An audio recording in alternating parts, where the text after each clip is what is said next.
We're doing it. We're doing it. We're playing Ace Attorney. Hello. Hi. I look very small on this screen. Do I look less small? No, I don't know. I still look really tiny. But anywho, we're playing Ace Attorney today. The Great Ace Attorney Chronicles. With our good friend Herlock Sholmes. I'm gonna wear this hat the whole time. You know, I just have to wear this hat the entire time. I don't make the rules. I just follow them. But yeah, it's a great time. We're gonna be doing, and I don't know. It's been a while since I played an Ace Attorney game. I don't think I've ever played an Ace Attorney game on stream. So, man, I gotta get my hat situated. There we go. I look dumb. I look really dumb with this thing on. Hmm. Well then. I don't know. I don't know what to talk about. This game, I guess, for like a bit of background on this game specifically. It. Well, I'm gonna wipe my glasses off too. Uh, this was a game that, for the longest time, no one was sure if it was going to be. I think this is the one that everybody wasn't sure if it was going to be localized in English. There were a bunch of fan translations that went up, but I don't think anybody had a ROM of the game in English that you could play. I'm not sure. It was weird, um, but everyone wanted to play it. Everyone knew about it. Everyone knew the game. Everyone knew about the game. The whole like everything. The only thing nobody knew was if the we were ever going to get it in English. And so when they announced it, uh, everyone went nuts. Everyone went crazy a little bit because we had been waiting for so long for this game to finally get a taste of Herlock Sholmes. Sholmes? Her, Her, Herlock Herlock Grove? I don't know. Hemlock? I don't even know anymore. They butchered his name so bad for copyright, which they really didn't need to do.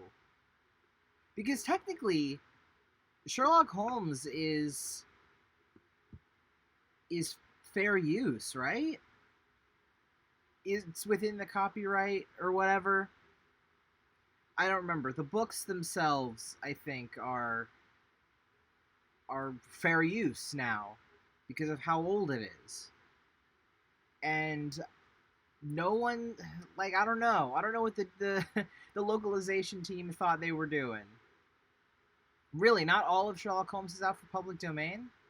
Is the character public domain? Like, the thing is, if they're using it in Ace Attorney with specific, I guess, Sherlock Holmes stories that are still protected by copyright, um, then I guess that could be a reason why.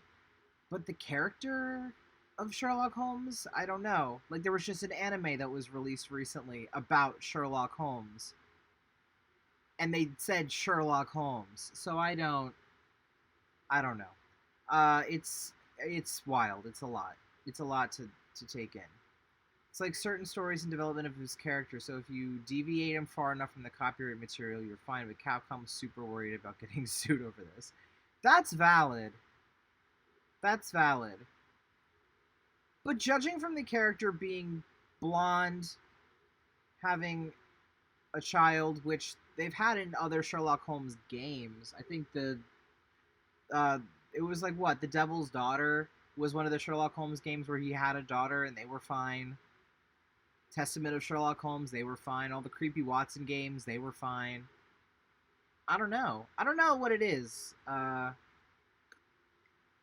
about Capcom wanting to cover their ass so bad. But yeah, I'm wearing this stupid hat today. We're gonna herlock some shlomes. That's what's going on. What a stream title. I mean, I know what I'm about. I know what I'm about. I know that I'm about that big dick gumshoe energy. I said what I said. Pick an adventure to play. The new one. The game. I would like to play the game, please, Ace Attorney. Wait, Ace Attorney Adventure? What? What in the... Hello? Oh, okay, okay, I see. I see. Okay, we're just gonna do new adventure. Or new game. New game, new adventure. Yeah, but they were all ready together when I bought them. Oh my lord, that was a JPEG flying across my screen.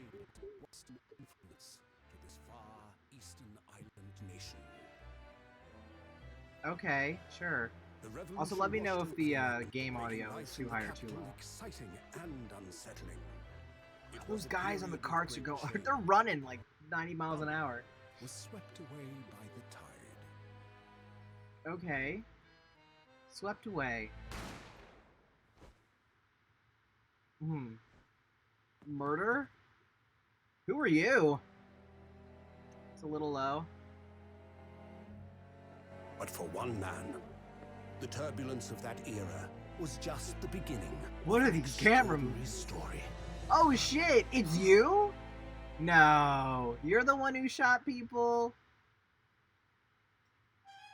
Poop it a smidge. Okay.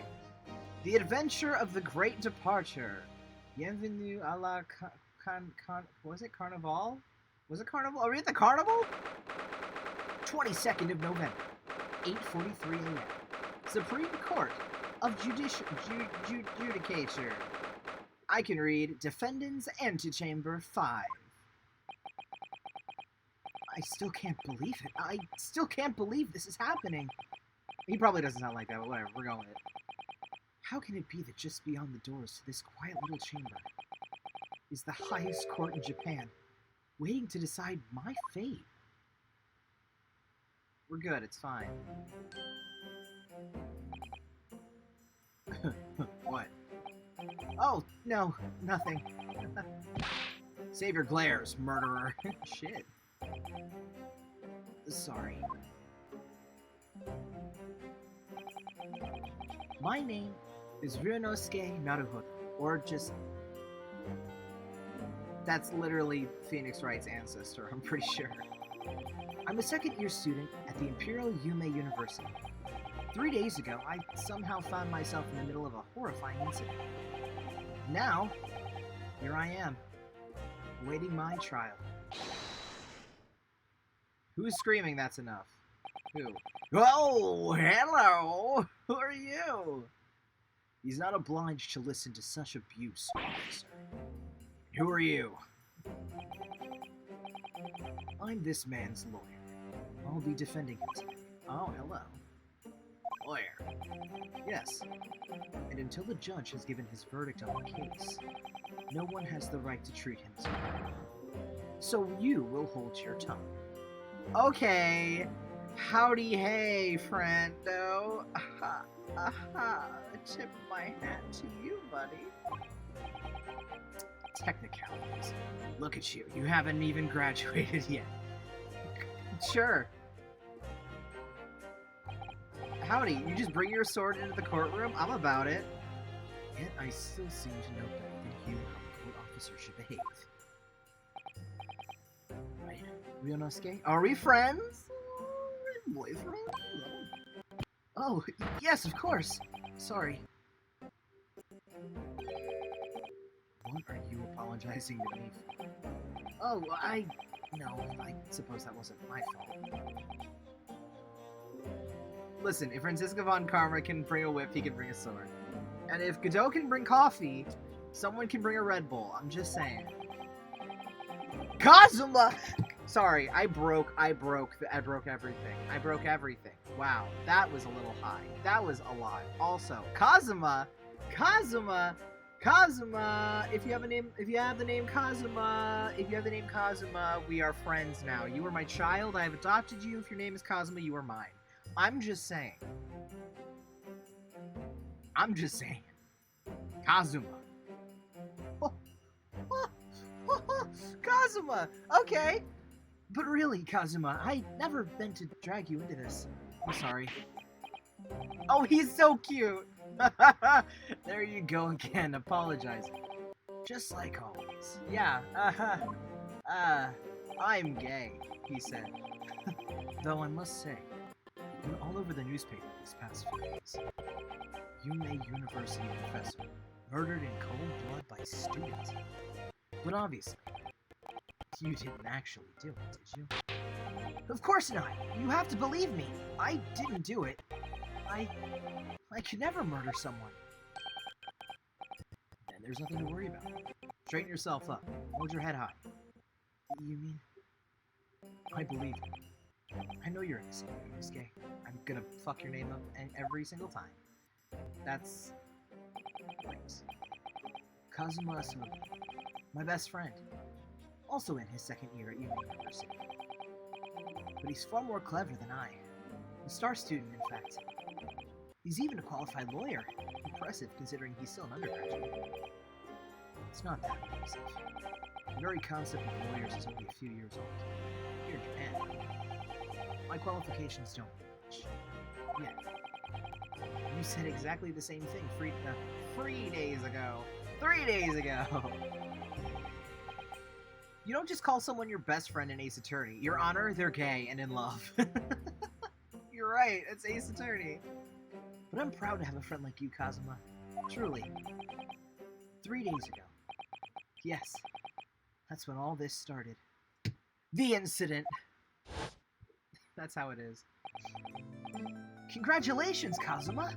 It looks like you're going to get to study abroad at last. I know. I've been forever dreaming of this day. Finally, those government elites have acknowledged my academic achievements and successes in court. So you'll be representing Japan as you immerse yourself in the most sophisticated legal system in the world? I'm really happy for you. I'm proud, as your friend. There's not a soul in the university who doesn't know Kazuma's name. He's a living legend. It's like there's some mysterious aura billowing around his temple. I want to bring about a change in our legal system. That's why I have to cross the ocean, to see the real thing with my own eyes. The heart of the British Empire. I wish I could see it too. And come with me.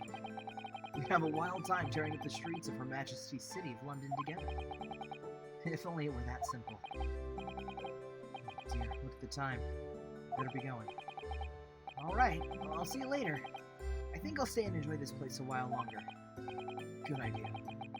After all, it's not every day you get to visit a high-class Western restaurant like this. See you in English class tomorrow, then. Partner. Oh god, they're dating. They're dating. They're gay and they're in love. Chin chin. Cheers, my dude.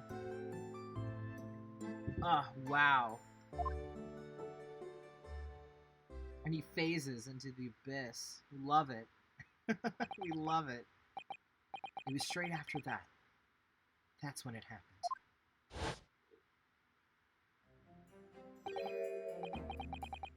Asobi, Amber, who is it? Oh. Who is it? You or this man? This man. Professor, I didn't know you were coming. Well, this case has personal significance to me. But never mind that for now. So, you should go immediately to the judge's chambers. To His Excellency's chambers? Why? He was looking for you before. You advocating for the defense in this trial was a sudden decision.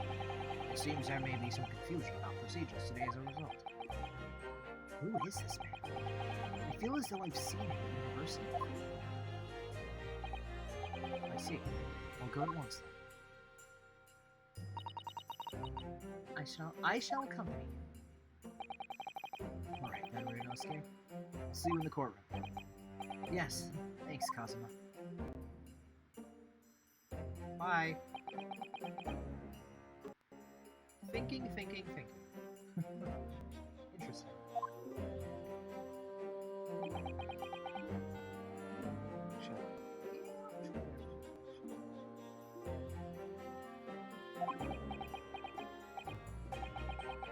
This is awkward. If I... Yes, sorry. You must be the defendant. Ryonosuke Naruhodo. Yes, that's right. What a dork. My name is Yujin Mikoto. I'm a professor of forensic medicine at Yume University. Ah, Professor Mikotoba. I've heard that name from Kazuma before. As I recall, he's been pushing to get the government to agree to Kazuma studying abroad. Asogi has told me about you. You and he are best friends, I understand.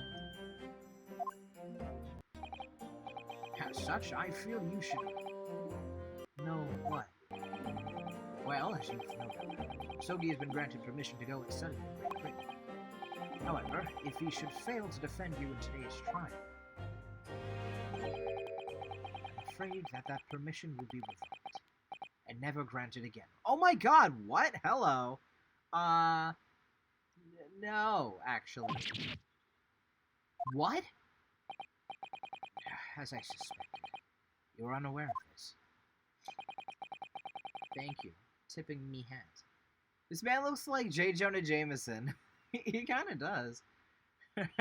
Should I read him like that? You gotta get more pictures of Spider-Man. That's how he's gonna sound from now on.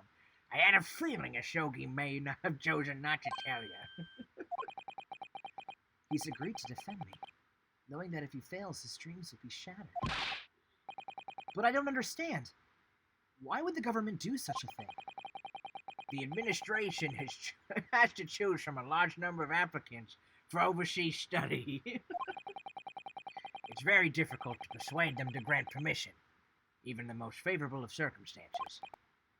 I don't believe it. But I didn't do it, I swear! I'm not a murderer. I'm sure that's true, kid.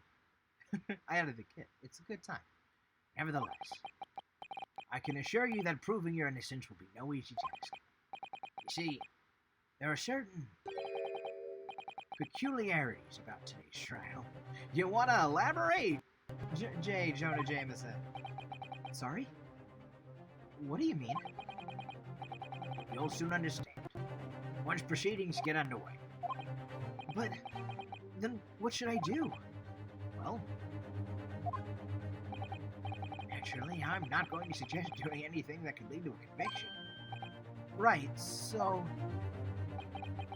as soon as the trial starts, the judge will pose a certain question to the defense. When that happens, you must answer before anyone else. You must say, I do. What's the question? That I'm gonna marry Kazuma? Oh my god, wait a minute. Is this our... Wait a minute. J. Jonah Jameson. Is this a setup? Am I being punked? Am I getting married to Kazuma?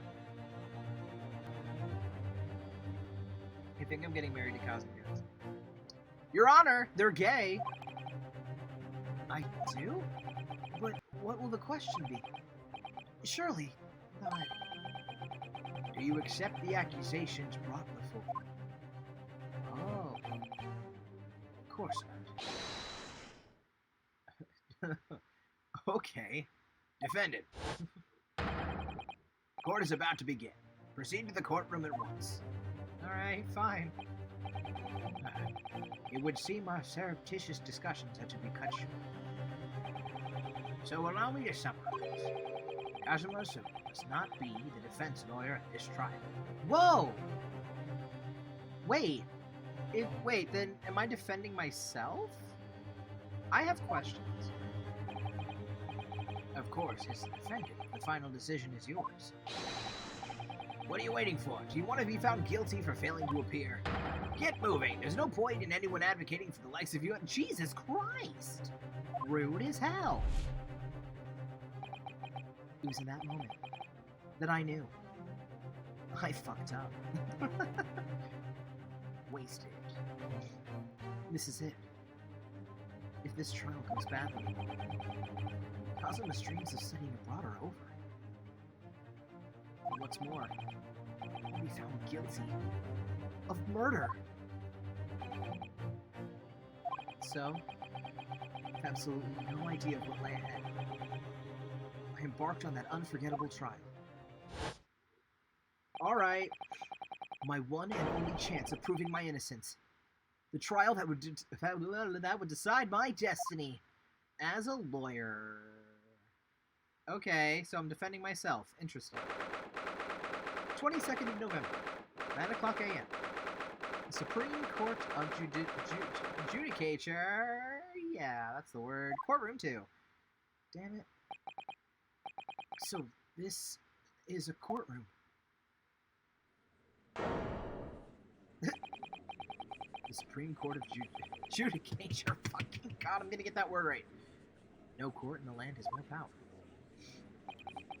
Well, I don't much like the look of those people sitting in the public gallery. Lots of military and other uniforms in there.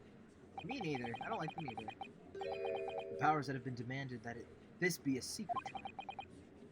A secret trial? A trial that's closed to ordinary members of the public. Only military and government officials may attend. What? But why? It'll become clear in time. But for now,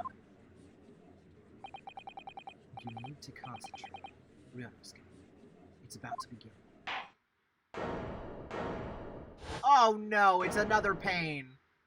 Oh, it's another well, I mean, it's always for the trial cases. I like it, but I hate it. Oh, he's angry. The court will now hear the trial of Ryunosuke Naruhodo. Okay,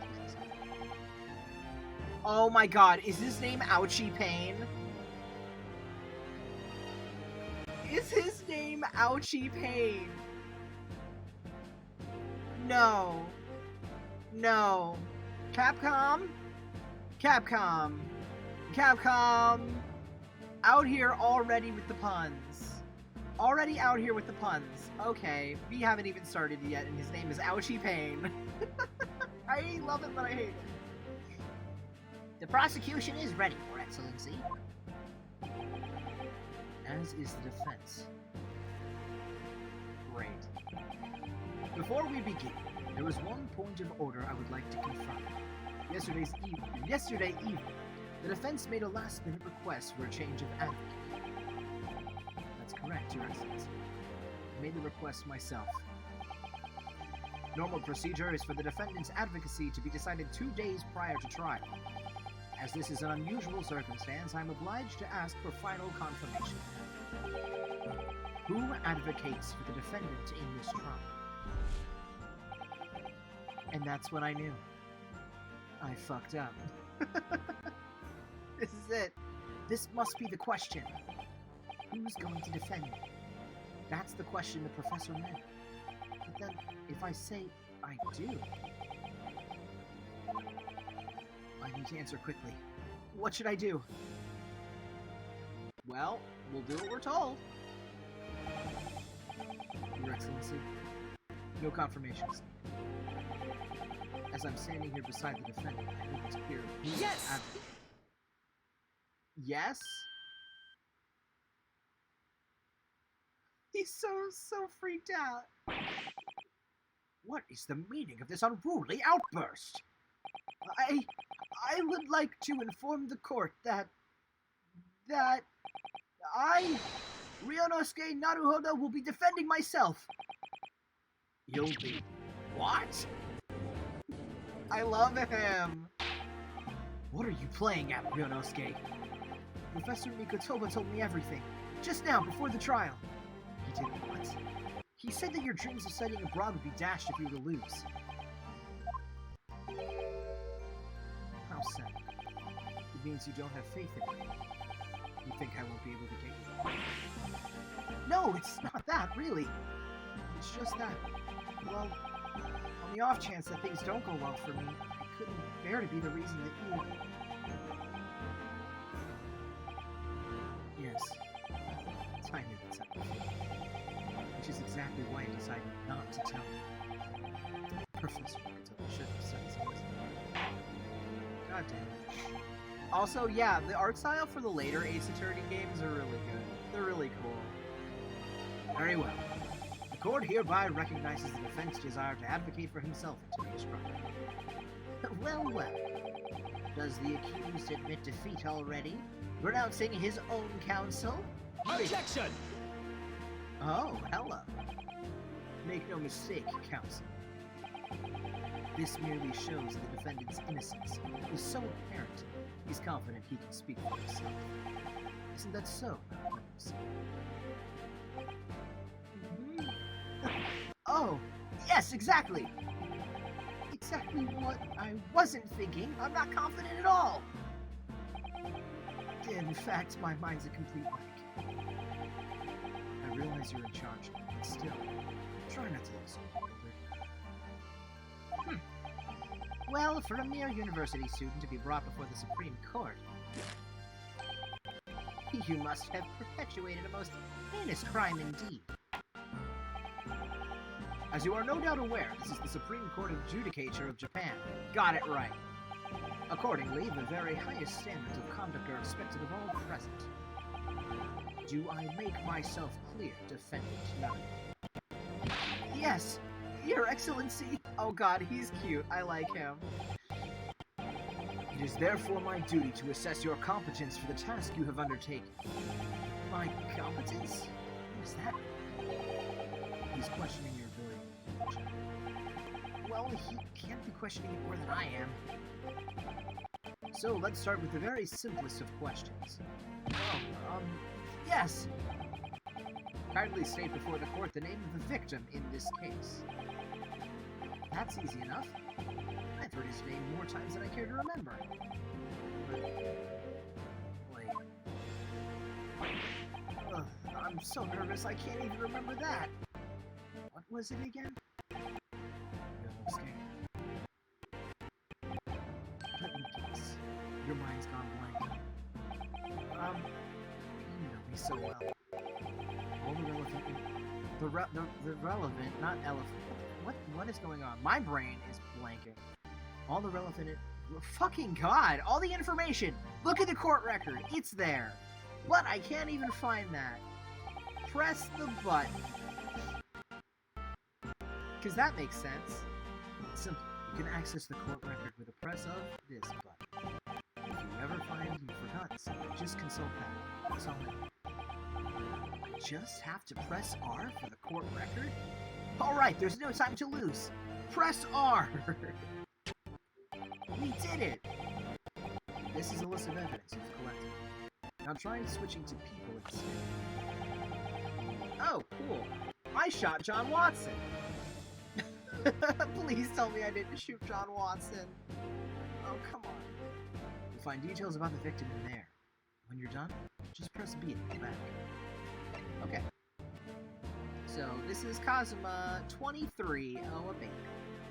Second year at the Imperial Yume University. He's my best friend, despite being a student, a well-qualified defense lawyer. Medical school professor at the Imperial Yume University. He's an authority in forensic medicine, and Kazuma's mentor. I should water. That's a good idea. Takesuchi Achu. I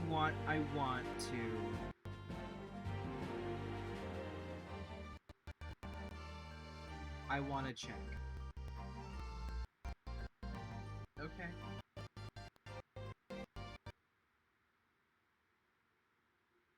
Okay. I still think that Ouchie is the closest thing to pain we're gonna get. The lead prosecutor of this case, who would appear to have little love for the changes the Cultural Reformation has brought about. Oh, just kidding, it's John Wilson! Wilson!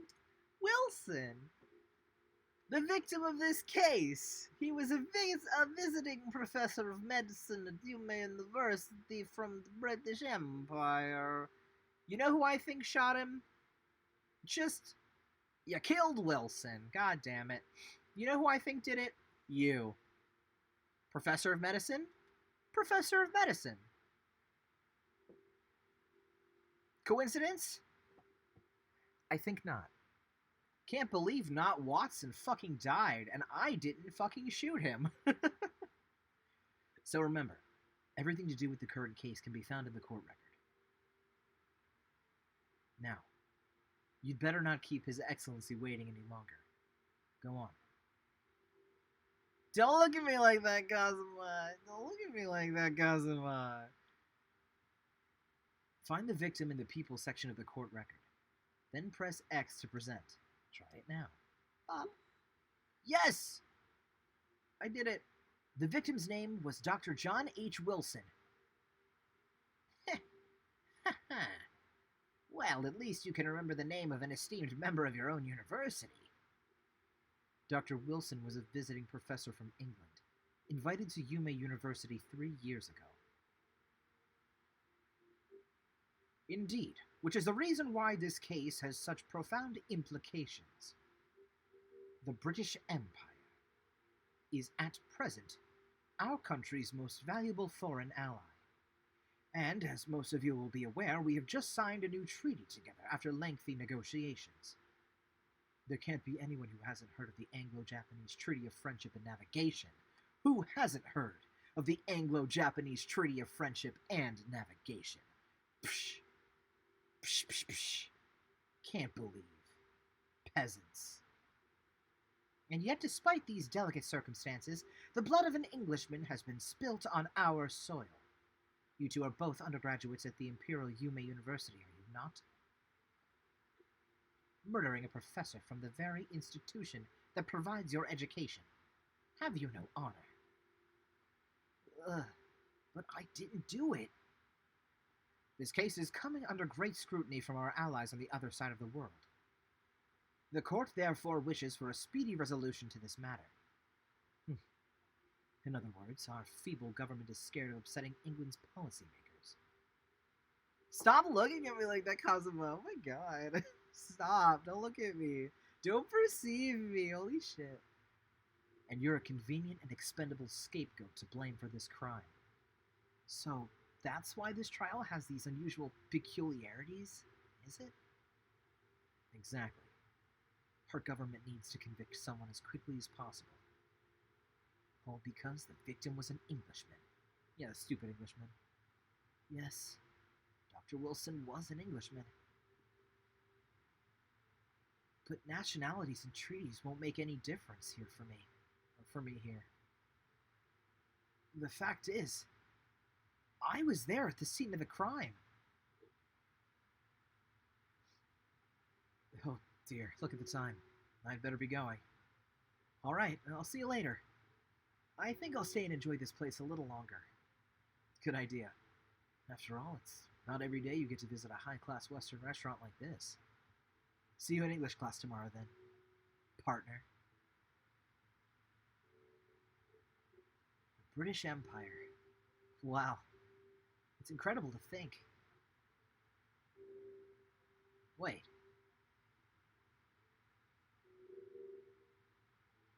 I've seen that man at university.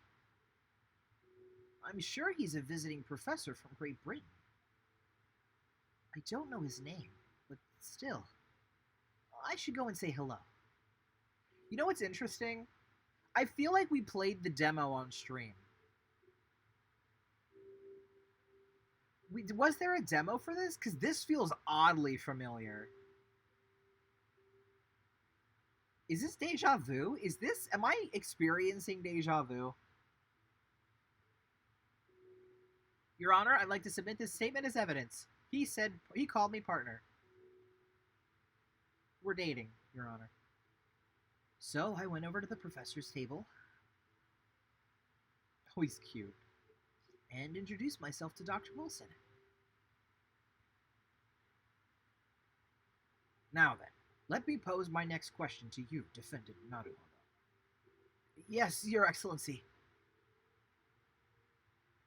How did the NDI source just cut out?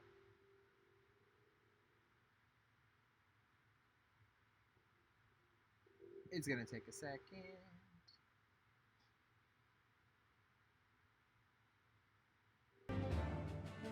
There we go.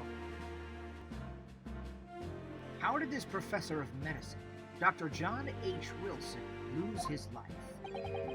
State before the court the cause of death. Cause of death? Well, obviously that was, court record! Oh wow, it's a post-mortem report. Death occurred a little after 2 p.m. was caused by loss of blood from a gunshot to the chest. The bullet did not pass through the victim's body.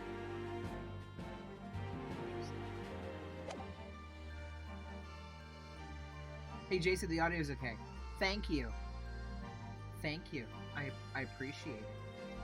Did someone die? Yes. Yes, Cecil.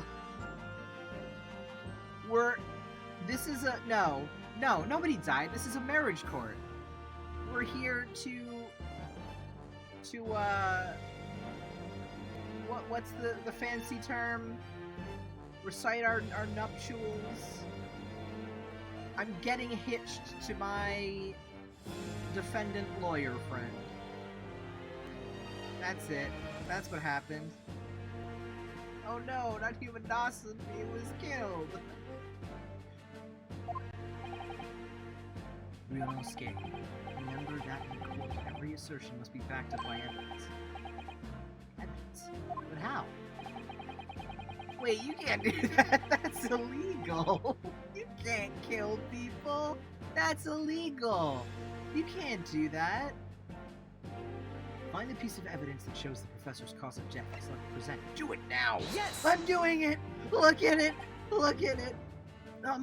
Well, according to this document, the victim suffered a hemorrhagic death due to gunshot trauma. Learn to read, you imbecile! That's the post-mortem report, I take it. He's gonna be Dr. Coomer now. I'm deciding it this second. It's Dr. Coomer. Sorry, yes, that's right. The, post-mortem report. In the West, a doctor dissects corpses to identify the cause of death in an autopsy. Shut up, ouchie! Is there an updated autopsy report? Well, I mean... I would like to have one, just for the bit, but Edgeworth isn't here, unfortunately. He's not even born yet. He's not even a blip on the spectrum of will exist in the future. But here in Japan, a police officer merely inspects the body and draws conclusions. Oh, I see. As long as I'm not going to be tested on this later. This is a so-called photographic print of the scene of the crime. You can clearly discern scorch marks around the bullet wound produced by the powder explosion. In other words, we should assume that the victim was shot at close range. Thank you, counsel. The court will accept this modern scientific evidence into the record. The photographic print of the victim has been entered into the court record. Thank you. That's great. So, that's a photographic print. Well, that's something I've never seen before. It's clearly superior to the drawing. The detail is incredible. Very well.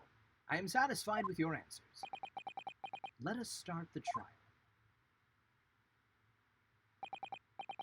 What the hell was that, ouchie? What the hell is that, ouchie? Certainly, Your Excellency. So, without further ado, in order to better apprise the court with the facts of this case, the prosecution hereby calls its first witness, who is there at the scene of the crime when it happened. Have you ever heard of the DL6 case? He dabbed in, like, different directions. He's like, I'm gonna dab. What an idiot. This is it, then. I think I may have worked out what the professor had in mind. The professor? You mean Dr. Miko Toba? Yes. Clearly you're the defense lawyer today. Not me. But that doesn't mean... Well, I can still act as your assistant. Ah, of course! When he was speaking with me before, he simply said, Kasuma Asogi must not be the defense lawyer in this trial. He really has been sticking his own in, hasn't he? Maybe, but any help you can give me would be greatly appreciated, Kazuma. I assumed he was, like, poorly pushing up his sleeves. Maybe he was. Well, my first piece of advice is, rein in that crazy look of bewilderment and control the cold sweats. Only if you rein in that crazy headband and control the cold stares first. Oh, got him. Oh, it's you! Oh my god. Okay, this guy is amazing. I love how he looks. He's really cool, and he's gonna have a really stupid name, I bet. Let's see, let's see. Witness, state your name and occupation for the court, please. Okay, it's a regular name. Okay. Of course. My name is Satoru Hosonaga. I'm the head waiter at a Western-style restaurant called La Carnival. Oh! Oh! Oh! No! No! No! Hosonaga! Dude, you got a little... Whoa! Hello? Sir? Are you okay? Are you alright? You seem to be coughing up some...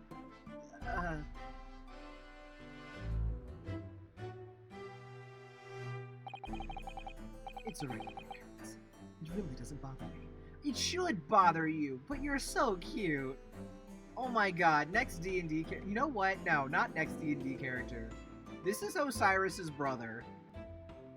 This is just... Osiris, this is your brother. This is their brother. Well, it really, really should. As everyone knows, the capital's southeastern quarter was developed for foreign visitors some years ago. It's become a very fashionable district now, full of hotels to accommodate overseas guests. This grim crime occurred in one of the district's so-called restaurants. An Occidental eatery 3 days ago. Okay. Understood. Hosonaga-san, you will kindly tell the court everything you can about the incident. At once, sir. And no petty interjection from the aspiring lawyer boy, please. Oh, perspiring, maybe, but aspiring? It was just after 2 p.m. the day in question. There were a few diners at that time of day. The lunchtime rush was over, and there were only 3 tables still occupied. That fits in with my memory of it, too. There was hardly anyone else in the place. It was when I was in the kitchen, putting away crockery and cutlery. A gunshot rang out, so I hurried out to the dining area to see what had happened. I found the victim, an English gentleman slumped in his chair, and standing immediately beside him, gun in hand, was the accused United Yes! Hold on. Let me just clarify something here. While I did pick up a gun that I found lying on the floor beside the professor, I didn't shoot him! I believe I asked you to refrain from petty interjections. The court wishes to listen to the witness's report of what he saw, you amateur. What? The next time you interrupt at an inappropriate time, you will be penalized. Defendant nodded. Damn it. Don't worry, you will escape. You'll have your chance to fight back. For now, you must just quietly listen to the witness. If I may confirm one point, wait. Standing beside the victim with a gun in his hand was the same man we see here in court today? Yes, without question. I see. And apart from the accused, was there anyone else standing beside the victim? No. There was no one else around that table but the deceased Englishman and the university student. Huh? Wait. What did he just say? There was no one else around that table.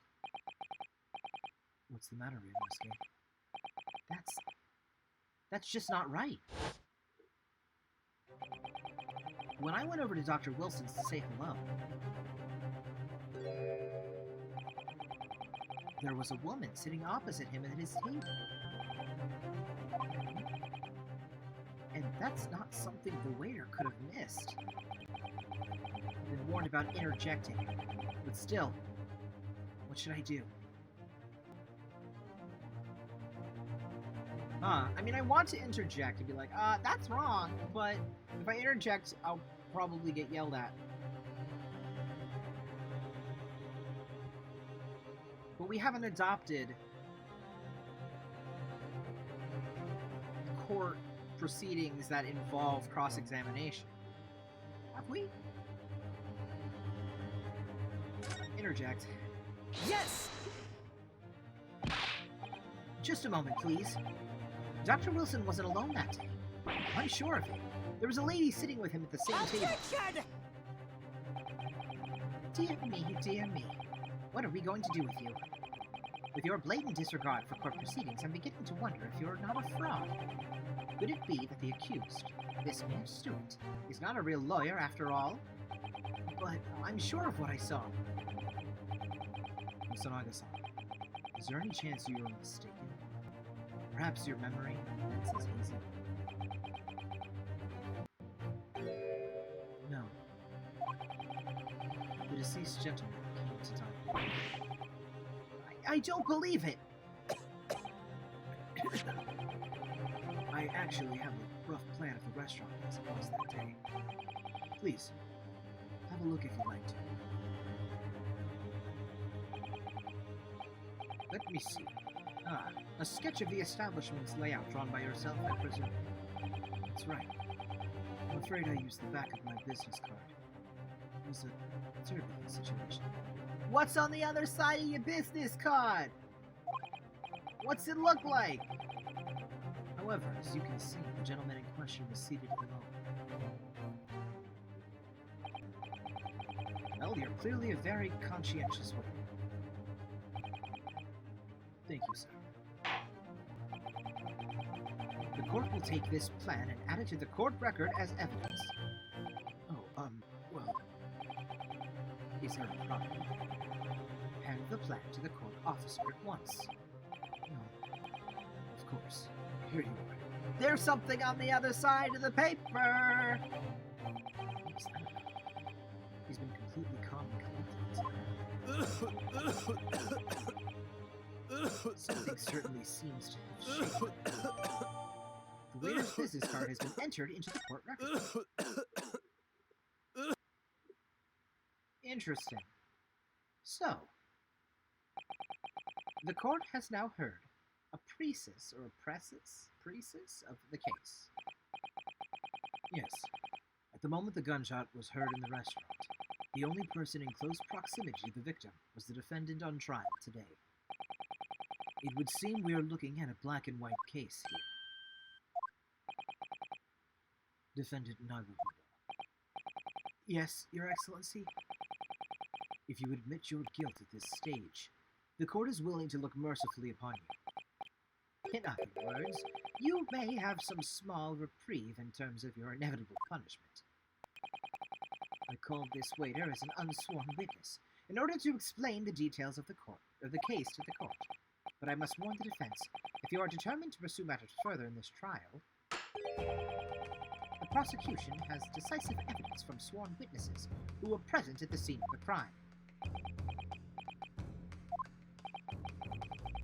What do you think I should do, Kazuma? Well, I'm going to be found guilty one way or another, it seems. Wouldn't it be sensible to plead guilty at this stage? Hope for a more lenient sentence? Everyone keeps telling me that this trial is unusual, about these peculiarities. You've said it. Professor Mikotoba said it. So is the judge and the prosecution. I'm scared of what lies ahead if I push this. As I said from the outset, I believe you're innocent. I trust you. And yet, despite knowing that, you're willing now to throw that trust back in my face? Is that it? What? If the accused is in fact innocent, then a defense lawyer is duty-bound to prove that innocence by whatever means necessary. Are you just going to abandon that duty? Are you going to give up on yourself? The battle hasn't even begun.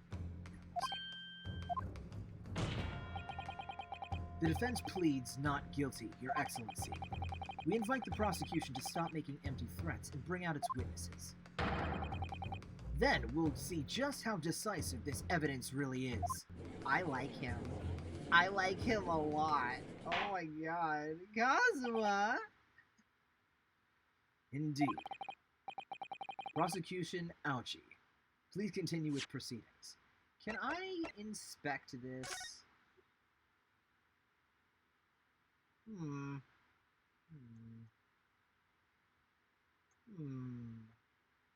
It looks like this was drawn on with a pen. I see. I see. With my magnifying glass. Well then, it looks like it was written.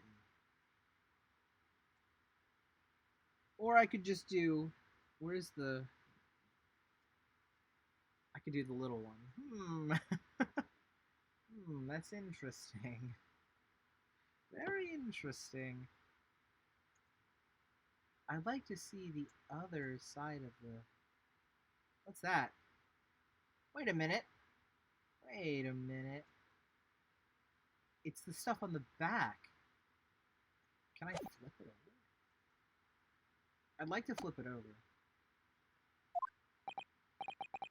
Well, you were warned. The young can be so reckless. You know, many call me a saint, but I can be a devil when I want to be. Ugh. In a few short moments from now, that dumbstruck young mouth of yours will be silenced forever. The prosecution calls its next witnesses.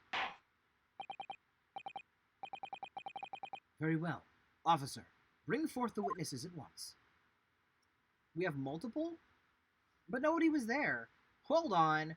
Who are these people? Witnesses, kindly state your names and occupations for the court.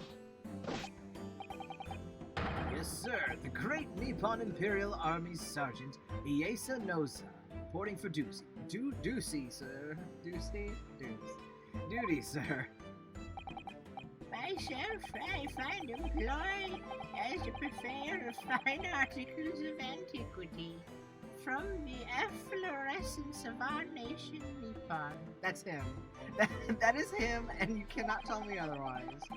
And conduct my trade from Rasute, a humble premises in the 2nd District, Curio Korekuta, at your service. An antique dealer and a soldier. What an unusual pairing. Both of these gentlemen were present at the restaurant on the day in question. They must be the diners at the other table with the waiter mentioned. Myself, I habitually take tea of the most exquisite aroma at the establishment in question. Always posted, and not infrequently, converse with interested parties regarding the curios with which I make my business. I can't understand a word that old man is saying. He's an antique dealer, and it sounds like he's a regular in the common hall, lock. He seeks out potential customers who may have an interest in antiques, and tries to sell his wares. He obviously targets the Carnival, because it's a high-class restaurant with rich clientele. Right, I see.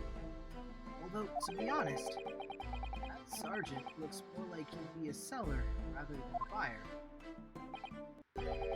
Now, you both witnessed the precise moment of this most atrocious incident. Is that correct? Affirmative. The enemy unit was seen attacking the foreigner in what can only be described as an act of war, sir. It was that black uniformed rogue infantryman over there who had loaded his firearms, sir. This man's as impossible to understand as the other. But I'm almost sure I heard a strange noise during that last thing he said. So, this is the decisive evidence the prosecution was threatening. The soldier is claiming that he actually saw the precise moment he shot the victim. Yes. Well, are you starting to feel uncomfortable? If I'm honest, well, I wasn't feeling uncomfortable from the start. Now, the court will hear your formal testimony, please. You will state everything you saw at the precise moment that the incident occurred. Sir, yes, sir. Standing by, ready to report, sir. Unsavory memories of a most acerbic afternoon. These two guys are ridiculous.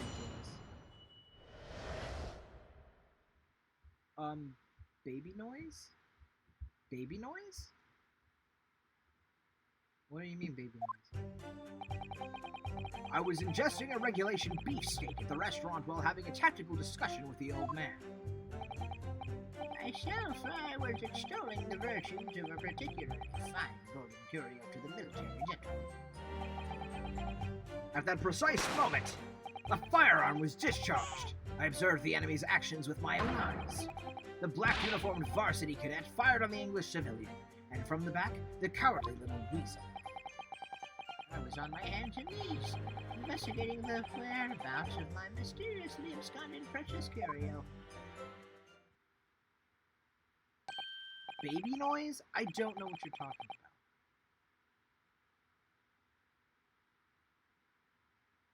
I don't know what you're talking about. I don't hear a baby noise. Well, so you, Sergeant Nosa. Oh, Nosa like no, sir. Oh. Is that the noise that Ryunosuke was talking about? Hold on, I've got to listen. Actually witnessed a vital moment.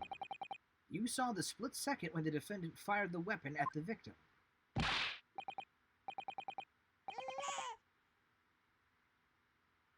You're right. What? Wait, what is that noise? What is that noise? It totally was a baby. Yes, affirmative, sir. That wicked university cadet, sir. The cruel and unforgivable enemy. What's interesting, I want to see... Okay, here's my thoughts before I read Old Man Jenkins here. The military man, is his one hand always behind his back? Is he holding a baby behind his... Wait a minute. Wait a minute. Hold on. I'm going to pick him apart. Because here's the thing. Ace Attorney is really good at giving away parts of their characters based on outfits. He has a baby Bjorn on. It's tied around his back. He's holding a baby onto his back. There's a baby back there. I'm just saying, there's a baby. What times we live in when an English gentleman may be assailed in the broad light of day. But this is ridiculous. I didn't shoot anyone. Is that really true, Ryunosuke? Yes, all I did was pick up the gun that I saw lying on the floor. After I'd said hello to Dr. Wilson, I went back to my table and sat drinking some coffee. Then, when I'd finished, I got up from my seat to leave the restaurant. I noticed an English-made gun next to the chair where the professor was sitting.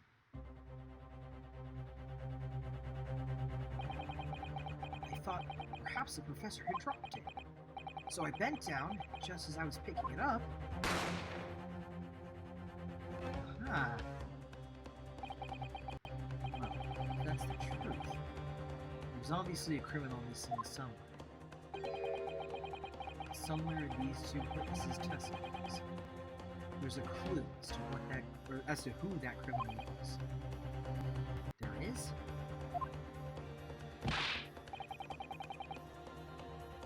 Ryunosuke, you must exercise your right to cross-examine the witnesses. Cross-examine? Do it now. As we have heard, Your Excellency, there is no room for doubt in the testimony of these witnesses. The defendant is clearly guilty. It is time to bring this despicable student to justice. Certainly. The testimony the court has just heard eliminates any vestige of doubt. Therefore, it is my grave duty to declare the verdict of this trial.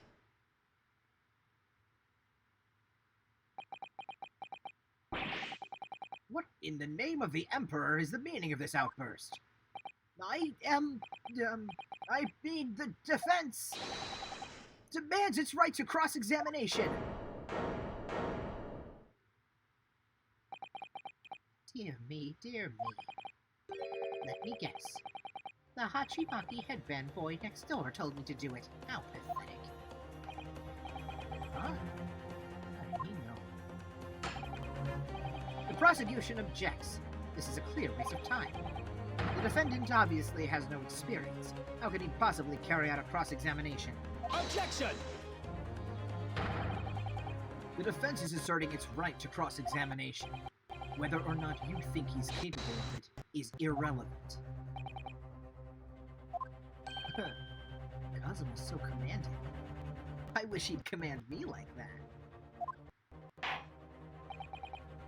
Very well.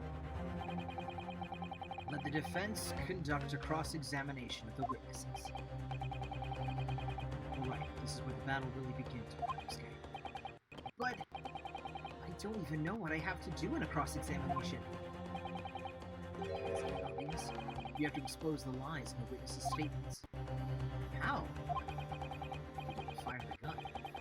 Which means what the soldier said has to be a lie. No, yes, but it's just a case of proof. The key to doing it is evidence. Right. Evidence. All you need to do is present some decisive, indisputable evidence that proves the witness is lying. Now let's go, Ryunosuke. Don't let them beat you. He's so good and stupid, and I love him. My hands, what do I do with my hands? Alright then. It's all or nothing. He's so stupid. Your Honor, Bergay. Okay, I'd like to know about the... Oh, I see. So, looking at the front of his clothes, you see the X go across. And you think it's part of the uniform because it kind of looks like a bandana or a ribbon or some kind of, like, cravat. It's not a cravat, but, you know. It does something similar. It's like an outfit choice. But it's a baby Bjorn. He's holding a baby.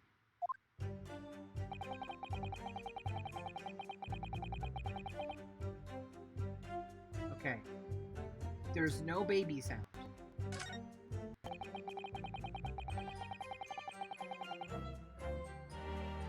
Okay, tell me about your gold curio. I have no idea what you're talking about. A Koban, boy. A Koban? You mean an old Edo point? The day prior to the incident, a treasure of exceptional value from the Holy period entered my possession. I took myself to the restaurant the following day with the said items secreted in my bosom pocket, in the hope of an affluent, cognizant, appraised of its indisputable value being present. So, you were hoping to sell your Koban coin to Sergeant Nosa, whom you met at the restaurant. Yes, it's quite clear where you're going with this, boy. You were about to assert that a penniless soldier would have no hope of purchasing a precious Koban. Isn't that so? Well... You little upstart cadet! Okay, no baby sounds. You are not disrespecting a superior officer to your list of crimes, do you? Blatant subordination! No, I didn't say anything! Although penniless might be just the word I was looking for. In any case, the hour was already advanced beyond that of the midday luncheon.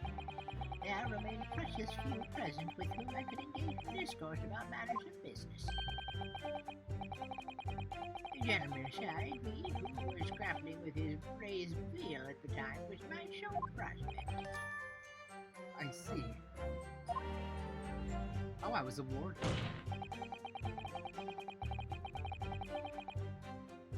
Okay, tell me more. So, you're saying that you actually saw me at that time? Affirmative! I saw you! Laughing, cackling like a madman as you trained the barrel of your gun on the English civilian. But that's impossible! I only... Allow me to confirm just one point, please. What's that, Private? Thinking carefully about the statement you just made, it seems to me that it must have been just after you heard the gunshot that you looked over the victim's table. So what if it was? Well, if that really is the case, it would mean that you didn't, in fact, see the precise moment when the killer actually fired the gun. Arrgh! And double R! My sixth sense. Sorry? My sixth sense of danger. I picked up the waves of murderous energy radiating from your foul mind. Which means, a split second before you pulled the trigger, I was looking right at you, Cadet. Surely that's not really possible, is it? Do you think I'd have gotten where I am today in the army if I couldn't sense danger in the air, son? Well, it would seem the soldier is absolutely convinced that he saw you do the deed. This is no good.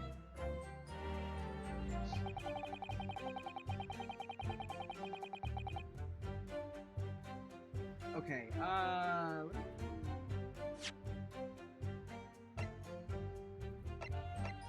okay.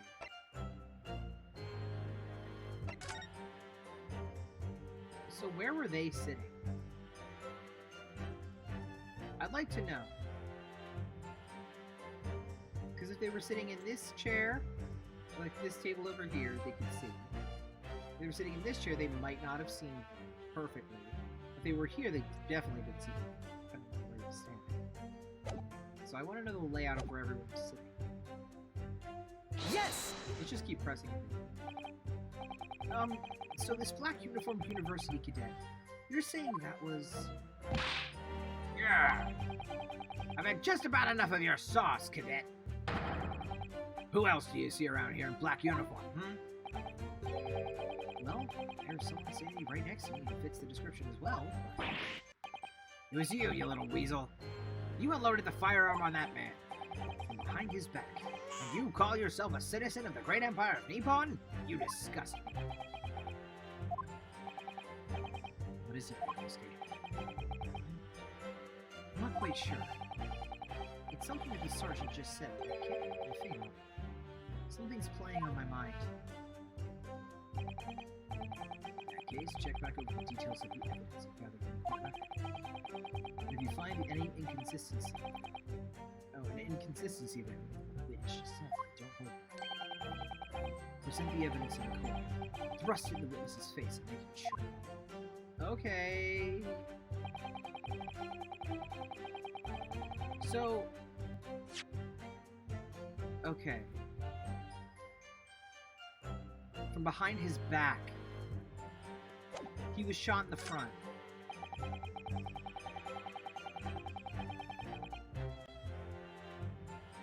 Yeah, no, he was shot in the front. Shot from the front of the chest. Yeah. He was shot right there. He's the hole. Yeah, that is the hole that he was shot. So... Yes!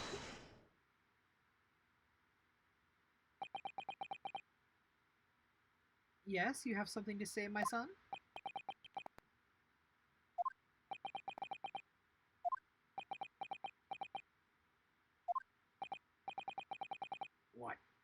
What are you playing at, Cadet?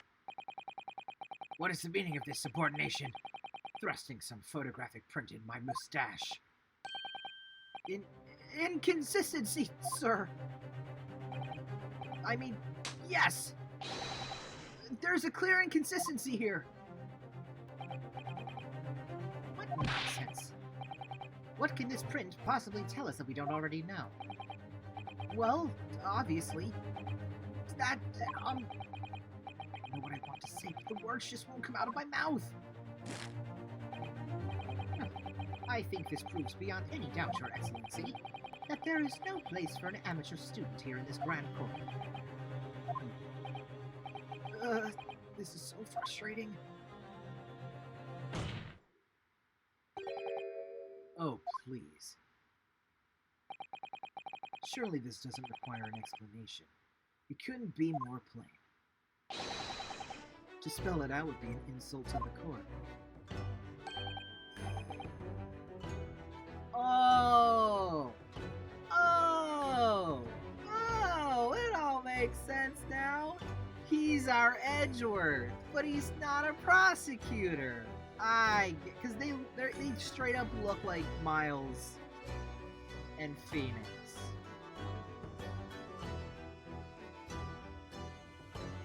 I'm a little stupid. I'm a little ridiculously stupid. What are you talking about? It's apparent from a single glance at the photographic print presented by the defense that there's a clear discrepancy here with the sergeant's statement. What? Sergeant Iesanosa. Oh, Iesanosa. Yes, sir, no, sir. I'm dumb again. Yes, sir. What, sir? The statement you just made was this. The black uniformed varsity cadet fired on the English civilian, and from the back, the cowardly little weasel. Yes, sir. Affirmative, sir. I witnessed the crime with my own military great eyes, sir. Yes! But no! That just can't be! Why not, cadet? Because...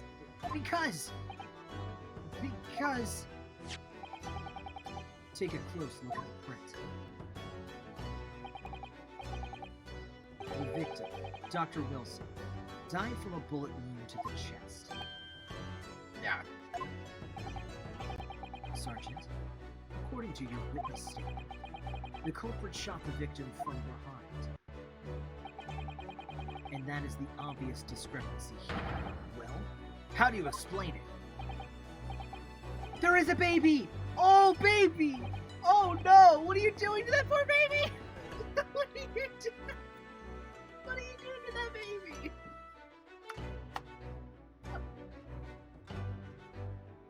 Baby! I see it! Oh dear. Well, what was that?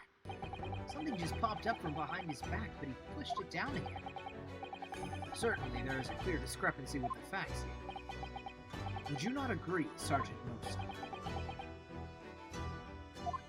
Just baby. Baby. Yes, sir. At this juncture, that appeared to be indisputable.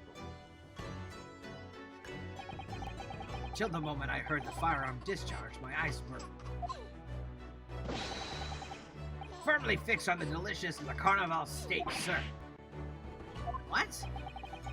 The last testimony the court heard has proven one thing beyond all reasonable doubt. This witness, Sergeant Iesanosa, did not see the defendant firing a gun at all. That's absurd. I think the conclusion we must draw is simple. There is no place for an amateur prosecutor here in this grand courtroom. Oh! Tell it like it is, Miles Light. God damn. That's good. That's really good. I kind of love that. Your Honor, that's gay. That's really gay. I don't... But I'm here for it. This is great. This is a Final Fantasy, Miles. You're right. You're so right. Yeah! Yeah, inconsistencies here. Awarded. There's been a complete turnabout. Turnabout? There's been a complete turnabout in the mood of this trial. Just from that one discrepancy.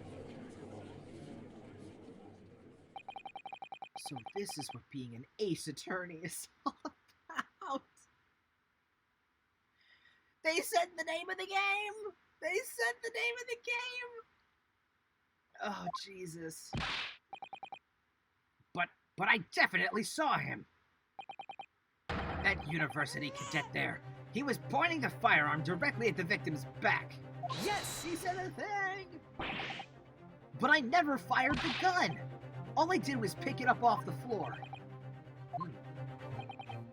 And you, old man, you didn't see the moment the victim was shot either? Myself, I've already been quite clear. The gunshot interested me not. I was far too busy on the floor. Too busy on the floor? Sorry, what were you doing? Hunting for treasure.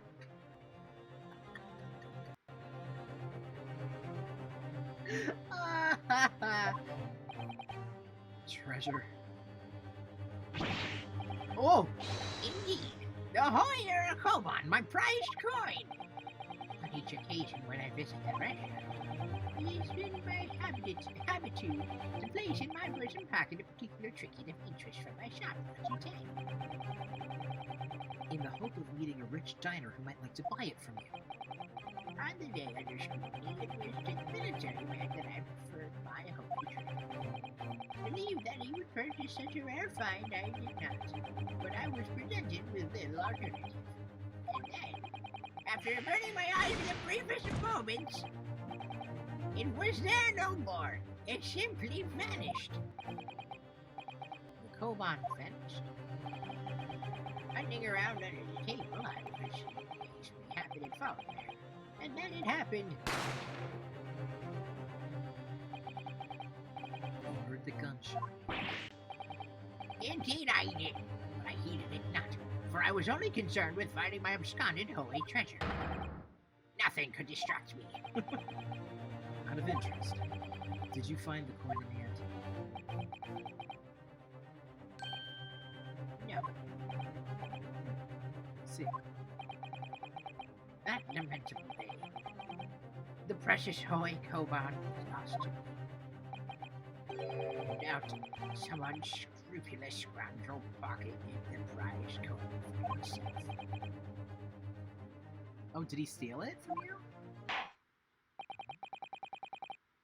As I am sure everyone present is aware, this case demands a swift and decisive resolution. Our government has promised to send a full report to Great Britain by telegraph this very afternoon. Nevertheless, the witness testimony the court has heard was inconclusive, no matter how subservient our government feels it must be to the British. It would be unforgivable to deliver a verdict on this trial right now. What is your position, Prosecutor Ouchie? Worry not, Your Excellency. The defendant may have fled a tiger at the front gate, but he will find a wolf at the back. My witnesses have further testimony to make. Explain. Upon hearing their next statements, it will become abundantly clear that there is only one person who could possibly have committed this despicable crime. The equally despicable defendant, Ryonosuke Naruhodo. What? It really seems to have a despicable thing, doesn't it? Very well. The court invites the witnesses to testify again. You will thoroughly explain the reasoning behind the prosecution's allegation. Is that clear? As clear as clerical glass, Your Excellency. Yes, sir. At once, sir. Awaiting signal to testify, sir. Excuse me, but there's something or someone peeking out over your shoulder, I think. Affirmative. The newest member of the Nosa family to rise up through the marks. To the ranks, sir. Name, Ido. Or I do. Oh. Is it I do? Well, it's Ido. But, I don't know. Oh, Ido Nosa. That's stupid. That's really stupid.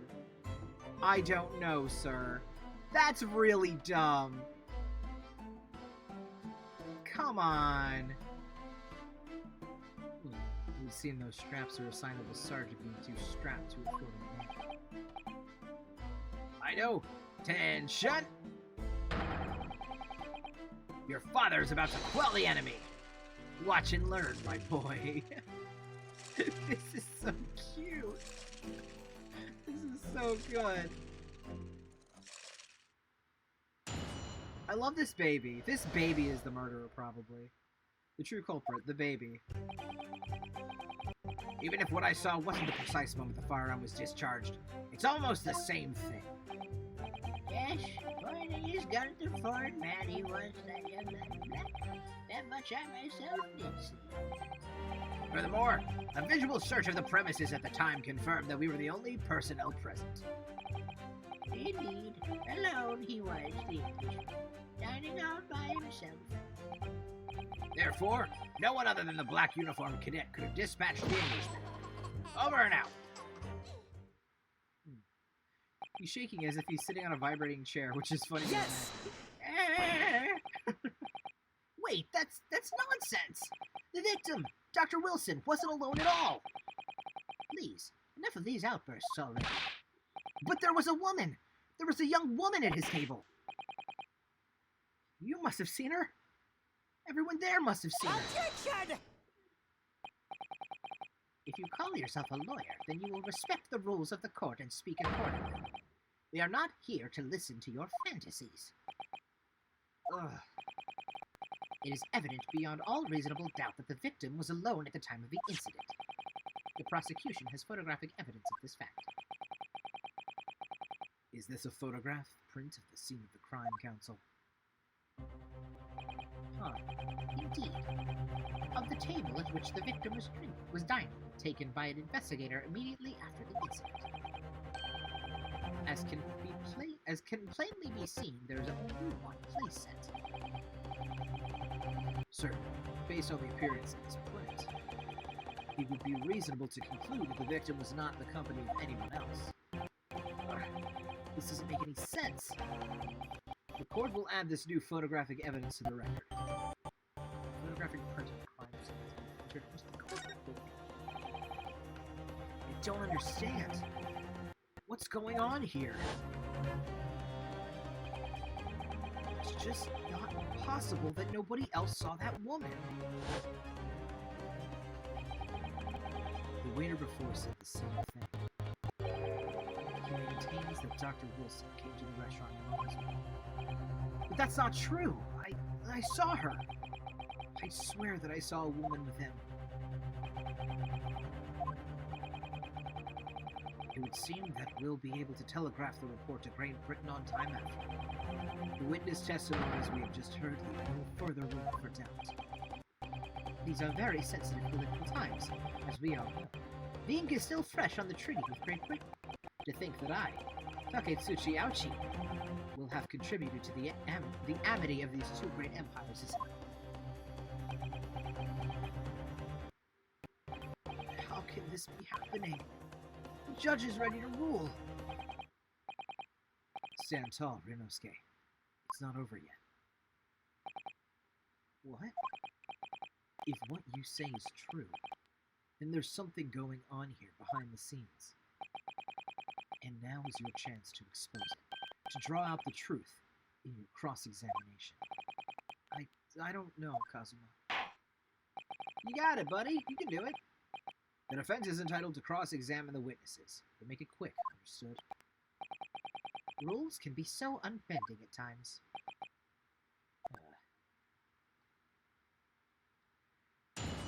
Let's go. Okay. Even if what I saw wasn't the precise moment the firearm was discharged, it's almost the same thing. Okay, let's look at some stuff here. Okay.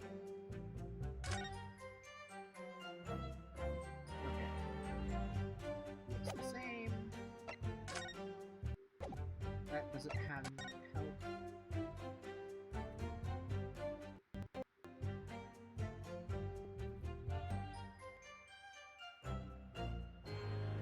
As far as I could see, there's enough.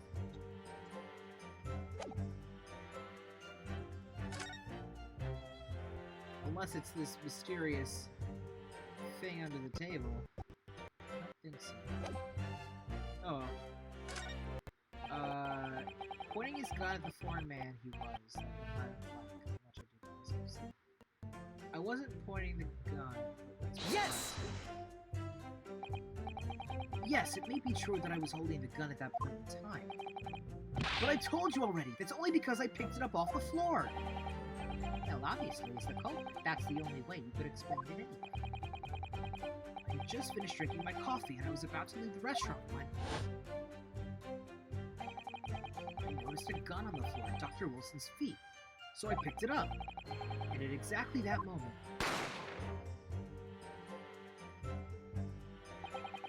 a gunshot rang in my ears. Full of events beyond our control, I think. Sorry? What do you mean? In your case, you found a pistol on the floor and picked it up, which precipitated this testing predicament.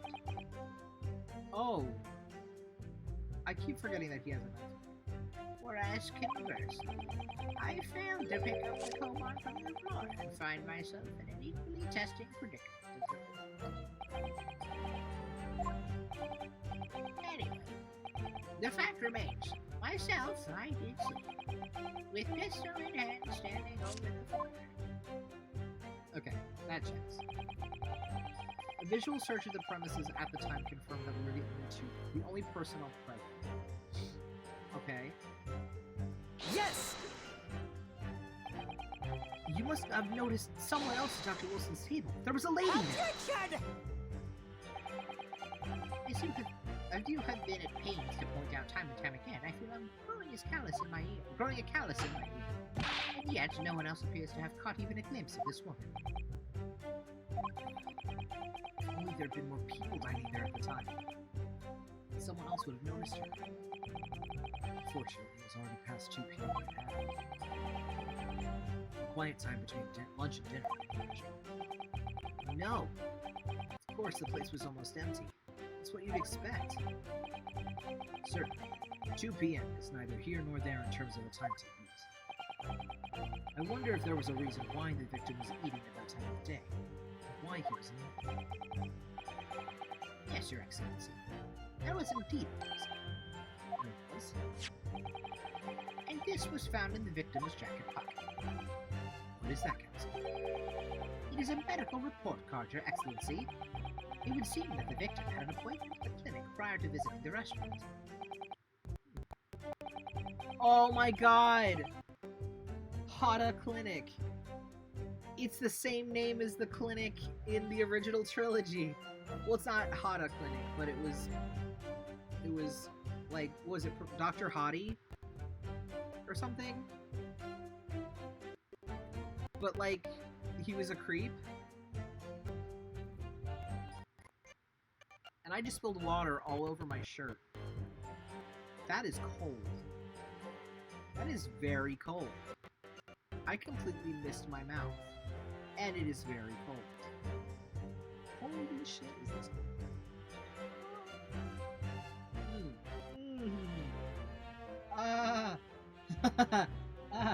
I don't have any paper towels.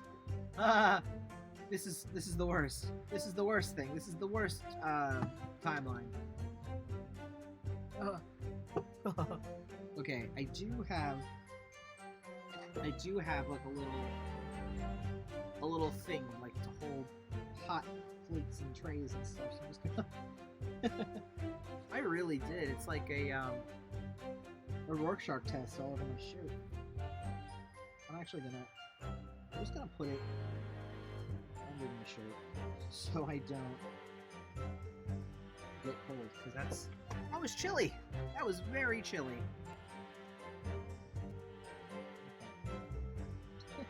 just hold that there. Just don't move. Yeah, so Hada Clinic. Yes, there would indeed appear to be an entry for the date in question. 19th November, noon to past 1 p.m. The very day of the incident. So the victim went for a late lunch following his appointment. The explanation couldn't be more simple. The prosecution felt no need to submit this evidence before, as it really has no bearing on the case. I'm wondering, what do you think about this case? I actually want to know when the time of death was. Okay, a little after 2. Well, it is hard to see how it could be related, really. Remember, you can request for it to be entered into the court record as evidence if you think it could be useful. Should I ask for Dr. Wilson's medical report card to be submitted as evidence or not? ask for it to be submitted. Yes! Just in case. If I may, I'd like to ask for that medical report card to be submitted as evidence, Your Excellency. On what grounds? The court has already heard conclusive witness testimony. Additional evidence would be extraneous. Fuck. Not to mention that the victim's movements prior to his arrival at the restaurant are... Objection! Whether or not they're of concern is up for us to decide. We have a right to explore all possible avenues. I beg your pardon. You've no authority to refuse a perfectly valid request for the submission of evidence. Very well. The court will grant the defense's request. Youngsters these days are forever asserting their rights. It's a most disturbing trend. Officer, kindly add the victim's medical report card to the court record. The victim's medical report card has been entered into the court record. What we need right now is new clues. We have to explore things from every possible angle, even if they don't seem right at first. Right. I hear you. You can conspire to prolong this trial as much as you like, but it's the day after the festival already for you. Or perhaps you'd forgotten that these witness testimonies leave no room for doubt. Feel free to reiterate for the accused, Korakuta-san.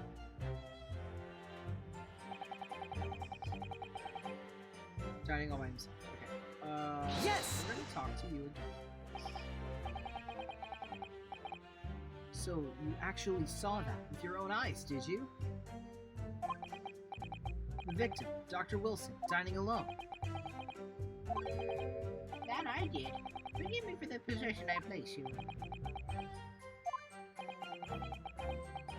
So the testimonies of the old man, the soldier, and the waiter all agree on this point. Isn't that interesting? And let us not forget, the incontestable evidence we have to support their statements as well. Which, actually, there is an inconsistency here. He said he saw with his very own eyes. But did he actually? I mean, maybe there's I don't know. But my brain is saying he was trying to do business with Nosa. Then he dropped the coin on the ground. And when he got down to try and pick it up, he was like searching around for it. So did he see anything? I don't know. Oh my goodness. As can clearly be seen, there was only a single beefsteak on the victim's table. A meal for one. No. The antiques team, the sergeant and the waiter who testified before. It's not impossible that they're all lying. But if so, then why? If I'm perfectly honest, I have absolutely no idea. No one other than the black uniformed cadet could have dispatched the arrangement. Well, Yes! Why aren't you telling the truth? What? What did you say, cadet? I clearly remember. There was a woman sitting across the table from the professor. Perhaps one of you might not have noticed. But for both of you to have failed to see the professor's dining companion, it's just not possible. Also, I would like to look at... Oh, there's nothing else on that. Unfortunately for you to find out, it's not just a case of these two witnesses alone. Sorry? The waiter, whose testimony the court heard earlier, clearly stated the same thing. He also said that the victim was alone. That's right. Precisely. In other words, you are the sole proponent of this phantom lady. But I... If such a woman were indeed present at the scene, the prosecution demands to see proof. And if no such proof exists, the prosecution demands that no further mention of this phantom woman be made. It is a blatant waste of the court's time. There's nothing I can say to that.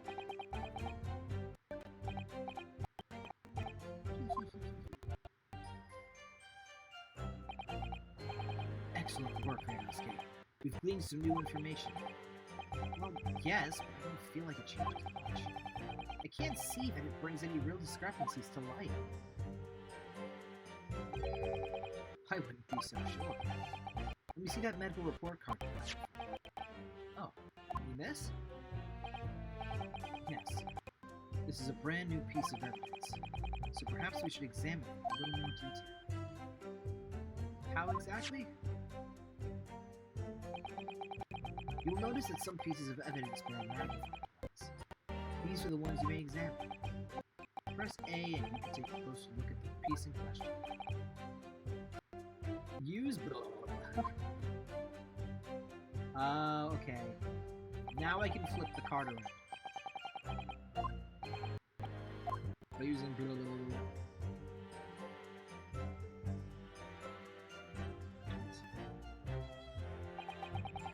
You can move the crosshairs around how clues. If the crosshairs start to pulsate, press A to listen. So, partner, I think you should take a closer look at this medical report card. See if there isn't something new to be learned by examining it in more detail. Alright, I'll see what I can do. I need to use blah, blah, blah, blah, and A to inspect any areas of the evidence that look suspicious.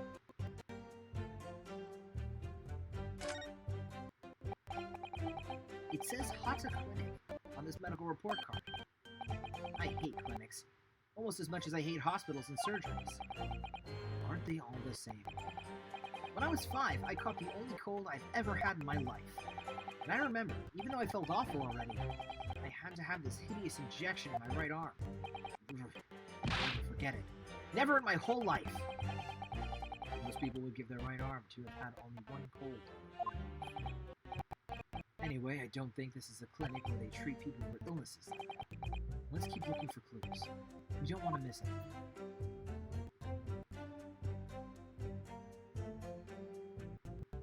Park over.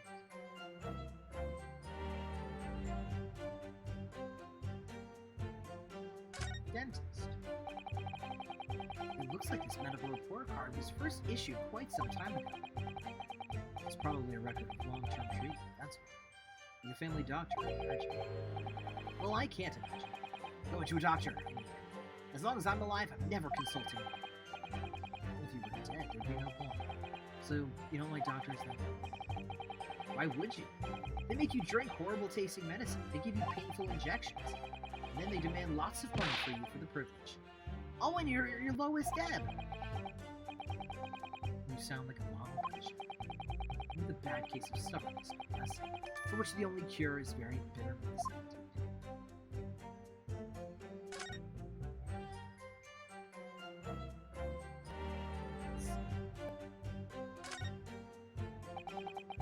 Let's have a look. This is some kind of medical history. Ah, there's an entry for the day the professor was killed. Extraction of molar, topical anesthesia. Extraction of molar? You mean he had a tooth taken out? It seems so. Just before the incident, he'd had a bad tooth. Perhaps they used laughing gas. That's the most modern practice in the West. Yes, I've heard of this anesthesia. Although it's hard to believe there's anything that can actually stop you from feeling pain. There's a cautionary note from medical practitioners. Strictly no food or drink besides water for 3 hours post-procedure, until anesthetic effects are released. Really? Sounds like information worth bearing in mind. Hey, so he wasn't eating the steak, somebody else was. With this new information, the meaning of that one particular statement totally changes. So I think it's time we listen to the testimony again. Definitely. Here we go, gonna crack down. I think he's got the one man. We were the only personnel dining all by himself.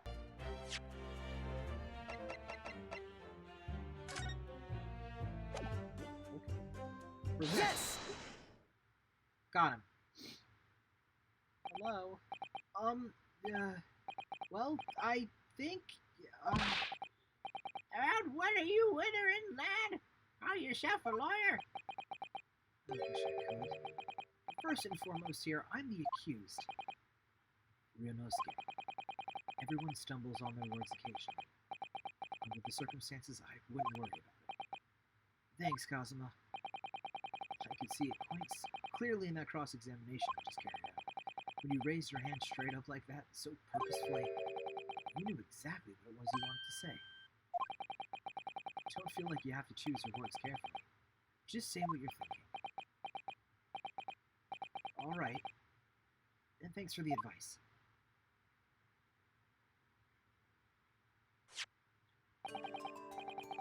Korakutsu-san, this is a medical report card belonging to the victim. Ah, I see. And, I don't see. What of it, boy? Comparing what is written on this report card with your witness statement, something clearly doesn't add up. Objection! Dear me, have you forgotten my words so soon, you amateur? Sorry, what? You are not to interrupt court proceedings with your amateurish drivel. But Let's see if I can explain in words you might understand. It was after 2 p.m. in the afternoon when the victim was murdered at the restaurant. Whatever he may or may not have done before that time is completely irrelevant. but that's, Remember, Ryunosuke, you don't have to use clever language or fancy words. Just make your point. Your Excellency, I believe we're finished here. There is surely no need to prolong this trial further. The witness testimonies the court has heard have been clear and concise.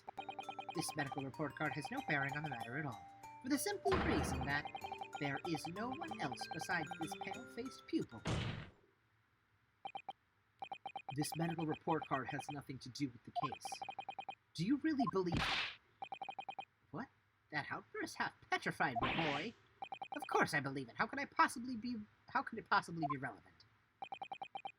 Perhaps because Hata Clinic, which issued the report card, is a dental clinic. A dental clinic? Is that supposed to mean something to me?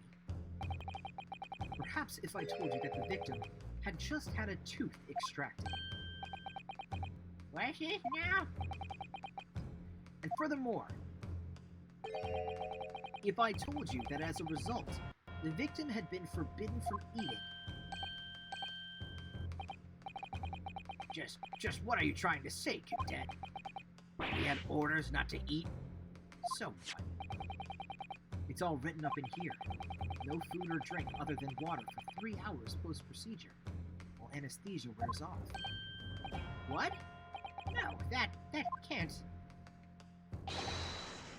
Korakutsu-san, What, boy? What?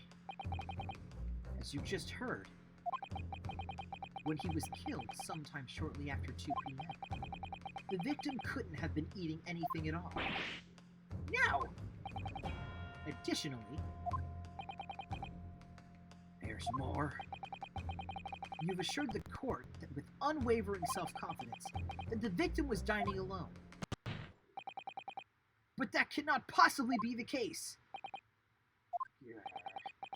Because the victim, as we now know, had just had one of his teeth extracted and was still experiencing the effects of the anesthetic. Expertly done. You're gay. Objection! You're gay. I just spilled more water on myself. How does this keep happening?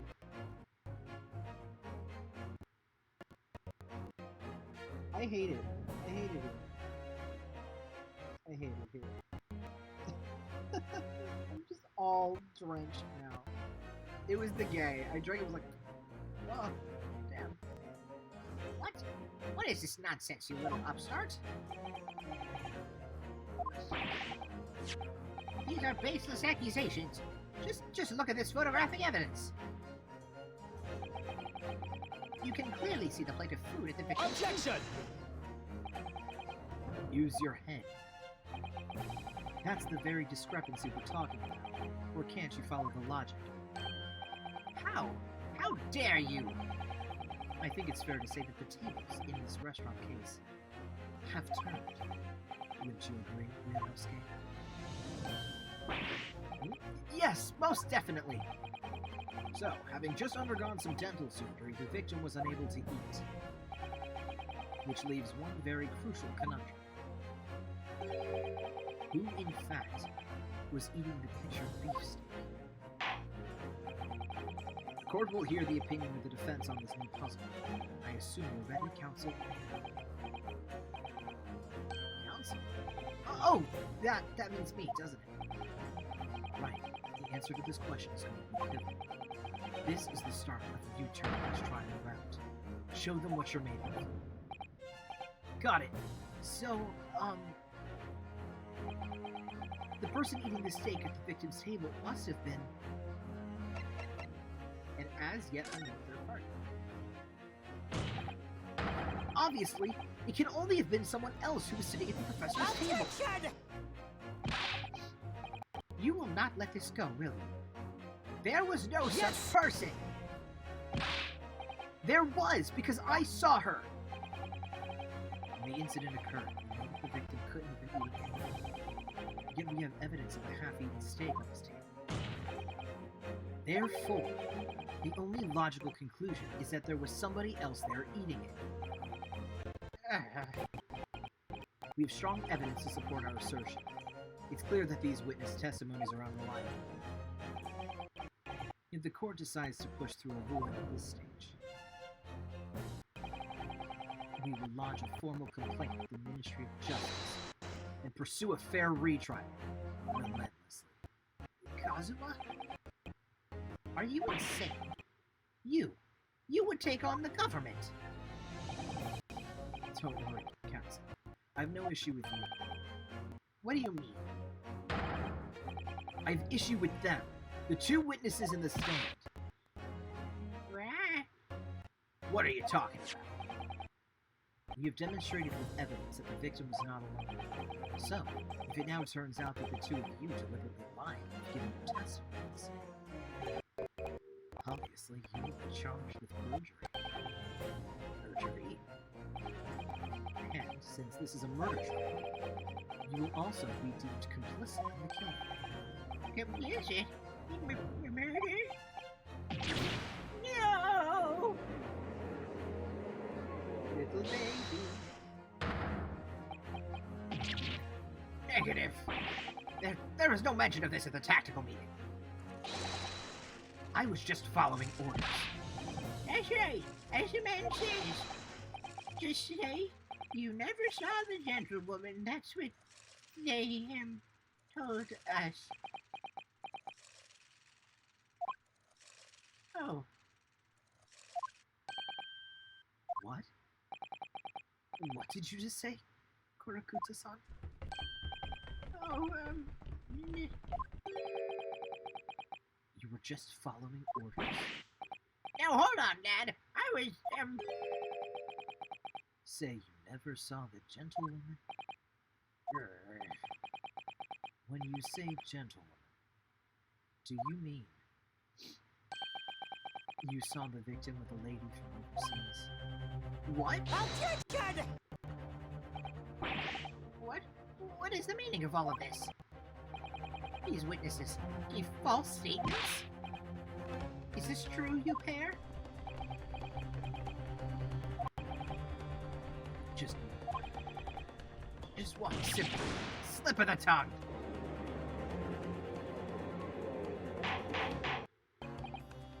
Order! Counsel, explain what's going on here. It's painfully clear now. You tried to prevent these witnesses from telling the truth. Absolutely not. The prosecution knows nothing of this. Then who's behind this? Who tried to make you keep your mouth shut? That's classified. So, you're prepared to be tried as a conspirator to this murder, are you? You wouldn't. This can't be happening! Ryunosuke, judging from the way they were reacting to this, I'd say you were sworn to silence by someone with considerable influence. However, I don't believe Ouchie had any idea. What are you saying? Hey, hi Nessa. I mean, to wield that kind of influence, there are only a handful of possibilities. It could only have been the government, the military, or police, I suppose. Any ideas about who might be behind this? If we can affirm who tried to silence these witnesses, then we can continue our pursuit. So we need to name whoever it was that tried to make the witnesses keep their mouths shut. Of course, we need evidence before we make any firm accusations. Evidence that proves whoever it was really did wield his or her power.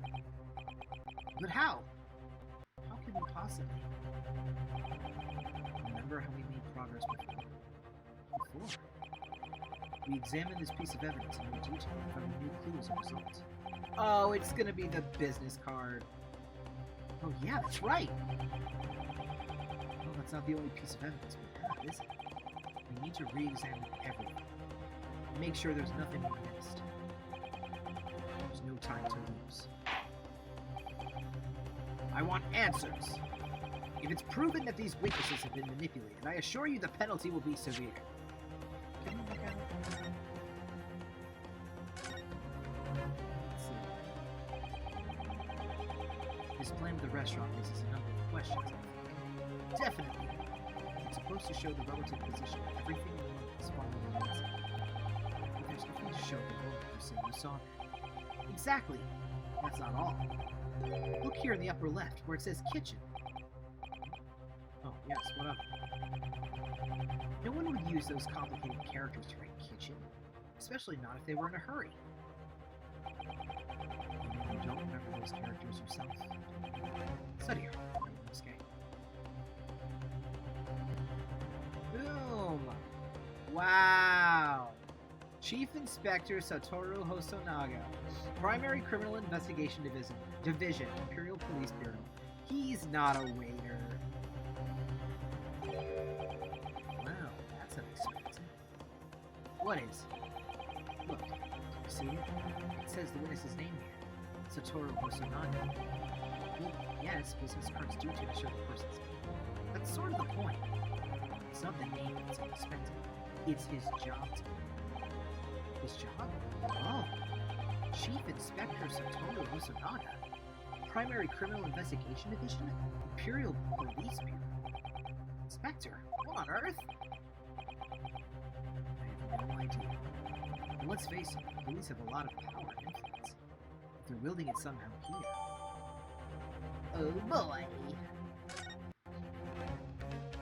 Okay. So... Please, wait. Your Excellency, I had no idea about any of this. I swear to every Shinto god, I knew nothing!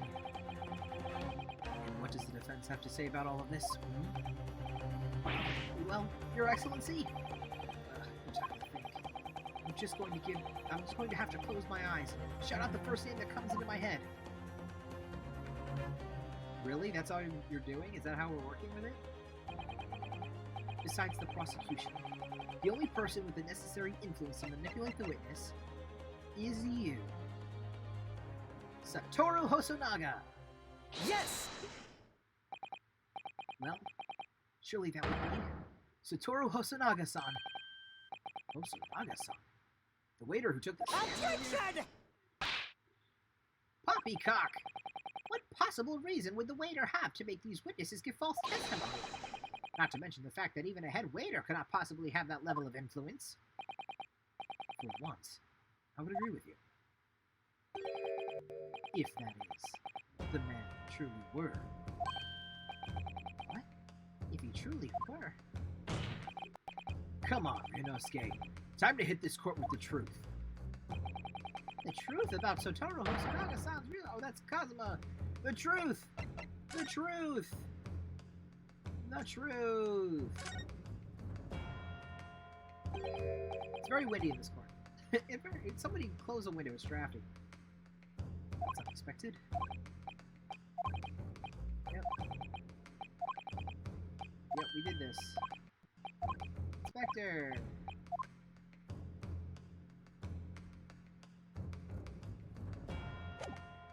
Oh. I'm supposed to present Yes! Present it! There you go. The plan of the restaurant sketched by the man in question. I agree it shows a great deal of attention to detail, but I'm not sure we can include anything. Sorry, Your Excellency. That's the back of the card. It's the back of the card. That's of interest.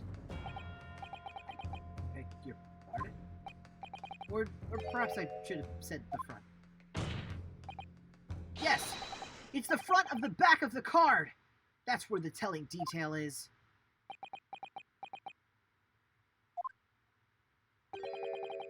Somebody please explain what this overexcited student is trying to say. Hosonaga-san sketched the plan of the restaurant on the reverse side of his business card. The front of that business card reveals the man in question's profession.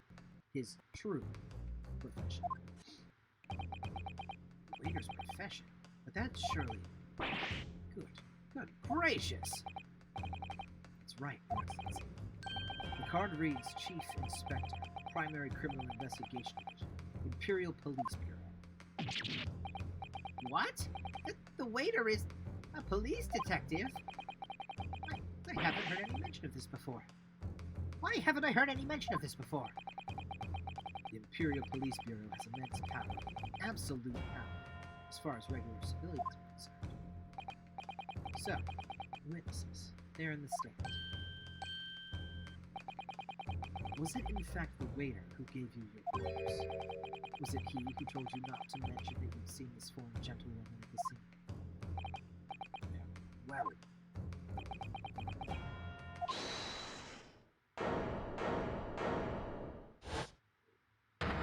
Oh, he's back! Inspector Hosonaga! I was worried something like this may happen. The moment you asked me to submit my sketches evidence, I realized it was a possibility. The court will take this plan and add it to the court record as evidence. Oh, well... Is there a problem? Hand the plan to the court officer at once. Of course. Here you are. Yes, I remember now. He did act strangely when the judge asked him to hand over his business card. I strive to carry out all investigations flawlessly. It's my guiding principle. But I let myself be distracted when I made that sketch. It was an unusually careless mistake. So, you mean to say you really are a detective? But why would a detective be working as a restaurant waiter? Of course! Your salary must be nuts. I was working on your company. Yes. There have been a series of incidents at the restaurant recently. In order to investigate, I decided to get a job to pay, working undercover. Incidents at the restaurant. What kind of incidents? That would be classified police information, which I am not at liberty to divulge. However, I can state categorically that they are unrelated to the case of homicide. His headband is fueled by the power of gay. Very well then, Inspector Pussy. But you will elaborate on one point for the court. Of course, Your Excellency. We have just heard new information from the two witnesses beside you. That at the time of the shooting, there was in fact another person present at the victim's table. If that is indeed true, clearly you would also have been aware of this person's presence having served at the table in question. However, your testimony did not allude to this other diner. Therefore, I am led to assume that in your professional capacity as a police officer, you required these witnesses to be in agreement. Would that be correct?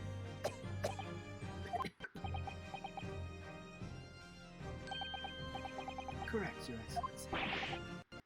Unbelievable! As I suspected.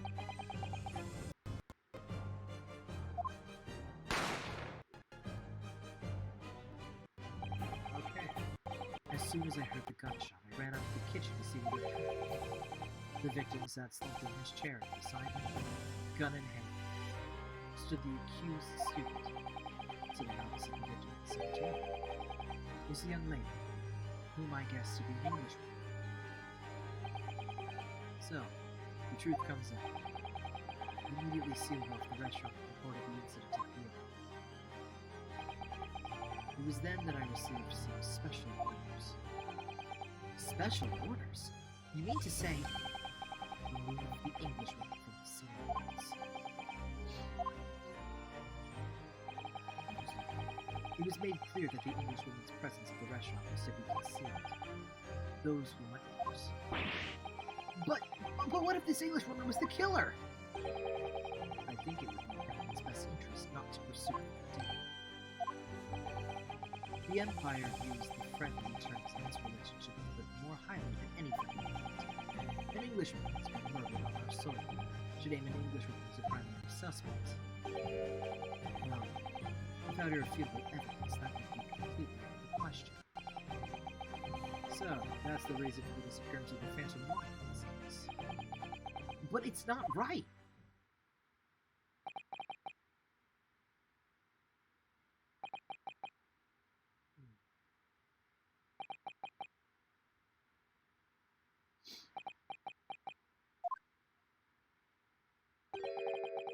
One possibility does spring to mind.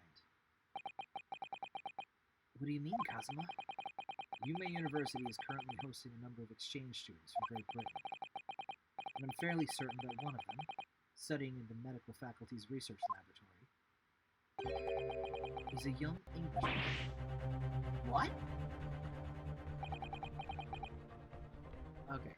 One sec. My dog is absolutely having a freak out, so I could hear her from all the way down here. So I'm going to pause for a hot second. But I will be right back.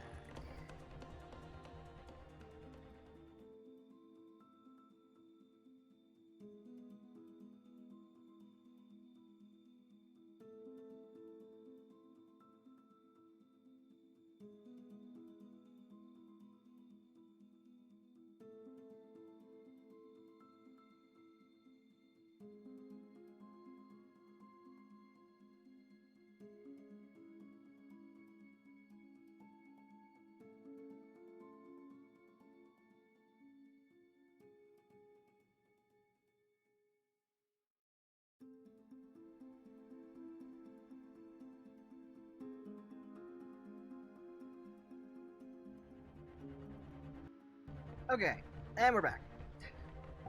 Just had to figure that out. Alright. You're a shrewd man. You can see why you're the chosen candidate for the overseas study tour. You mean, when I removed the woman from the scene of the crime, I thought it prudent to check her identity first.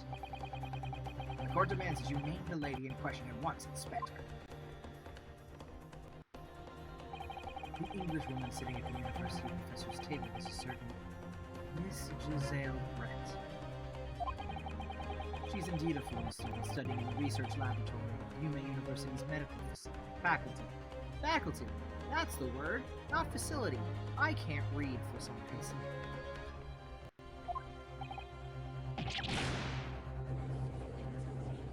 My mic is not doing a thing at all today. Stay still, you ding-dong. Stay still. There we go. Sure, we'll go. I admit that under orders from the police bureau, I erased all evidence of this lady's presence at the scene, and ordered these witnesses to make amendment for their testimonies.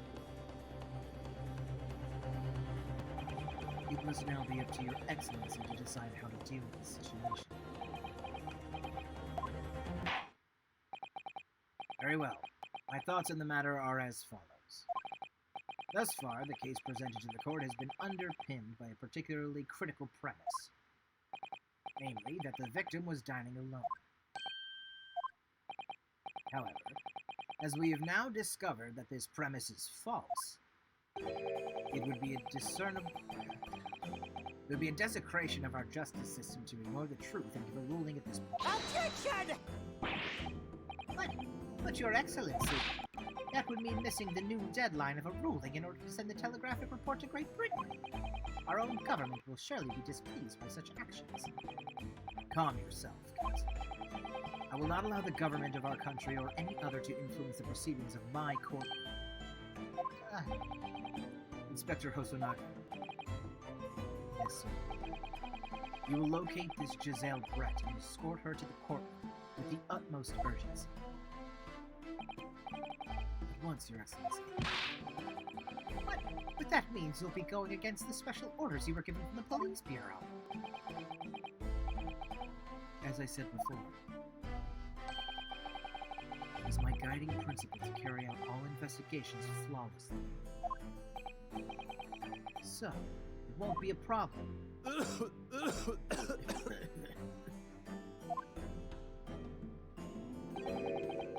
Nothing will get in my way. I like him. He's weird and a little unsavory, I think, but I think he's cool. Court will adjourn briefly. The prosecution must call the English student Giselle Brett to the witness stand. Do I make myself clear? Yes. Your Excellency. Good. Then we will have a 30-minute recess before reconvening. Ooh, we're figuring it out. Also, I will not spill.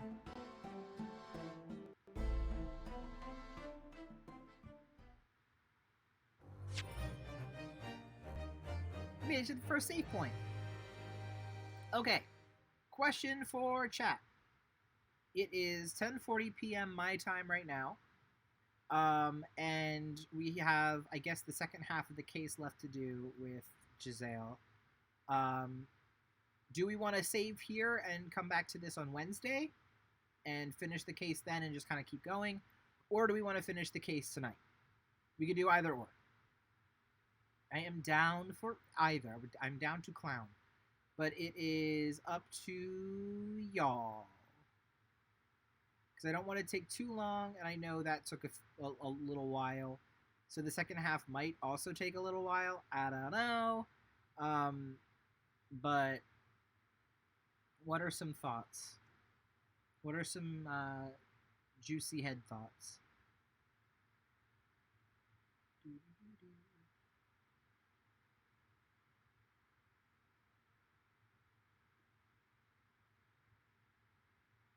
Anybody?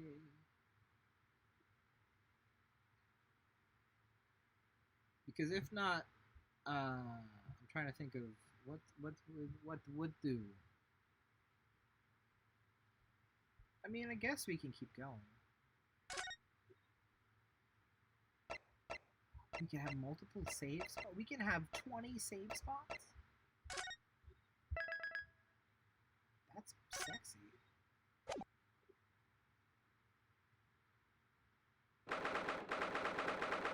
22nd of November, 11:38 a.m. Supreme Court of Judicature 5. Defendant's Antechamber 5. Excellent work, Ryunosuke. That was superb. My heart was in my mouth the entire time. It was almost unbelievable. I mean, can you go in there? You were drenched in sweat. Your eyes popped, your knees knocked, and you were grinding your teeth. It was a grim sight, but before I knew it, I started finding inconsistencies in the testimonies. I think you might have a natural talent for running away. Forget it! It's terrifying! If I get through this, I don't ever want to see the inside of a courtroom again! Cecil is busy spoiling himself. What? On accident again? Excuse me?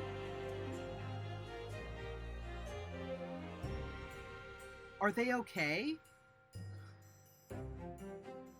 Cecil, is everything okay? Oh no! Anyway, it looks like we've exposed your phantom lady at last. Miss Giselle Brett, student from Great Britain. That's what I was trying to tell everyone from the start. Dr. Wilson wasn't alone. There was a young woman with him, like I've been saying all along. Yes, you have, haven't you? I might not be overly confident in the courtroom, But my powers of observation are one thing I am sure of. We keep trying to just find pictures, then get spoilers. Oh my god. Cecil! Cecil, stop spoiling yourself! Yes, I can see that. So, about this young gentleman. Thanks to our detective friend, she was hastily escorted away from the scene, it seems. Cecil, just don't go looking. Don't go looking. Don't go looking. Please don't go looking. Because you're gonna see, and it's not gonna be a good time. Did you see what happened with her? No, I didn't see any of it. If her name's a funny, I don't know. I was just on my way out of the restaurant myself. Then, on the floor next to Dr. Wilson's table, I noticed there was a gun lying on the floor, just after I bent down and picked it up. I found out after. Okay. I didn't have time to think about where the sound of the gunshot had come from. The waiter ran over to me, looking as white as a sheet. He bundled me into some sort of small pantry next to the kitchen. Fast thinking by the detective. He apprehended his suspect without a moment's delay. Yes, and because I was shut in the pantry, I have no idea what happened outside in the dining area.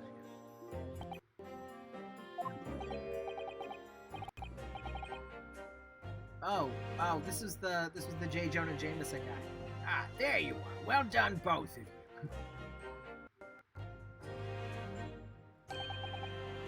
Professor Mikotomo. Well, it seems I was right. Perry, you make an outstanding team. You've exceeded my expectations, I have to say. Yes, it seems you planned this from the start. You arranged things so that I wouldn't be able to act as a lawyer in this trial. Our modern country is still in its infancy. Our justice system, even more so. He just wants more pictures of Spider-Man. Which is why I firmly believe that we need to send our brightest young stars overseas to learn all they can. I wanted to avoid a situation that may have resulted in your study toward a Great Britain being canceled. Well, it makes no difference. Lawyer or otherwise. If I'm the kind of man who can't keep his best friend avert the worst crisis of his life, I shouldn't waste everyone's time by going to study overseas. What? What are you saying, Kazuma? So that's your stance. I was afraid you'd feel that way. Kazuma? Well then, looks like it all comes down to you. To me? Yes. You need to prove your innocence and uncover what really took place in that restaurant. I must say, I very much want to know the truth. After all, I have a personal connection to this case. Come to think of it, you said the same thing earlier this morning, didn't you? If you don't mind my asking, Professor, did you know the victim? Yes, I did. As you're probably aware, Dr. John H. Wilson was a visiting professor at UP. It was I who invited him. Oh, I see. I didn't know that before.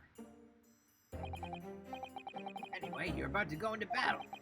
The victim was a university professor from Great Britain. A well-known one at that.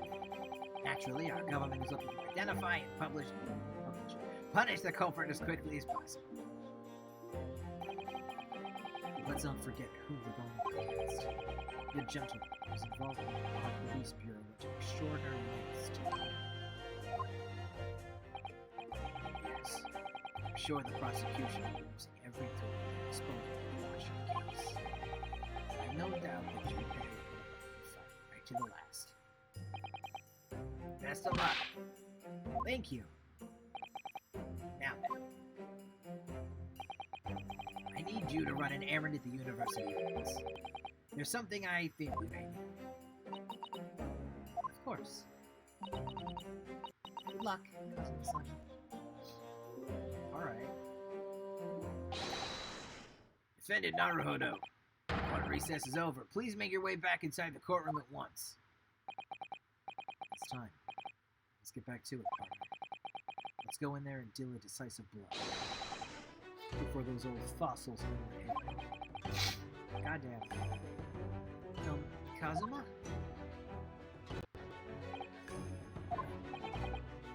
Thank you.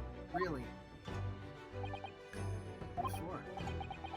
Well, if you hadn't said you believed me, then I'm fairly sure I'd already be found guilty by now. Your Honor! It's gay. Look, I have faith in you. As a lawyer and as a friend. Coming from you is a lot. If I'm found guilty in this trial, he's really going to give up on his dream of studying abroad. It's the kind of true friend he is.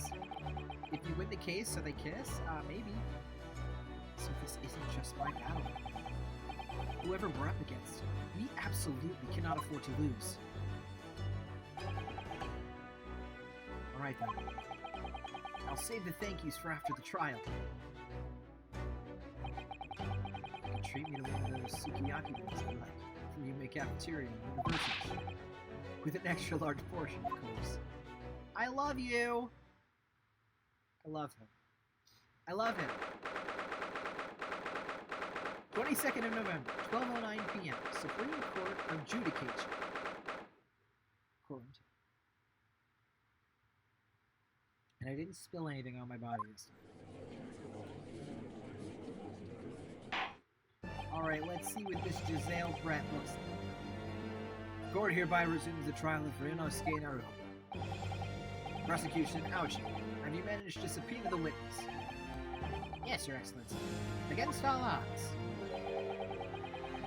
Thanks to a certain strictly, the prosecution is now under rather painful scrutiny from the government. Sorry. The government scrutinize. It's their job. It's nothing new. It's highly unlikely the good relations we forged with Great Britain will emerge from this trial unscathed. Will you still think it's nothing to worry about when a new treaty breaks down in our nation's flounders, I guess? Again, terribly sorry. The friendship between our nations is really so fragile, and the treaty isn't worth the paper it's written. You really have nothing to worry about. What do you mean?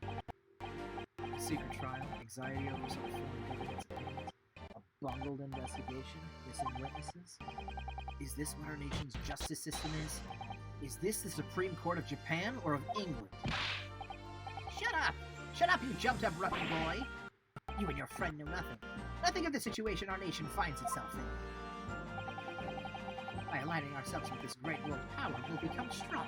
Diplomacy has never been more critical. Steady political maneuverings is what will secure our futures. I won't deny that I'm no expert. I'm just a student, and one who could arguably study harder, too. But standing here now in our Supreme Court, there's one thing that I feel very strongly. A country that fails to uphold the truth in its justice system is a country with no future at all. Damn. Tell it like it is. All said, despite the wide-eyed look of terror. You little brats! Thank you, Counsel. This court is the pinnacle of our nation's justice system, and exists solely for the pursuance of truth. With that in mind, this trial will now resume with the next witness to be stand. The visiting student from Great Britain, Miss Giselle Brett. Yes. Your Excellency. Alright, let's see her. Oh, hello. What?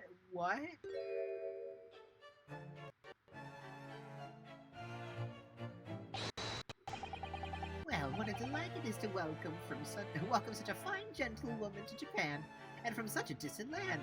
Pink. I know. I saw the pink. I'm calling out the pink. She's the one who did it.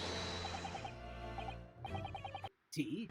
Someone bring English tea. In England, no discussions take place without tea. Is that true? No idea. So, Could we possibly trouble you to state your name and occupation for the court? Of course. My name is Satoru Hosonaga. I've been working undercover as a head waiter. Right, you? Yes, we know all about you. Inspector Hosonaga, where are your manners? In England, it's always ladies first. Is that true? Yeah. A little under today. You said your powers of observation. One thing you should have. Oh, yes, I think I did.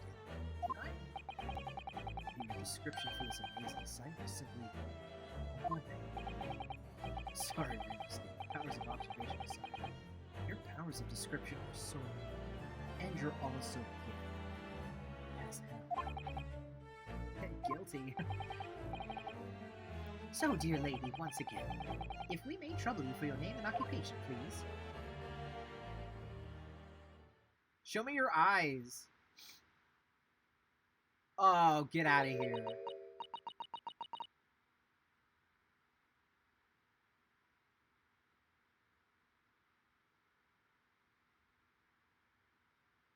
She doesn't speak Japanese. Oh no.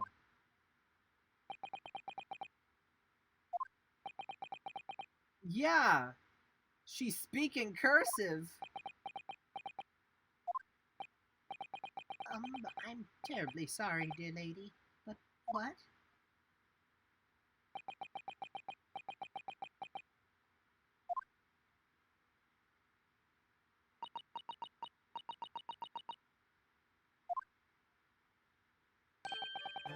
The lady says her name is Giselle Brett. She comes from London, England. She's a visiting research student, currently enrolled in Yuma University's medical faculty. Oh my, what a rare treat to hear the dulcet tones of the dulcet tones of the delightful language of the British people. Air Flamingo, it's so good to hear dulcet tones. There you go, Olivia. I'm afraid I don't understand a word you said, but it was as beautiful as a hummingbird's song. As far as I can tell. The detective is translating her words faithfully. Oh, I should sit up and take another sip of that, huh? Yes, I agree. Because these voices hurt my throat. Ah, yes.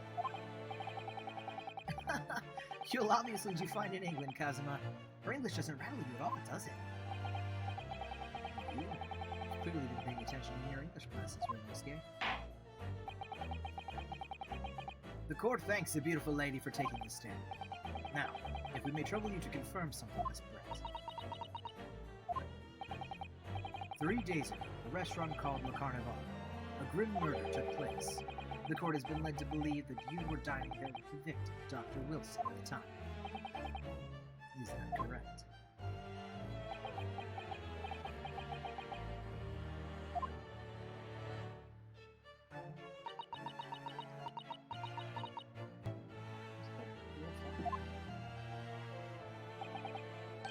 She says yes.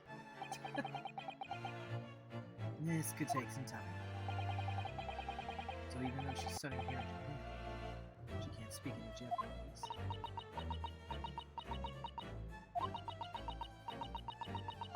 Interesting. She'd like to apologize for disappearing from the scene. She says that she was due to make a presentation at the university, so she had to leave early. Interesting. You're the one who engineered her escape. Oh, she's following special orders from the parents. Well now, dear lady, would you be so kind as to cast your eyes over this photographic print? Seeing as you were so unfortunately present at the scene of the crime, could it be that your resplendent eyes caught sight of the wicked perpetrator, perhaps? My professor doesn't allow for absences just because of a murder. How dare. Apparently, it was a very frightening and sorrowful sight. Do you mean to say? Yes. It would appear the lady did witness the crime. The very moment when the accused, standing right in this corner, shot the victim in cold blood. She's got pink on her clothes. She's evil. She's evil. Order. Order in the court. Did you hear that, Your Excellency? Here we have an absolutely conclusive witness statement. Well, it looks like it's clear now. Clear who our real enemy is. Gasp. Who could it be? Unfortunately, I will have to ask you to formally testify if you please. Kindly tell the court the exact nature of this frightening and sorrowful sight you described.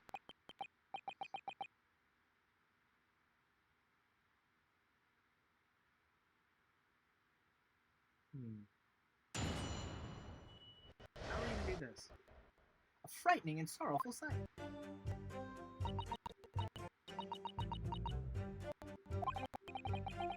I had arranged a meet for a slightly late luncheon with Dr. Wilson that day.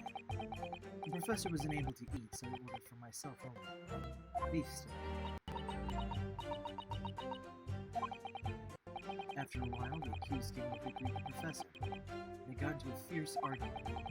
And not long afterwards, the accused took the professor's gun and shot him right before my eyes.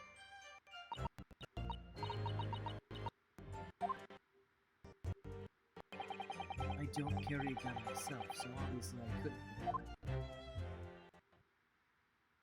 Okay. So I want to press on the fierce argument. No, I didn't have any kind of argument with the professor at all. Objection! Quiet, you filthy wretch! Look at you, you black-hearted blackguarded. Look at all this snow-white angel. Look at this snow-white angel. I'm sure even a dark-minded scoundrel like you can imagine whose words the court is going to believe. You're still making the same mistakes, Renosuke. You mustn't blurt out when you're goaded like that. It's a lesson you need to learn. But he's so annoying! Of course, I was at the scene as well. I took statements from this lady and the two witnesses who testified before, and reported back to the Bureau. It was decided that Miss Brett was not involved, so I let her go. The testimonies of the last two witnesses were completely worthless. Well, even so, on the day in question, the lady was wearing the same outfit as she is today. As you can see, there was no way about her person where she could conceal the fire. Her hat! Her hat! I would think she could hide a gun almost anywhere in that outfit if she wanted to. Unless and until the precise location where the witnesses to have hidden the weapon could be shown, this is moot. There are no pockets in my hands. I have nowhere to hide a gun. Thanks to the witnesses on the guards. That's ridiculous! If only I was allowed to lift up her dress, I could prove it to you again. Don't think about doing anything rash. But I didn't fire the gun I picked up! There must have been another gun there that day. You're right about that. Which means this lady was hiding guns. Yes, that's what we have to prove. To do so, we need to pull her testimony. Ah! Ah! Ah! Ah! You little... Oh, we got her now. We're going to cross-examine the fuck out of this testimony. Oh, yes, Your Excellency. Let's break every piece down. Nothing goes without pressing. Yes! Okay, because of his appointment. After 2 p.m., in fact. That's really quite a late lunch, isn't it? Objection! You don't keep up with the latest fashions for the do you? Late luncheons are in vogue, isn't that right? No. Decisive English is quite distinct. The gentlewoman is currently working in the victim's research laboratory, it seems. So it was apparently a daily occurrence that they get lunch together. I love the word lunch as a word. Like, yes, we are going to lunch this evening. Like, going to do it. Like, ah yes, we were lunching. Like, that's so pretentious. But on the day in question, the victim had another appointment at the clinic first. Yes, which we can prove from the medical report card that was submitted as evidence earlier. That's right. Miss Brett and the victim went to lunch following the victim's treatment, which is why it was so late. Yes, that all makes perfect sense. Such wonderful logic. What a shining example of English intelligence this fine gentlewoman is. So you both arrived at the restaurant, which happened, or what happened was... The professor was unable to eat, so I ordered for myself. Yes! That checks out, but I still want to say. He was unable to eat, you said. Silence, simp! Sit down, simp! And that was because he just had a tooth removed at Hada Clinic, correct? That's right. You're supposed to actually check with the witness before answering. Was Miss Brett aware of that fact? It seems so, yes. She'd heard that the professor was to have some dental treatment. So that would mean that it was you who made the steak picture here. Is that right, Miss Brett? That's right, yes.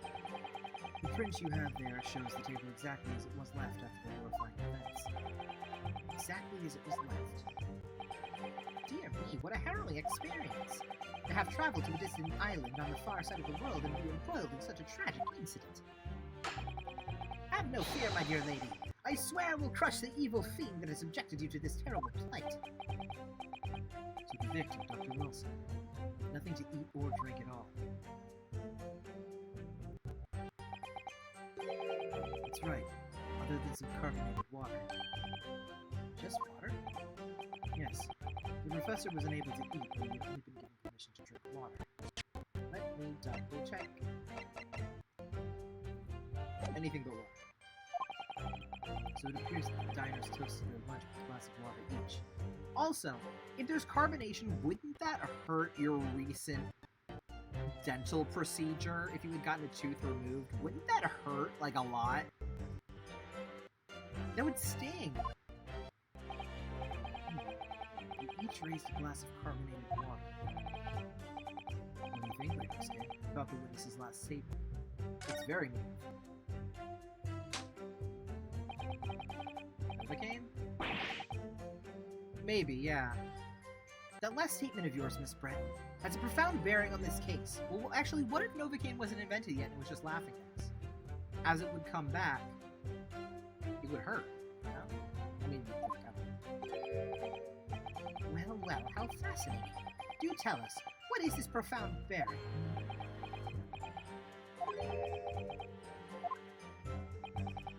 The significance of the statement became apparent in times.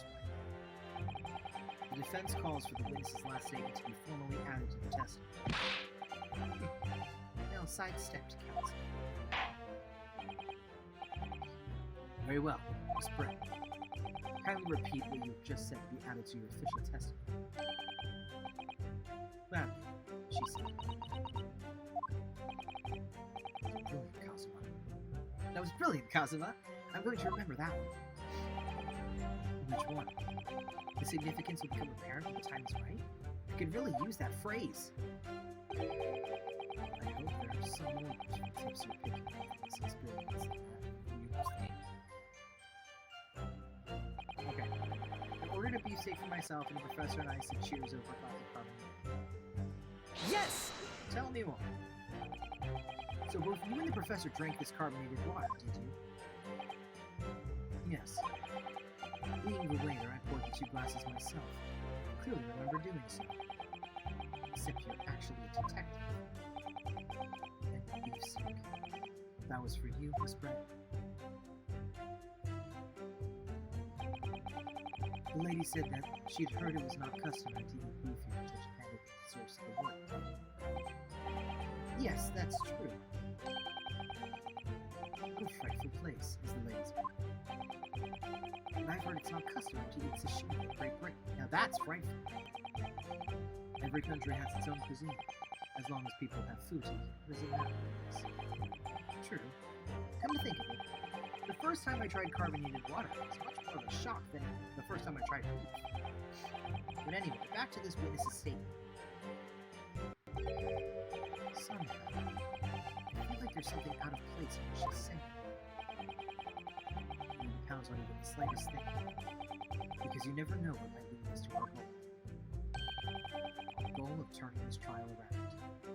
A turnabout, one might say. Understood, Hazard.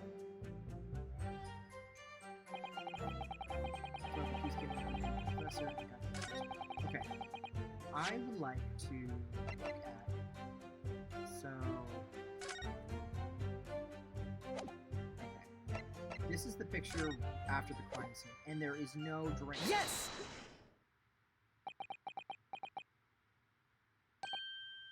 That's it! Let me just confirm something, please. It's to do with this photographic print. Just a short while ago, you spoke of this print showing the victim's table at the crime scene. That it was exactly as it was left. That is correct. The lady says. Well, that is... it's odd. Very odd.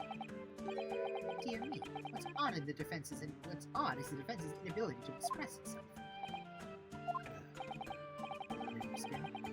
What is it about the print that's odd? Well, obviously, it's the cheers.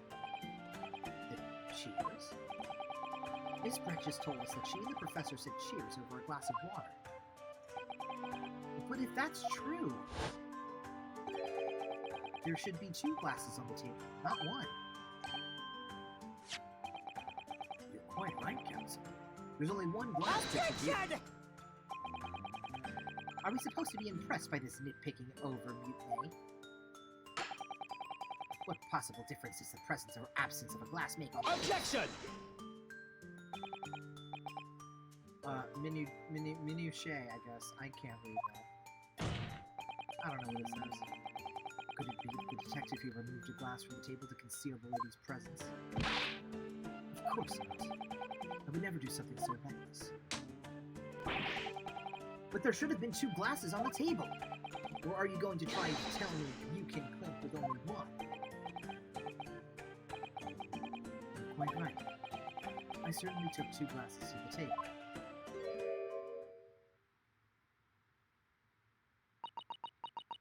Uh-huh. Yep, uh-huh. Inspector, what did the lady say?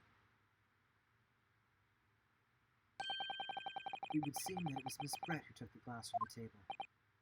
What? It was all so terrifying. Everything that happened. I panicked and thought I should try to hide the fact that I'd been there at all, she said. Good gracious.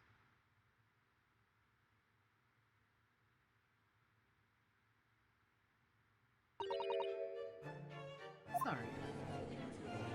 I don't like it. There. As I assured the court before, there is no consequence at all. Oh, please. We must remember that this student had just murdered this lady's luncheon companion before her very eyes. Who could blame her for concealing a glass or 2 in her state of disarray? That's absurd! Oh, really? So do we take it that you are now going to accuse this vulnerable, young and beautiful woman of mischief? What?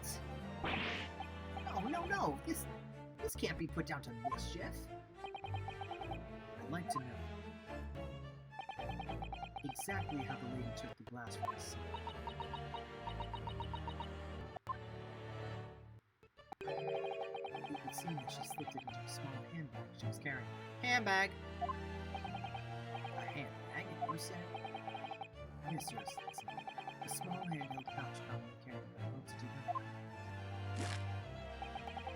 So the beautiful lady has very graciously explained how and why she removed the glass from the scene.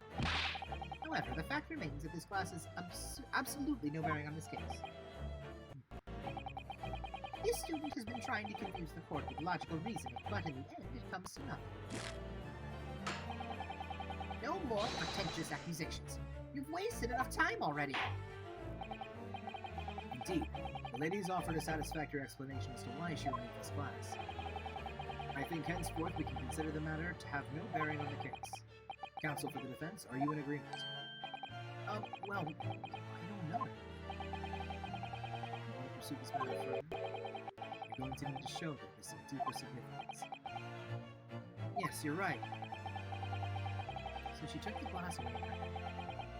There's a deeper significance there. It's the handbag. Wait, the lady put the glass in her handbag, you say? Yes, do try to keep up. It's already been explained to the court that all English gentlemen carry handbags for small items. Let me see. A little while ago, Miss Brett stated the following. There are no pockets in my outfit. I have nowhere to hide a gun. But what she forgot to mention was her handbag, in which it would be perfectly possible to conceal a gun. You're right. Well done, partner. I had a feeling you'd pick up on that, too. What are you insinuating, you vile blackguard? It's really very simple. The gunshot was heard when the defendant picked up the gun from the restaurant floor. As he didn't fire that gun, we can deduce there must have been another firearm at the scene. The true murder.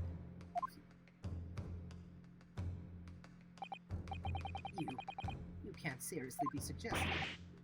Inspector Hosonaga. Yes. Did you or did you not search Miss Giselle Brett's handbag on the day of the murder? No, sir, I did not. As I thought. In other words, another gun, the one that was actually used to kill the professor, could have been hidden in Miss Brett's handbag. No! Yes, it's true, it could have. Order, order, order! What is the meaning of this, Inspector? The meaning of what? Prosecutor Ouchie.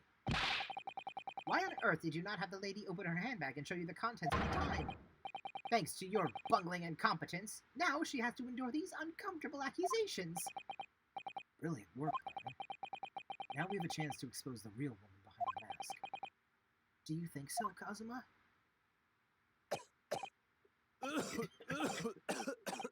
Oh, he's having a tough time. Well, what a sorry situation. Clearly you have no faith in the police. As I said, I did not search the lady's handbag after the shooting, simply because it was unnecessary. Unnecessary? In what way? I ought to thank the student lawyer, really. Oh boy, what do we got? I have a piece of evidence here that I had completely forgotten about. This photographic print.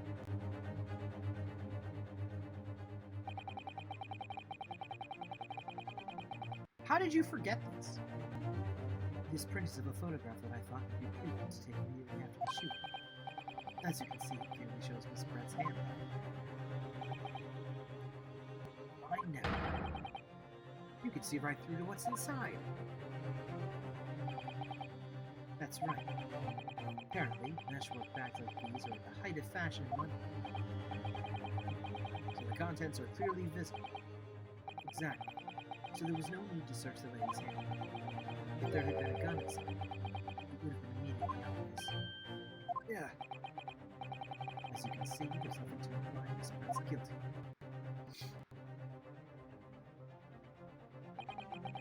Thank you for helping to prove that. What? Oh no! He got boofed. He got boofed. Order, order!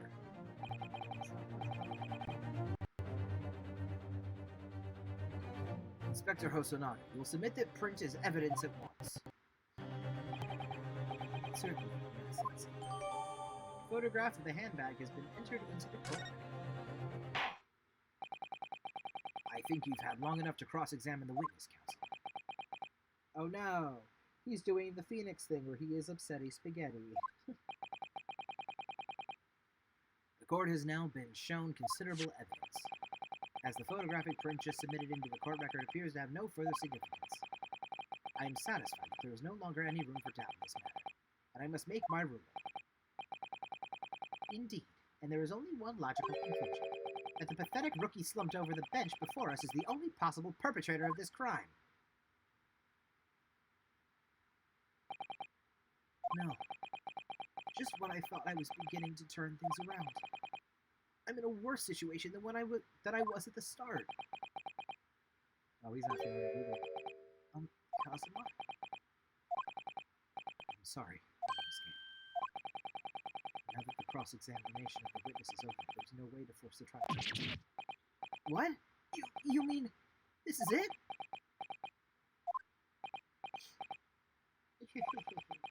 I must say you put up quite a fight for a lucky student. But the weak arm meet, while the strong meet. You are wasting your time. There's no way to defeat true justice. A fact you can chew onto your heart's content from the inside of your cell. This can't be happening. Am I really going to be found guilty of a crime that I didn't commit? And Kazuma, his dream of going to study in Great Britain will slip through his fingers. Kazuma, is there really no chance now of turning this trial around? You were the judge. There's nothing about that last photograph the detective produced that we can contest. Which means there's no basis on which we can argue for the trial to continue. Goodness. Actually, there is. I would like to investigate this photo. It's weird.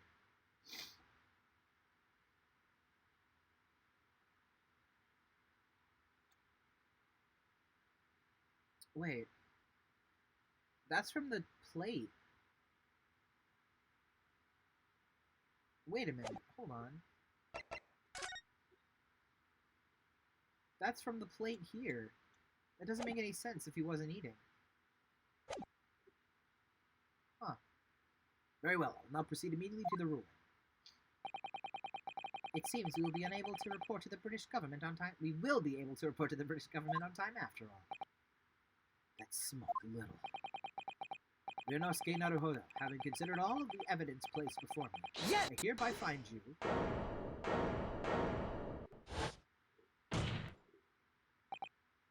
Wait, Your Excellency. I don't think you can rule on this case yet. Objection! This amateurishness is getting tedious. When His Excellency deems that the trial is over, he gives his ruling. That is the most basic protocol of the Yes! court. Your Excellency, just a moment ago, you said this. As the photographic print you submitted appears to have no further significance, there's no longer any room for doubt in this matter, and I must make my ruling. Now, that means that if there was a problem with the evidence, some significant detail, the ruling on the case at this time would be out of the question. Objection! This is blatant straw clutching. Look at this photographic print. All it shows is the handbag the gentlewoman was carrying on the day in question. There can be no problem with this evidence.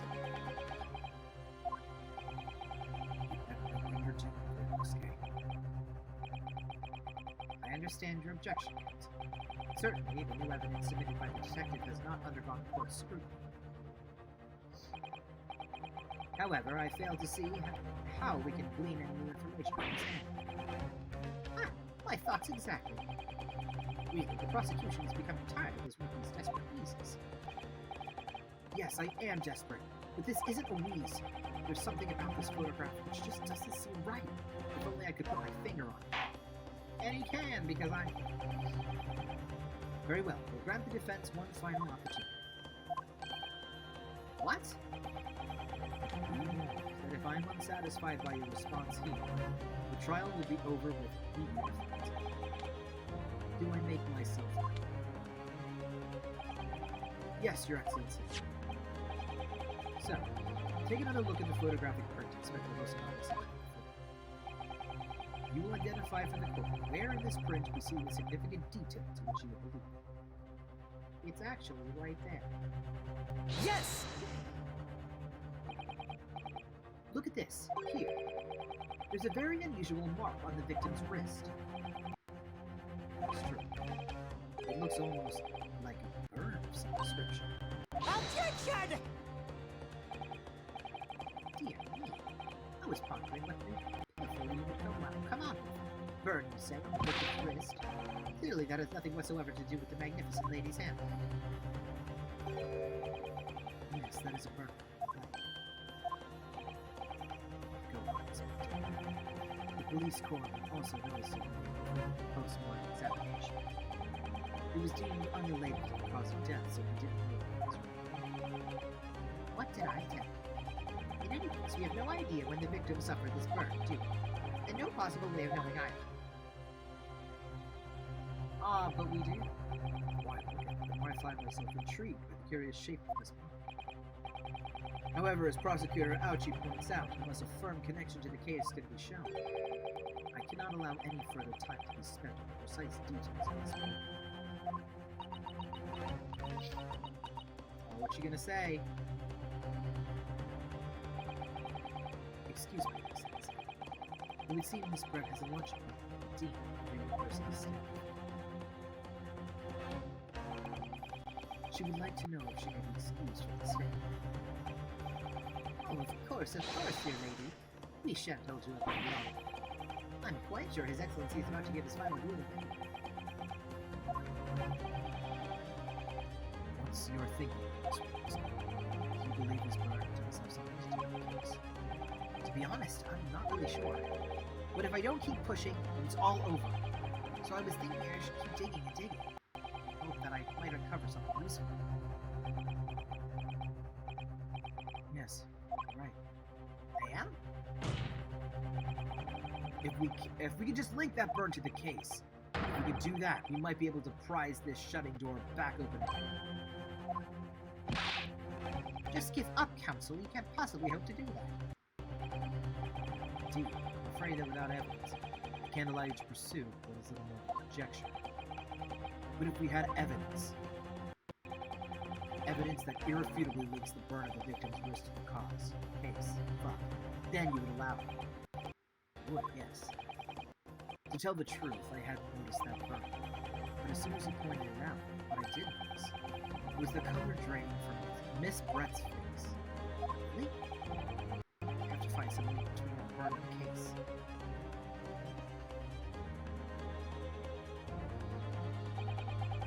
This is the moment of truth. It's time to find some evidence that proves what that burn really means. And we've got it. So then, the defense will now present its evidence to the court. The evidence that demonstrates an inextricable connection between the victim's burn and this trial.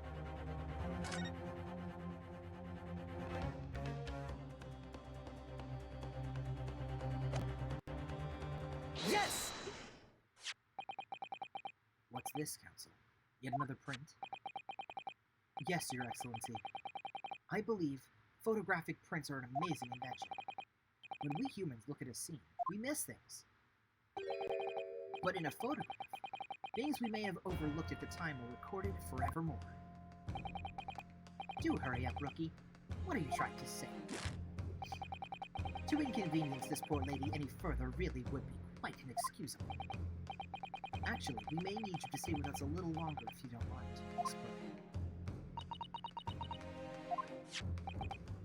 You see, it's very clearly visible in this other photograph.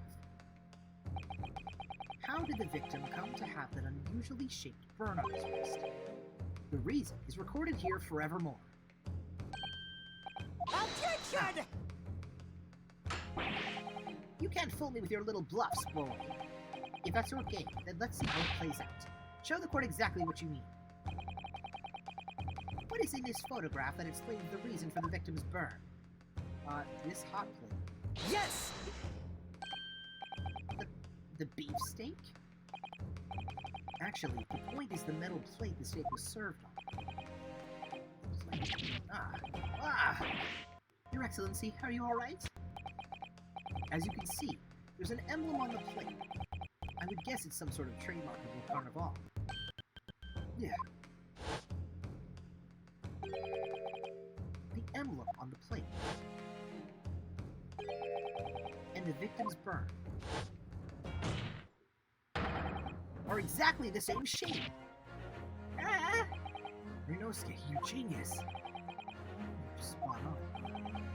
Which means the victim must have suffered this burn while he was present at the restaurant. Okay. Objection! But even if that is the case, we can't know if it happened on the day in question or not. It could have been the day before, or the day before that, or it most likely happened at some other unrelated time. Well, Objection! sadly, Prosecutor Ouchie, the chances of that are extremely slim. Thanks. Why? The outline of the burn is clearly discernible. Such a serious injury would have caused quite a commotion in the restaurant. Wouldn't you agree, Inspector Hosonaga? Can't imagine having missed such a terrible disaster, sir. What? I would say, looking at the picture of the woman, it wasn't suffering. And although it's not particularly large, it's extremely well defined, as the defense just pointed out. This was no mild burn, that's for sure. Can you be more specific, Inspector? Well, let's see. If the plate was at around 90 degrees centigrade, a burn like that would have taken around 3 seconds. It's inconceivable that the victim would have let out a scream of pain. I've been investigating the restaurant for several weeks now. I've not heard anyone scream at all. As the head waiter of the Carnival, I can testify to that without hesitation. But you're a detective, not a waiter! No, don't worry. He's fine, he's got it. Yes! There you have it. Something isn't right here. As the detective said, anyone who burnt themselves on a piping hot plate for 3 whole seconds would scream in pain. There's no question of that. Yet Inspector Hosonaga never heard Professor scream. Not on that day. That's right. And the strange thing is, on the day he was shot, I didn't hear him cry out either. What are you suggesting? Well, if the professor had carelessly laid his wrist on the plate for anything like 3 seconds that day, that would be beyond careless, I think, Counsel. And the rest of us in the restaurant, myself, the sergeant, and only a teamster, none of us would, without any question, have heard him scream. Wouldn't you agree, Prosecutor Ouchie? Well, yes, I suppose. So the question is, why didn't a single person hear Dr. Whistle scream? I almost don't believe it, Ryunosuke. Do you think? He's already dead. Can it really be true? I never dreamt we'd arrive at a conclusion like this, but I'm starting to think that maybe we've been led into a terrible trap.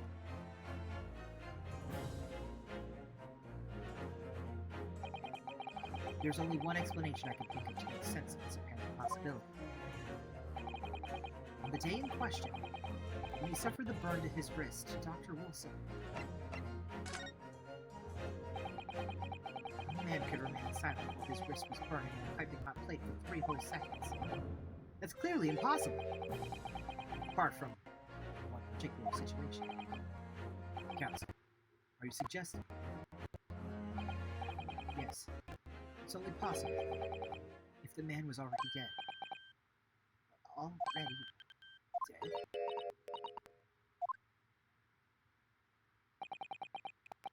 Knowing what we know now, it's the only possible explanation.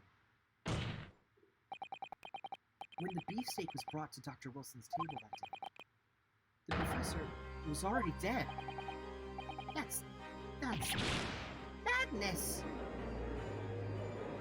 Damn, it is madness. No, it's Sparta. Order, please! Counsel, explain this absurd notion at once. The victim was killed by a gunshot. That's right. That's absolutely right, Your Excellency. This is just another ridiculous ploy by the rookie student. But clearly he has no grasp of the facts. Objection!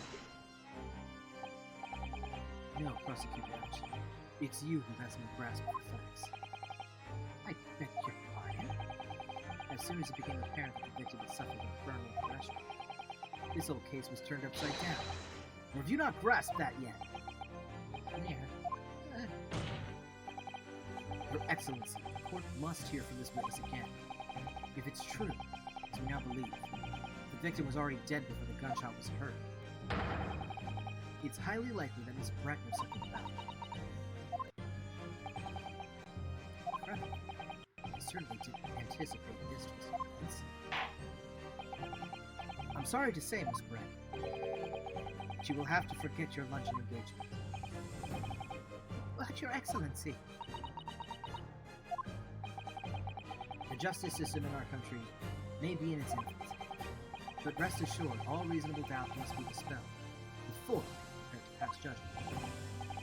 Thank you, Your Excellency.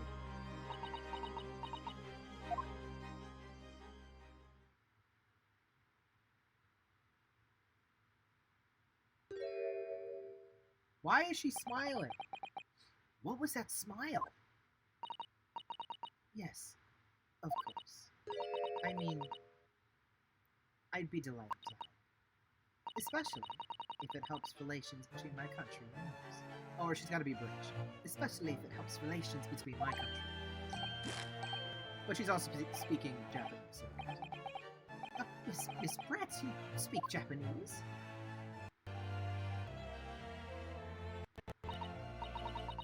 Well, of course I do. I am studying in your country.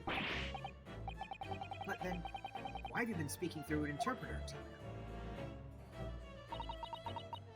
My mother tongue, Queen's English, is the most refined and elegant language in the world. As a gentleman, I try to avoid speaking in vulgar terms as much as possible. Damn. Damn. But it seems the men in this land possess none of the chivalrous virtues of English gentlemen. So I can see that I shall have to lower myself to communicating with you all on your own. Well, you are the epitome of a true English gentleman. You're truly honored by this lavish consideration you so graciously afford us. I see. In that case, Miss Brett, I will now ask you to testify in your own case about the events leading up to the death of the victim, Dr. Wilson. Wow, how rude. So, finally over here. Things are getting interesting, Rimsky. Why do you say his names like that? Like, why? The victim is dead. Unfortunately, I have no idea when the poor man burnt his wrist like that. On the waiter brought my steak, the professor and I raised our glasses and toast. As far as I've heard, the post-mortem report showed no other possible cause of death besides the gunshot. If there's some other way a man's life can be taken without leaving a trace, please, do show. Poison! But of course, this country's inferior investigative techniques probably wouldn't pick up on it anyway.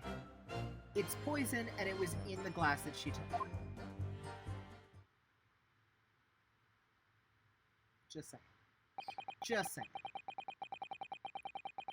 That was captivating. Beautiful testimony will go down in the Supreme Court's history. Thank you. Easy does it.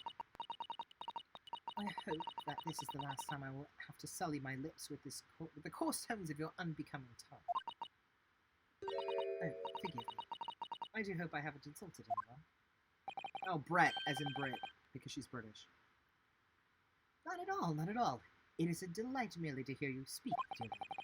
And it seems very clear from your testimony that this boorish talk of the victim's burn is utterly irrelevant, and why was he talking with a British accent? I don't know. I will be speaking to your country's Minister of Justice about what has happened here today. The Minister of Justice? May that irritating little bully of a student be given the harshest punishment possible. Amen. Huh? Thanks. Is that a prayer thing? Well, I have to forgive your irritations. And put up with a cross-examination. I expect you've noticed that this little bully of a student is doesn't miss much.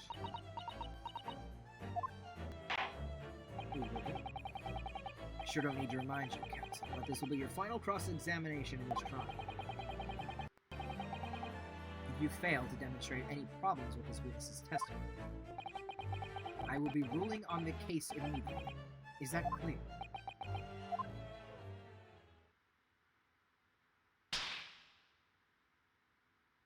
Okay.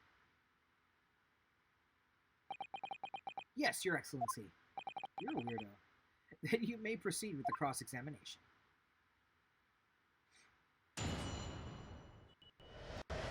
Okay. I have no idea when the poor man would work his wrist.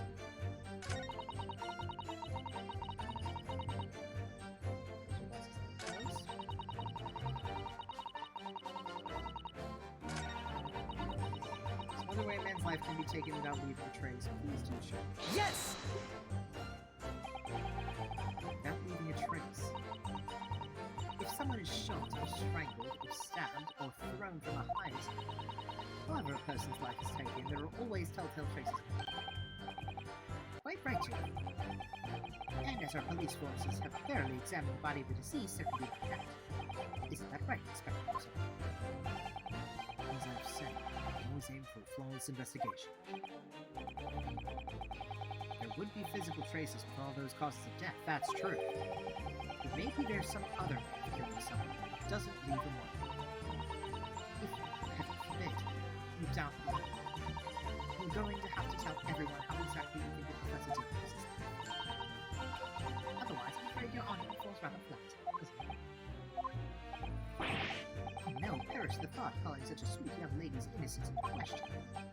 On my honor, I, Taketsuchi Aoshi, will cut down any who dare cast such aspersions. If killing someone leaves no trace, need some evidence for this. Yes, evidence.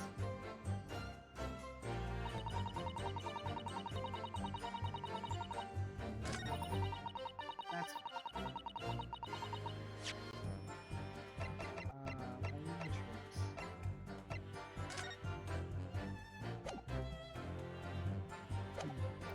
I don't know if I... Poison. But I don't think I can just present that and just assume that it's poison. We're gonna need to back it up.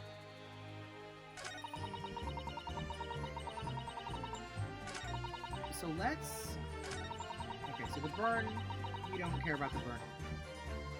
Let's just press on the... Yes! As you testified before, you were drinking carbonated water, is that right? Dr. Wilson was only permitted to drink water at the time, which explains why he ordered that drink. Correct, later. Exactly as you say, sir. Although... I'm a detective. Although... Whether or not the professor actually drank it, stakes on its own. I'm afraid I don't know.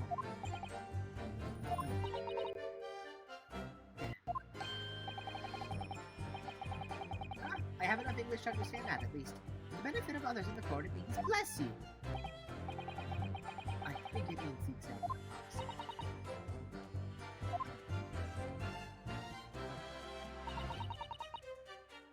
Yes! So just the gunshot. Excellent. Yes, it's written here in the paper. Fatal hemorrhage from ballistic trauma. Yes. Luckily for all of us, the little burn on the wrist isn't going to kill us. And as there were no other signs of trauma on the victim's body to indicate some other cause of death. It can only have been the bullet from your gun that put an end to this innocent man's life. But it doesn't make sense. The burn must have happened straight away, when the plate was first brought to the table by the waiter. Yes, that's true. If it had cooled this night, it would have been and if the victim burned his wrist on the hot plate as soon as it was brought out from the kitchen, then he must have already been dead at that point. Objection! And yet, the fact is that the victim was killed by a gunshot to the chest. Until you're able to show the court evidence to disprove that, this is a complete waste of time. I concur. Prosecutor Aoshi is right. Yeah.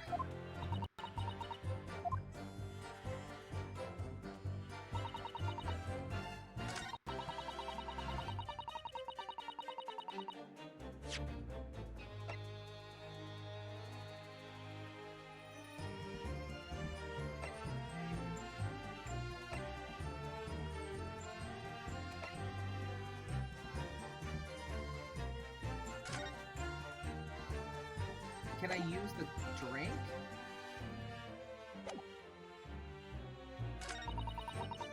I guess it's the only other thing I can do. Thank you. Poison. Chin chin. Okay. Bottle. Yes! Okay.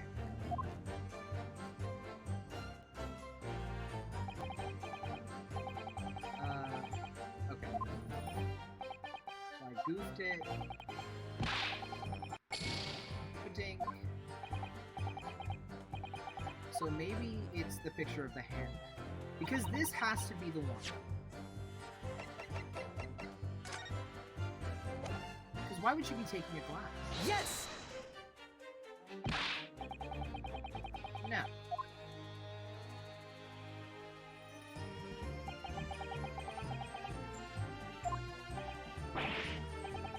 Okay.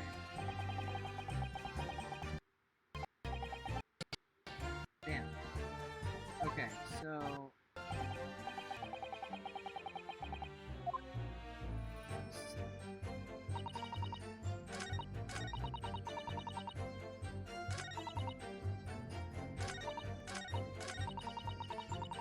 Which shape? This one? Without a trace? I did. And he said I have to have proof. Yes! Inferior? What do you mean by that? In the lands of the Great British Empire, the police store everything found at the crime scene for later examination. In this country, you investigate once, and that's the end of it. So that's so.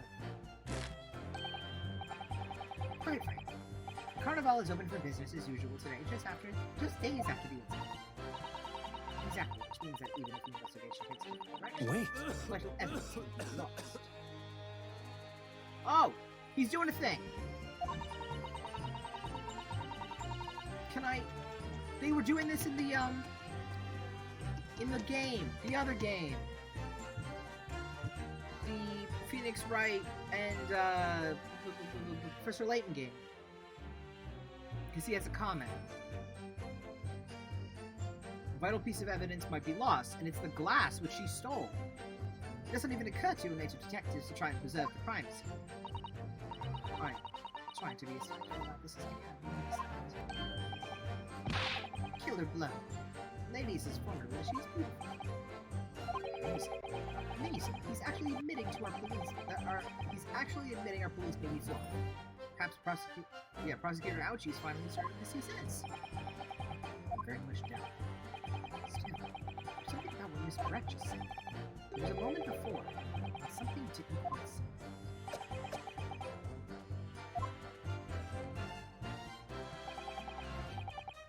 What do you think, Roskin?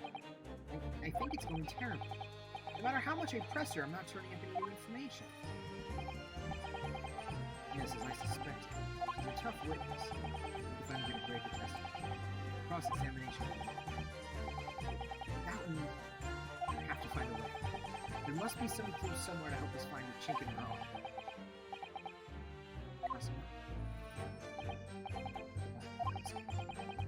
There is one thing I noticed.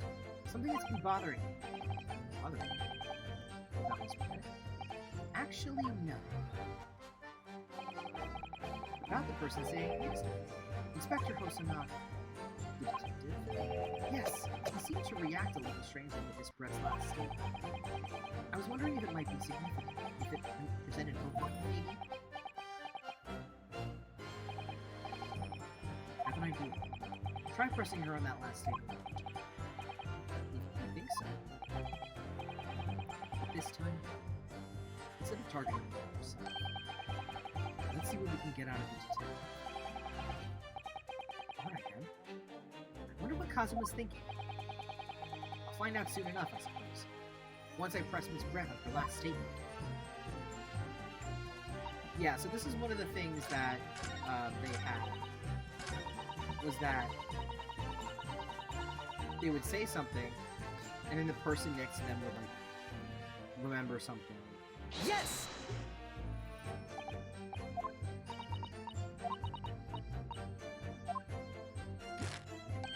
That's so. Wait.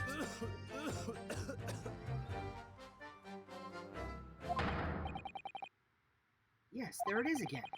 The detective's reaction is just the same as before. Why? Up until now, the detective had been in the stand with Miss Brett as her interpreter. But things are very different now. For this testimony, the detective is just listening to what the Englishwoman has to say. This could be a golden opportunity. What do you mean? When people are actually testifying, they're usually very careful not to let anything slip. However, when they're listening to someone else speak, you'll find they often let their guard down. Right. Look at him. He's lost in his own thoughts. It's time to pursue the man in his train of thought. Sorry? Pursue? I'll explain how to do it. It's all to do with the witness. At the moment, we're focused on Miss Brett, who is the person actually making the current statement. Game mechanics! By moving the marker left to right, you can turn your attention to the other group on the stand. While you're looking at the other witnesses, you'll be able to pursue. If you can catch the person just at the time, you might uncover some new information to pursue. If you ever notice a strange atmosphere amongst the people on the stand, take a good look around. Alright then. So first I should move the marker across and focus on the detective, then pursue him and see what's on his mind. Here we go. Wait.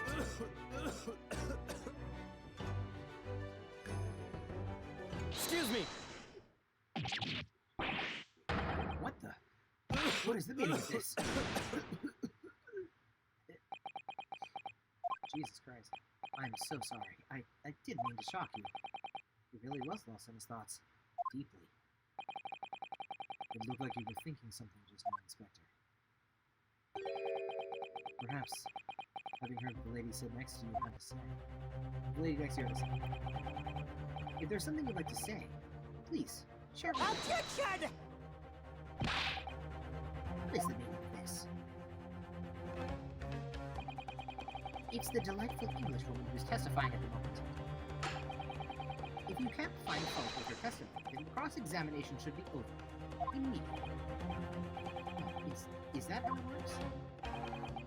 Absolutely not. The detective is in the stand, which makes him a valid witness. Yeah, not to mention the fact that he's intimately involved in the case. Inspector Hosonaga? Yes. Do you have something to add in relation to the statement just made by Miss Brett?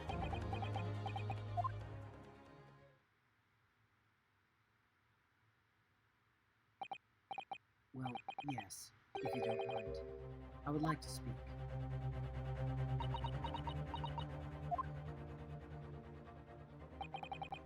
The lady is right. Our country's police practices are not as modern as those used to be. Which is why I, Satoru Hosonaga, always strive to make every investigation I'm involved in flawless. What do you really mean? I'll tell you what. I won't have evidence lacking in knowledge. I'm not afraid to take everything I can when it's a crime. It's preserving evidence, you see. I don't care if they call me a crime scene thief. I'm not ashamed of what I've done.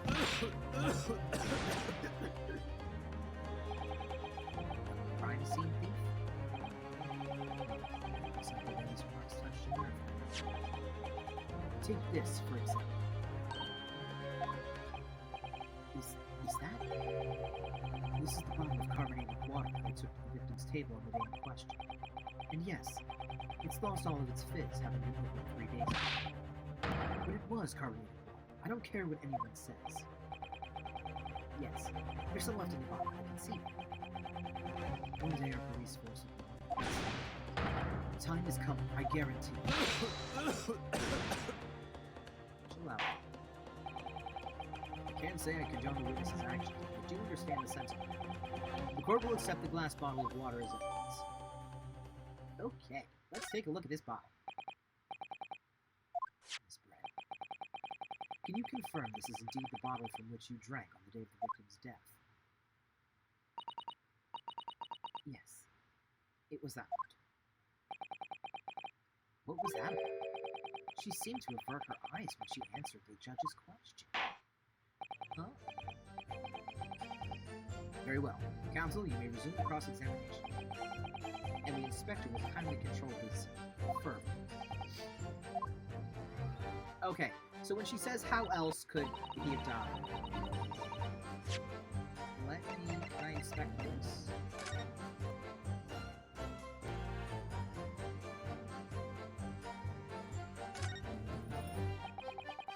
The label is written in a foreign language that I don't recognize. Do you know what it says, Cosmo? It's French. This must be very expensive. Yes, but what does it say? That's what I was asking. Go to France and Paris. You could just say Egypt now.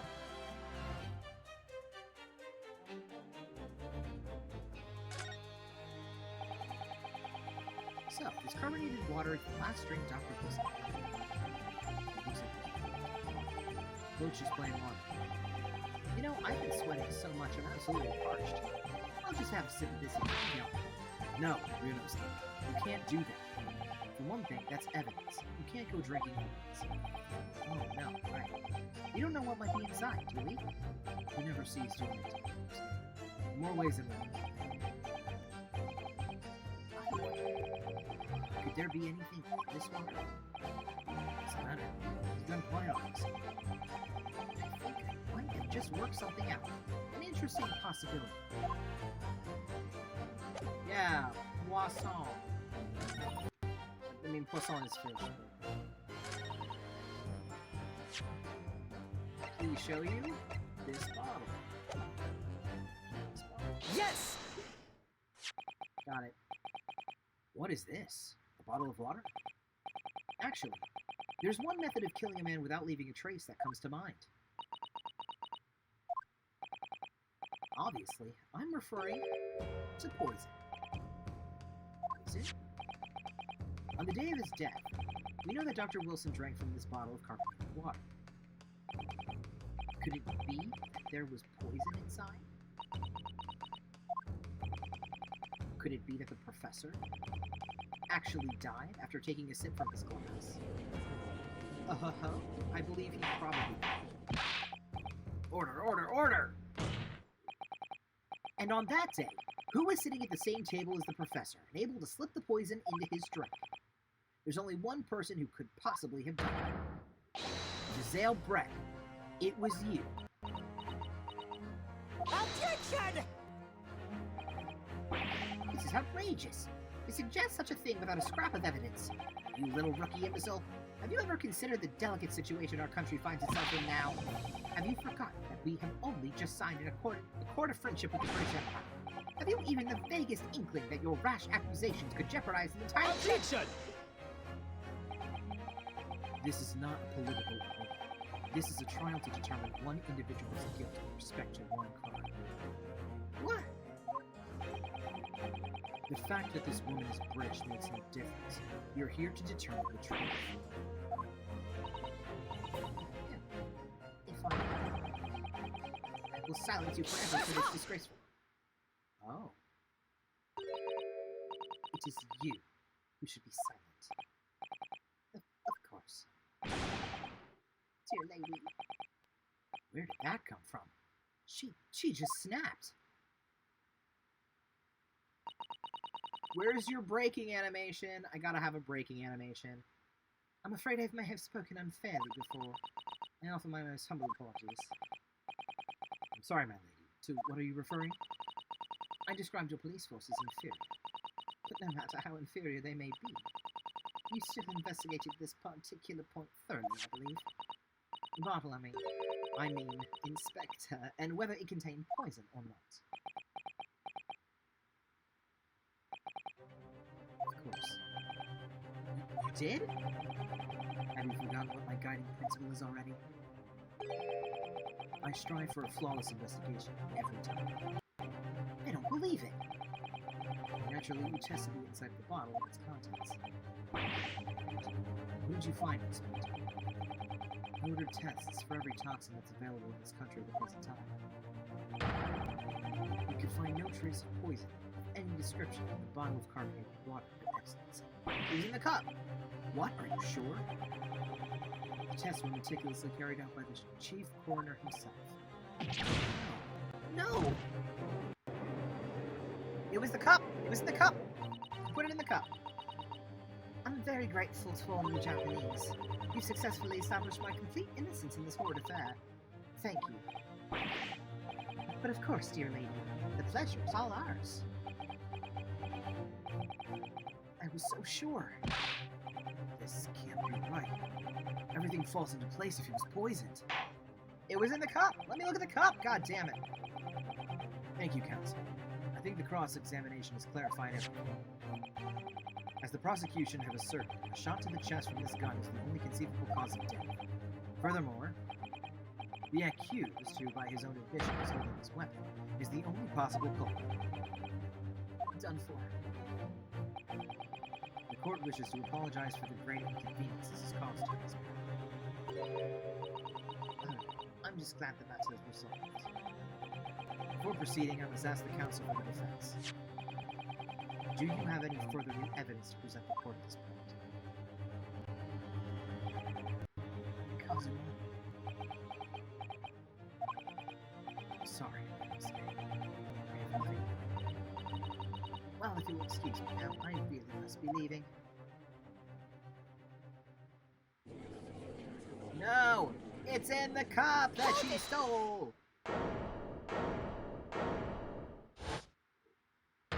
What? What? You? Please, wait. Isn't that... What is the meaning of this? Forgive me for intruding on court proceedings, Your Excellency. Susato Mikotoba, Judicial Assistant to the Defense. Mikotoba?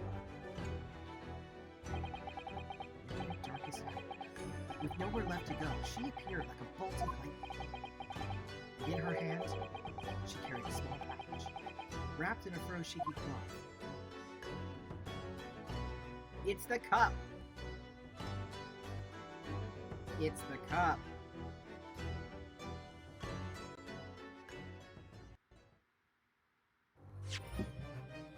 Yes, save.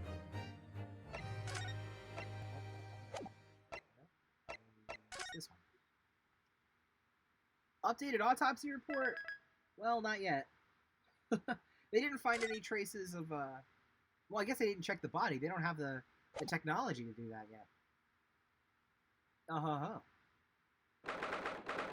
22nd of November, 1:14 p.m. Supreme Court of Judicature. Fucking God. Courtroom 2.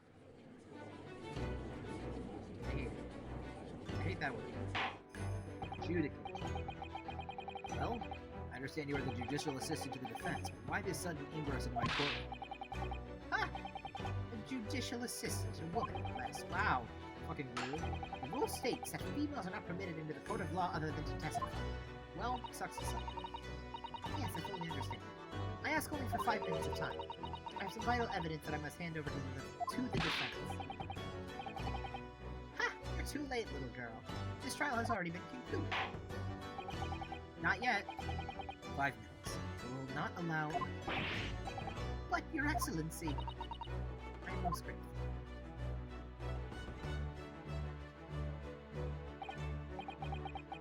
Who exactly are you? I'm sorry, there's no time. Please, simply accept this for now. What is that? A report about something? It's Giselle Brett's research. The Englishwoman's? After the trial resumed, I hurried back to the university. I went to Dr. Wilson's laboratory in the medical faculty and borrowed this paper. Yes, that's right. Miss Brent was studying with the professor, wasn't she? So, does this research, whatever it is, have something to do with the case? I'm afraid I don't know. I haven't been able to listen to the proceedings of the trial myself. Oh, of course not. Special characteristics of Curare and its effects on human subjects. Interesting. Curare? What's that? I've never heard that word before. Time is up.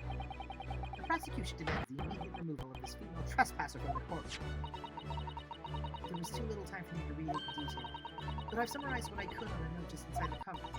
If you think it could be valuable, please cast your eye over it. This is wonderful. Thank you.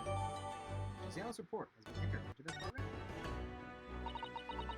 Goodbye then, and good luck. Interesting. Interesting. We've had long enough, Counsel. We cannot detain our English guest any longer. I ask the prosecution and the defense now, one last time. Does either side have any further evidence to present to the court? I presume not, but let's take a look at it, shall we? Synopsis. A poison made from the bark of certain trees in the jungles of South America. The hunters of the region have used it since ancient times to incapacitate their prey. Effects. Instant paralysis of the entire body and subsequent death, even in minute doses. Route of entry. The above-mentioned effects occur when the potion enters the body through a wound, such as that inflicted by a blowpipe dart. Goddamn. Due to its ability to render the human body paralytic, it's believed that the toxin could have application as an anesthetic. However, a solution for the respiratory arrest caused as a result of the full-body paralysis must be found first, or patients would die of suffocation. Interesting. Huh. So when he couldn't have got it during his surgery, or else he would have been dead the whole time. Renosuke, we're out of options here. This really is our very last chance. Yes, I know. Your Excellency, the defense does have new evidence. Unyielding stare of a true Japanese woman. Well, Miss Brett? Yes, Your Excellency? If you wouldn't mind, perhaps you could grace us with your presence a little longer. It's a delightful invitation, but I'm afraid it's not very long until tea time. I'll have to politely decline. Forgive me, Miss Brett. It seems I wasn't clear. I realize it was phrased as a question. However, I must ask you to treat this as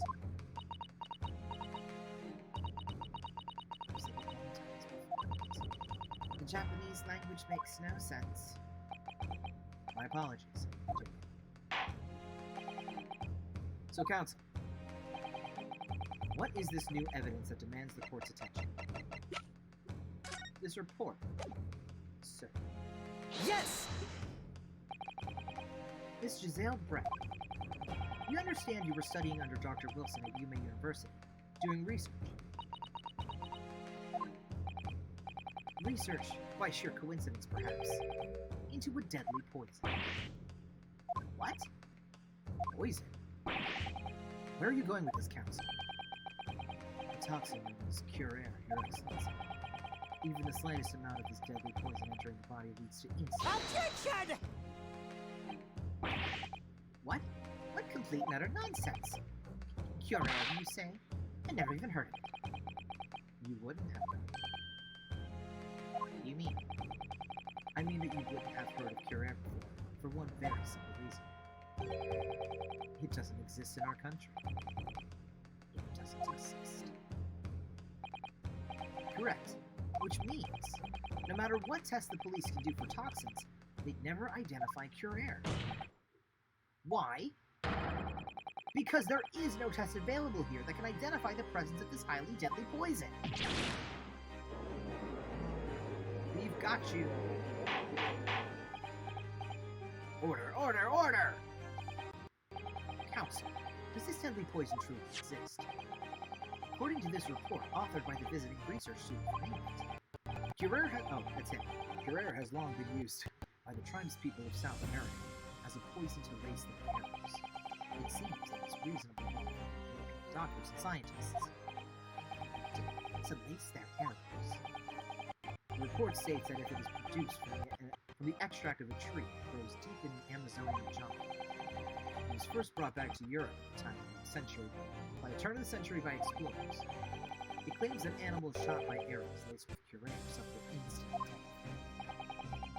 death. Doesn't that about sum up? Objection! Trumpery! These aspersions are utter trumpery!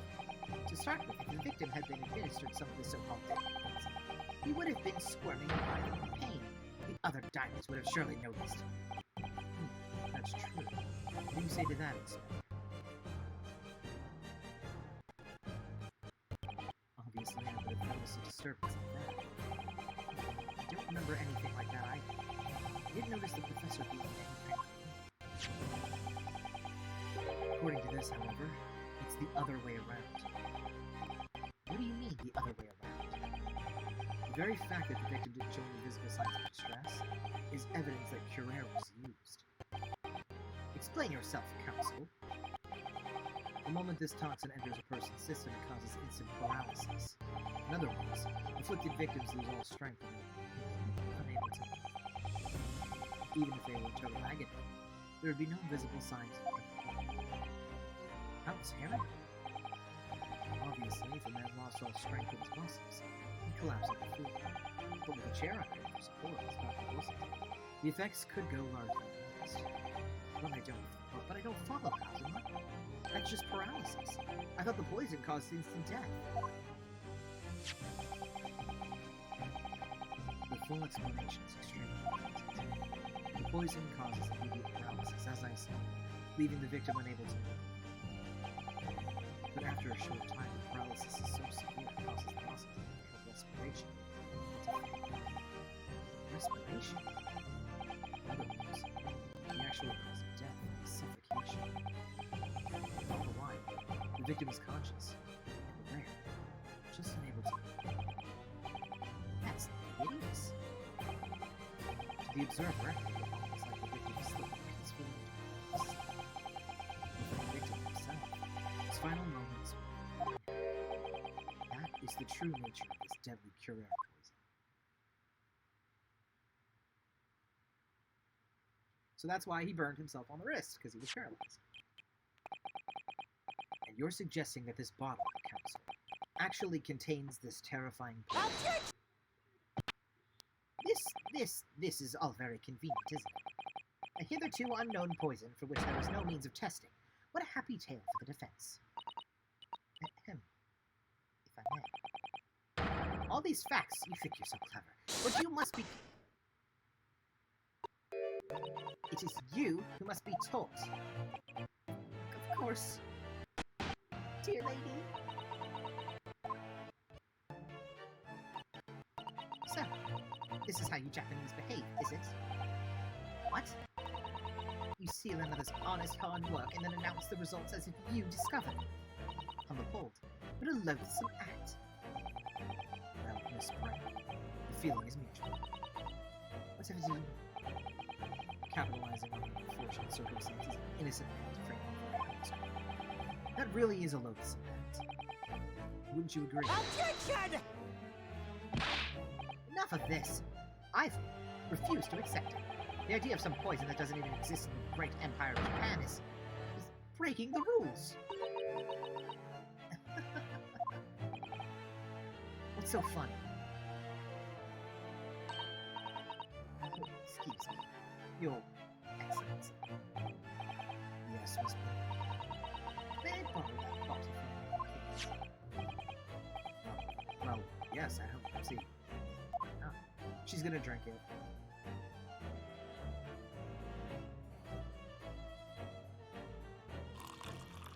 Because it was in the glass. We've established this.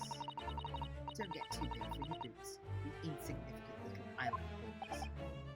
Sorry. To an Englishwoman such as myself, this whole affair is a farcical comedy. Your little police games, and these foolish courtroom antics, it's laughable, really. But I'm getting bored of it all now. It's time for the games to end. Cheers.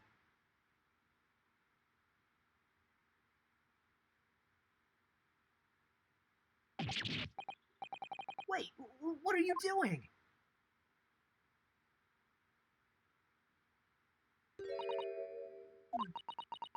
No sparkle left at all.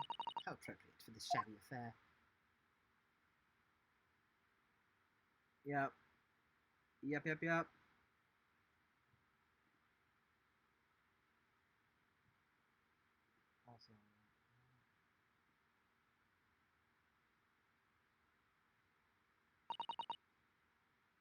goodness. Whatever is the matter? You look quite stunned. So, no cure here. The bottle was clean. Is that what you're saying? You look quite incredulous, little boy. But of course, that's the simple truth. Thank you for presenting the findings of my research so concisely here in this grand venue, most kind. Thank you, waiter. Now then, Your Excellency. It's the cup! Let me just... the goddamn cup! Yes, Miss Brett. I should like to be excused now, please. I think I've given more than enough of my time with further friendship between our countries. Ah yes, Julie. You're most gratified with all the assistance you've given. This doesn't make sense. There had to have been poison in that bottle. So how? How did she swallow a whole glass and live to tell the tale? Don't understand. Well, I suppose if nothing else, this little Far Eastern charade will make for interesting conversation at the next party I attend in London. There has to have been poison in that bottle, wasn't there? There can't have been, because otherwise she would have keeled over dead. Renosuke, you have all the clues now. That bottle of water contains no poison. As I thought, there is no poison in that bottle. What? Why? Renosuke. Isn't it obvious? If there was poison in there, she'd be dead by now. Sometimes, your unadulterated naivety really astounds me. Sometimes, it's in need of a good sting. Until it's as dark as your uniform and the ways of the world. Oh, is that what this color is supposed to represent? No idea. That was a guileless ending to a promising line of inquiry counsel for which you would be penalized. What? No. But there's not. It was in the cup.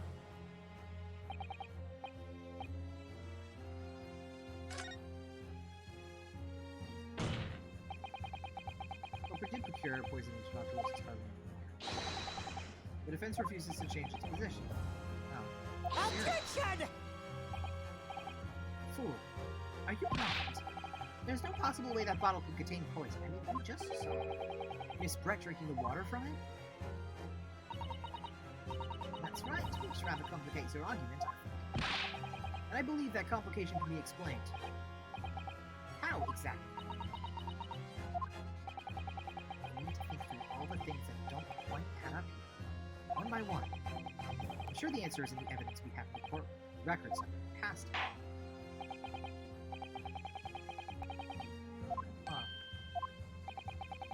But I must ask you to support this assertion of evidence.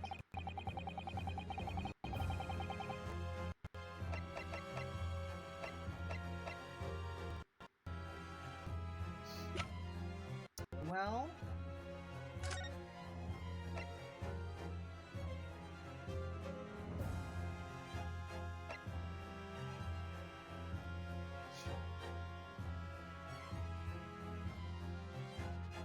how could she drink?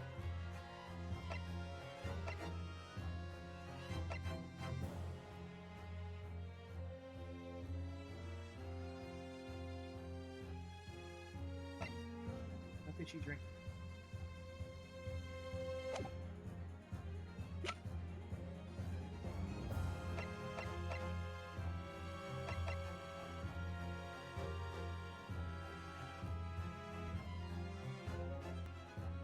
The cup? It's something with... Yes! It's not the cup. Yeah. I hate it. Okay, let's do a thing that I love doing. That I love doing. Just because I have no... Alright. I'll do my best.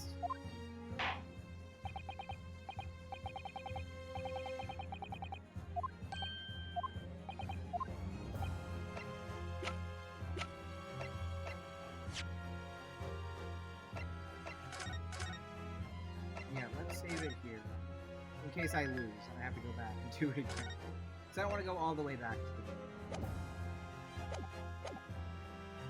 Okay.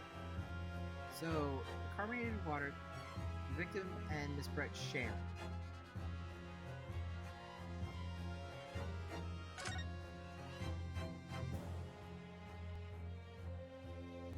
Sure.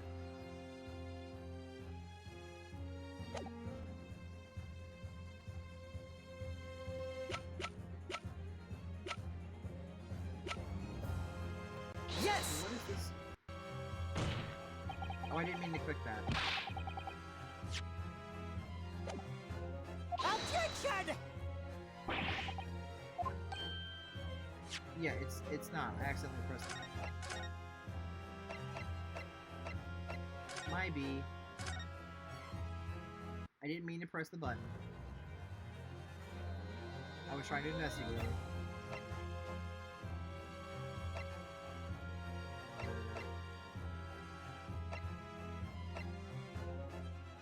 Hydrate. That's a good idea. Thank you.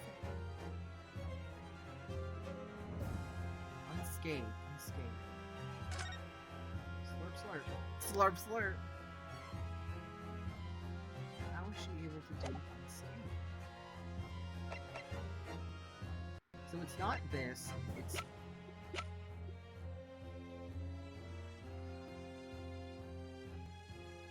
I mean, it lost its fizz. Yes! Okay, that was... Yeah, don't worry about it. So, what is it? Oh! Wait.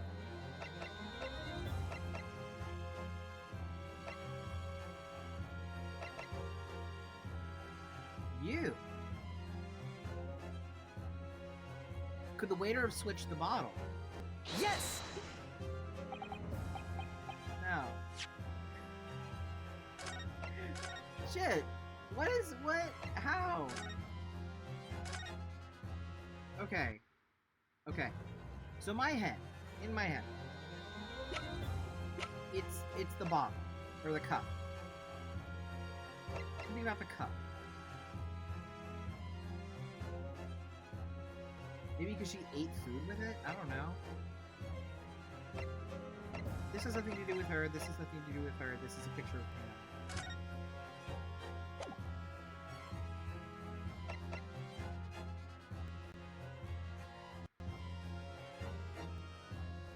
Bro, I don't know.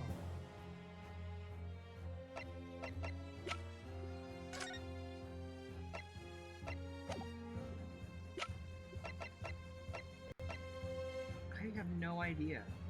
Carbonated water. Carbonated water. You have an idea? Alright, what's your idea? What's your idea? Because I'm thinking maybe because she understands what it is, she put the cure for it in the steak somehow?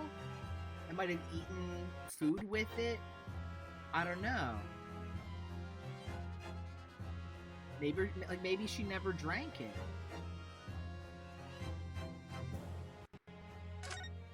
Because technically there's still about the poison and wounds. So the thing that I'm thinking right now, and I'll go and I'll look and I'll read that. What I'm thinking is something that the inspector said was he poured the drinks and he doesn't know, he's not sure how much either of them drank. Right? If she took his glass that was empty, the glass on the table still has water in it. So she never drank it. She never drank the water. But then how would she have been able to survive drinking it just now? That's the question. Okay. About the poison and wounds. Route of entry. Oh, because it affects when the poison... Wait.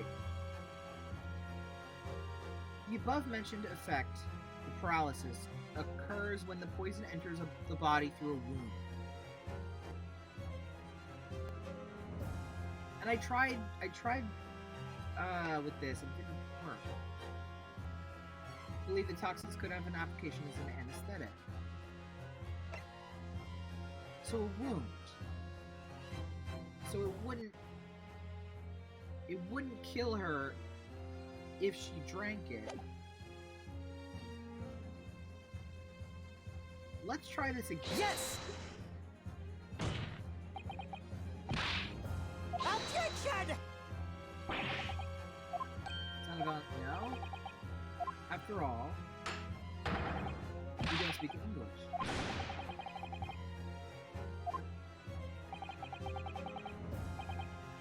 Honest, okay, I'm just reading Such of something else.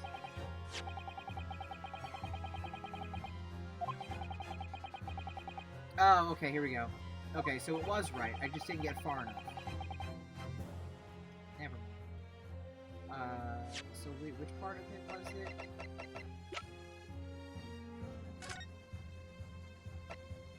It was the special characteristics, because it has to go into a pool.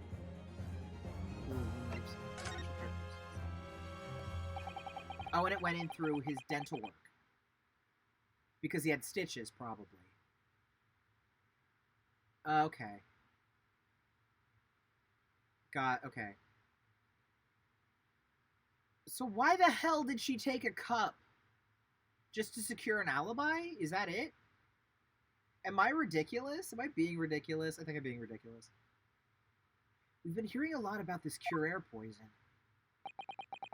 And it's left me curious about something. Oh, Council?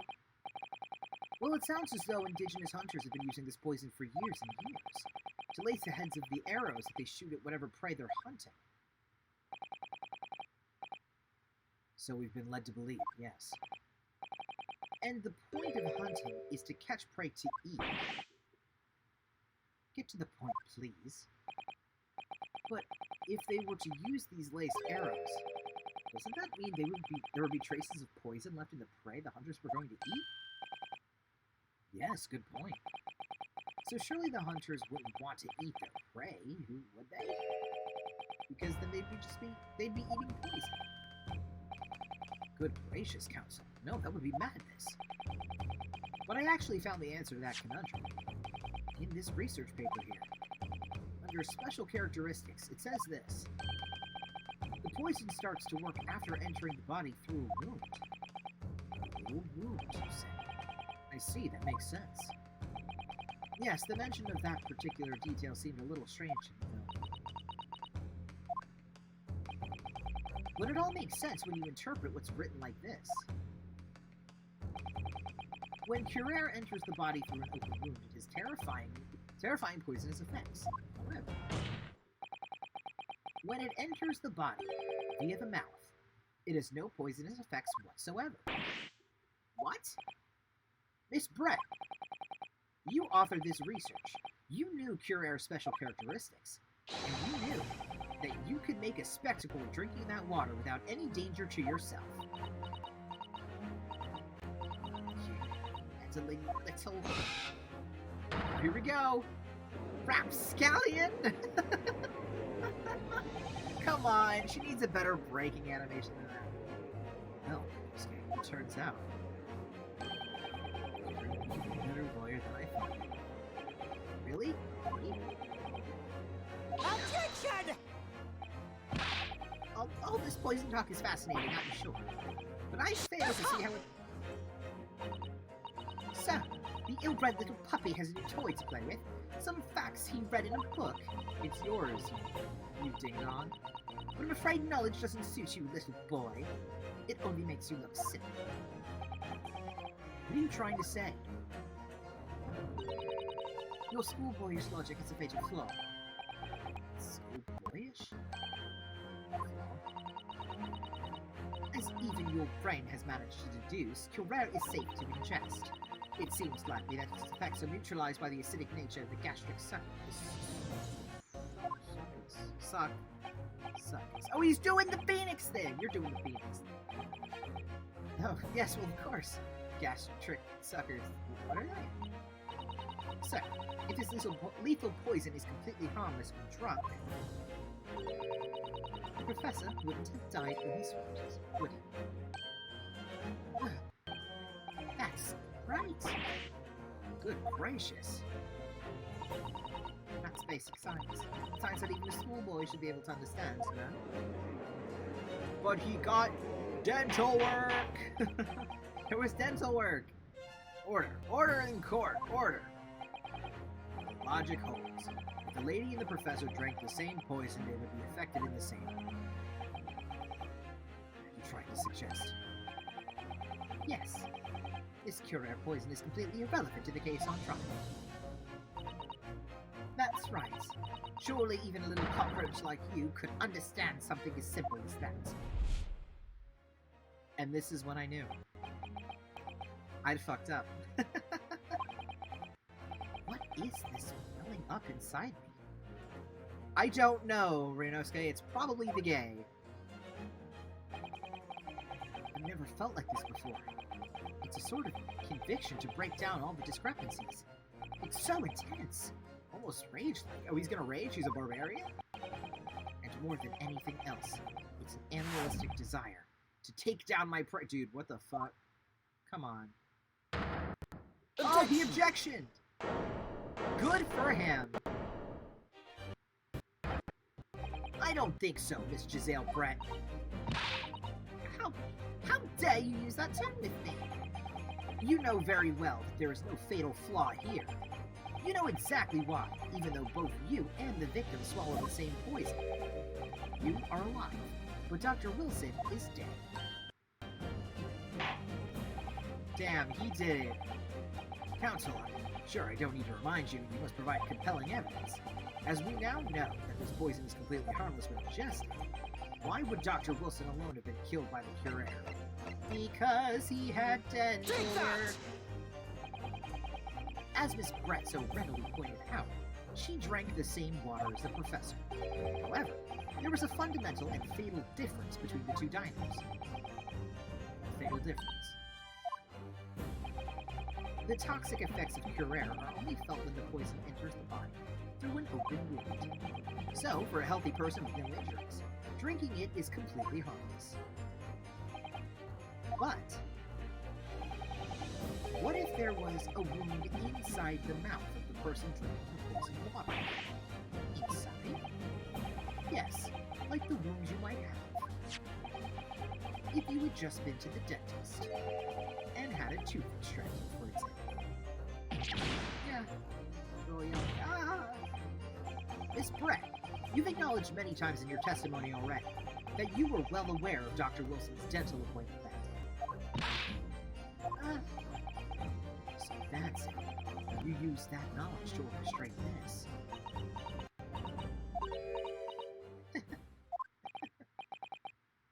Is she laughing? I don't like to repeat myself, but honestly, I can't resist. These childish courtroom games and your half-baked arguments are so puerile, maybe? Sure. What? What do you mean? Don't worry, little sleep. You'll find out soon enough. What did you... What are you doing? You see, when you leave vital evidence lying around, you never know what might happen to it. No! I mean, it could just slip.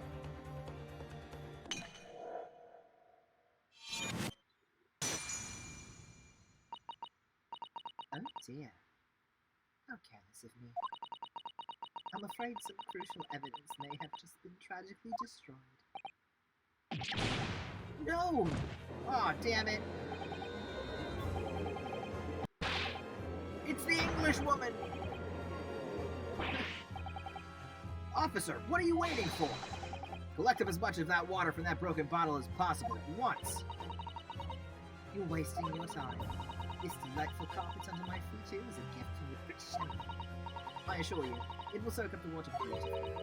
You've neither the technology nor the presence of mind to recover it.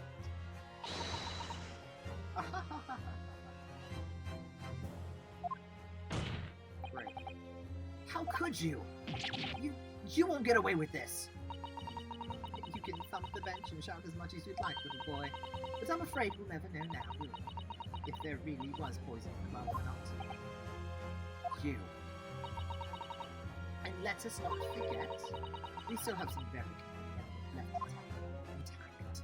It's too young for that word. Isn't that right, counsel, for the prosecution? Of course. You're referring to this photographic print, I presume, dear lady. That's right. And really, looking at this photograph, it's as clear as day, isn't it? The poor professor was sitting with his back to me. So, of course, the only person who could have shot him in the front is the little spoon. Objection! No, you killed the victim that day, using pure air. And then, in order to frame Ryunosuke Naruhodo for the crime,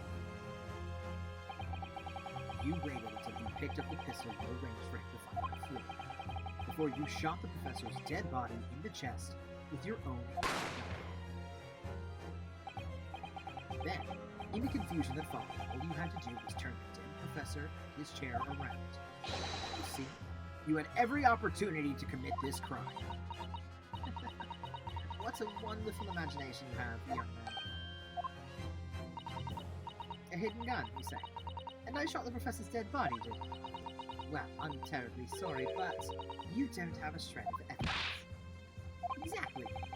And, as you have nothing to support your wild claims, the prosecution's stance remains unchanged.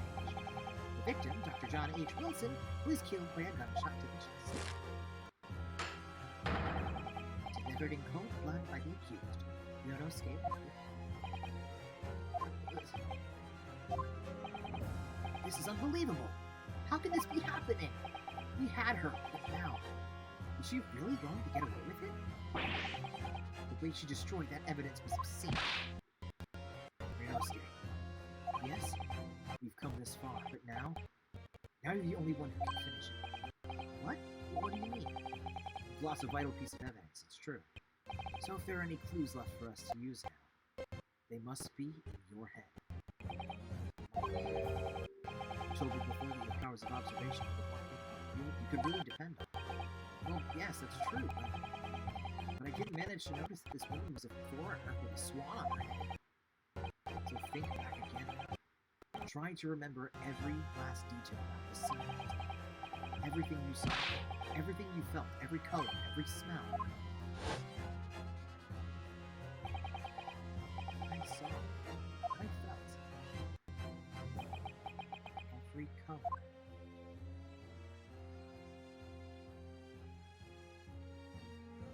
Ooh, there was blood on the tray. Is cousin right? Somewhere in the vibrant memory of this same scene in my head, could there be another clue to expose the identity of Dr. Wilson's killer? There's a clue. Actually, cousin, I think I might have something. Thinking back over everything I saw, I think I might have uncovered another clue. You always have something up your sleeve, don't you? Come on, then. Let's wipe that smug smile off that Englishwoman's face with some evidence. Alright. I can't wait. You neither, dude. It's been a while. I've been waiting. What is going on? Whatever it is could be the key to arriving at the truth. It's here somewhere. The clue that shows who Dr. Wilson's real killer is. That. Actually, I'm going to save. In case I bungle it. Because I have one thing left. Take that! Inspector Hosonaga, answer me this. He's so confused. Yes, what is it? He's still miles away, probably thinking about that bottle being smashed. As you've said a number of times now, you strive for perfection in your investigations, don't you? Absolutely. I wonder, therefore, if perhaps you took anything else from the scene of the crime. Like, for instance, the plate of steak that you took to the victim's table. Objection! Wait a minute. Shut Where up! are you going? are you going with this, little boy? It's just a memory that's been troubling me. What memory? I saw the scene shown in this photographic print with my own eyes that day. And I saw that on the wooden base of the plate that the steak was served on, it was a splattering of blood. Or spattering, whatever. What? I really? And what of it? Obviously, that must have happened when you shot the professor. No, that can't be the case. Take a good look at the photograph, and the relative position of everything. The plate of steak is almost directly behind the victim. If I'm supposed to have shot Dr. Wilson in the chest from the front, there's no way that blood from the victim could have ended up directly behind him. And then, she's going to say that it could have happened because the bullet passed through his body. No, it didn't. The bullet has no exit wound. It says so in the documents.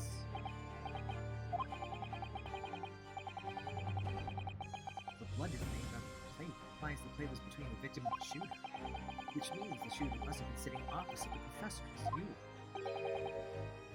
Giselle, I beg your... Objection! Yeah.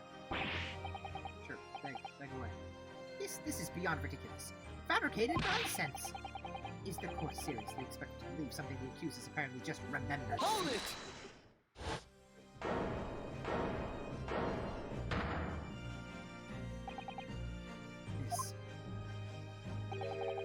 This could be the moment that my entire career in the police force has been leading to. Inspector, you mean... Yes, I took the plate.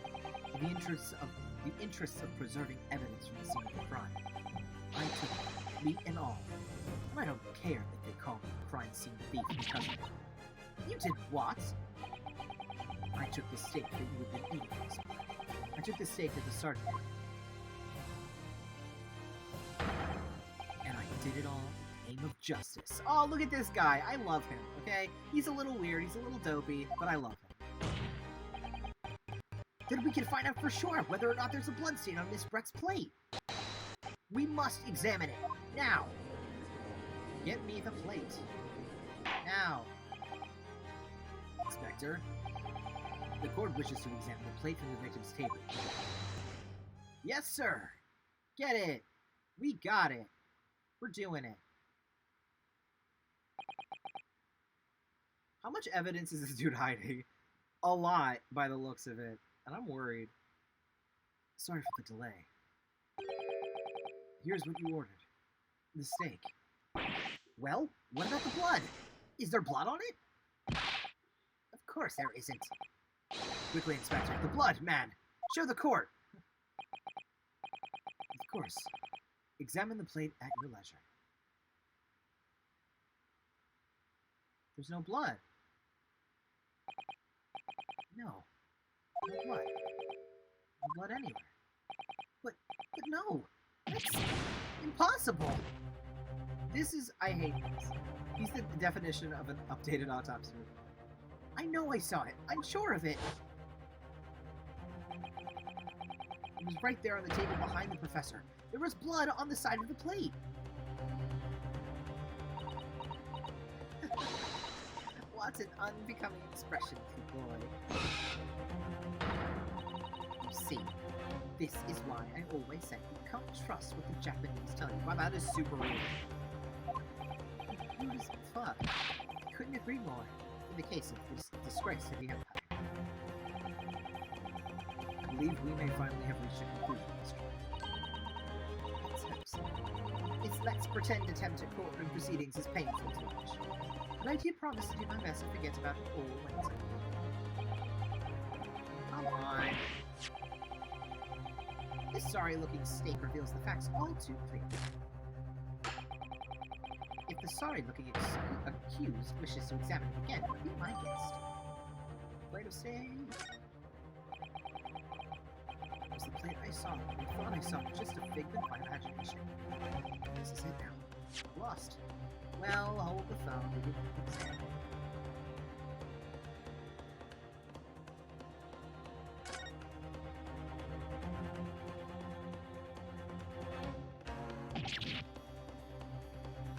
Is that? No. Is that the coin that went missing? This is the other plate. What in the world is this? I think it's a coin. And the hallmarks from the coin. No, I don't mean what is it. I mean, what's it doing there? Wait. Did you say it was a Hoei Koban? Yes, apart from the meat juices. Looks to be in good condition. Imagine it's very valuable. This isn't the first time today that there's been talking about Hoei Koban. I've heard of pearls or swine, but I've never heard of Huyan. I don't think you've ever believed it. This is extraordinary. This means it's the wrong plate. Heroes, it's not over yet. Not until the final battle. Never stop believing in yourself. Keep looking forward no matter what. Believe in myself. Really? Maybe I should at least examine the evidence myself. You did. As the evidence requested by the defense has not been shown to be problematic in any way, I presume any further examination of evidence in this trial will be unnecessary. Does the defense have any objection? Let's see what's going on. The trial for me if I can read. Can't this plate of steak reveal any clues at all? Here's a clue. Your Excellency, please, wait! This plate of beef is hiding another clue. Another clue that will reveal the shocking truth. Objection! Oh my god. The only thing that's shocking here is your unhealthy fascination with beefs.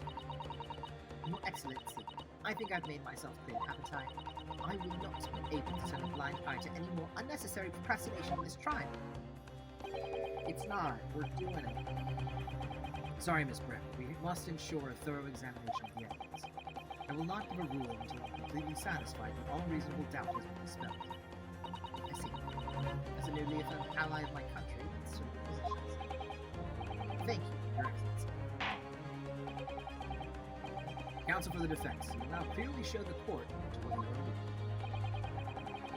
Where precisely on this plate of beefsteak is this new plate of beef? Under the steak. Under the steak. We did this already.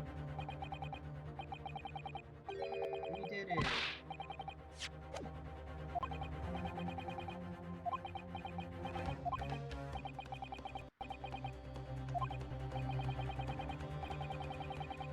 It's a good little coin in the meat sauce and the meat juice.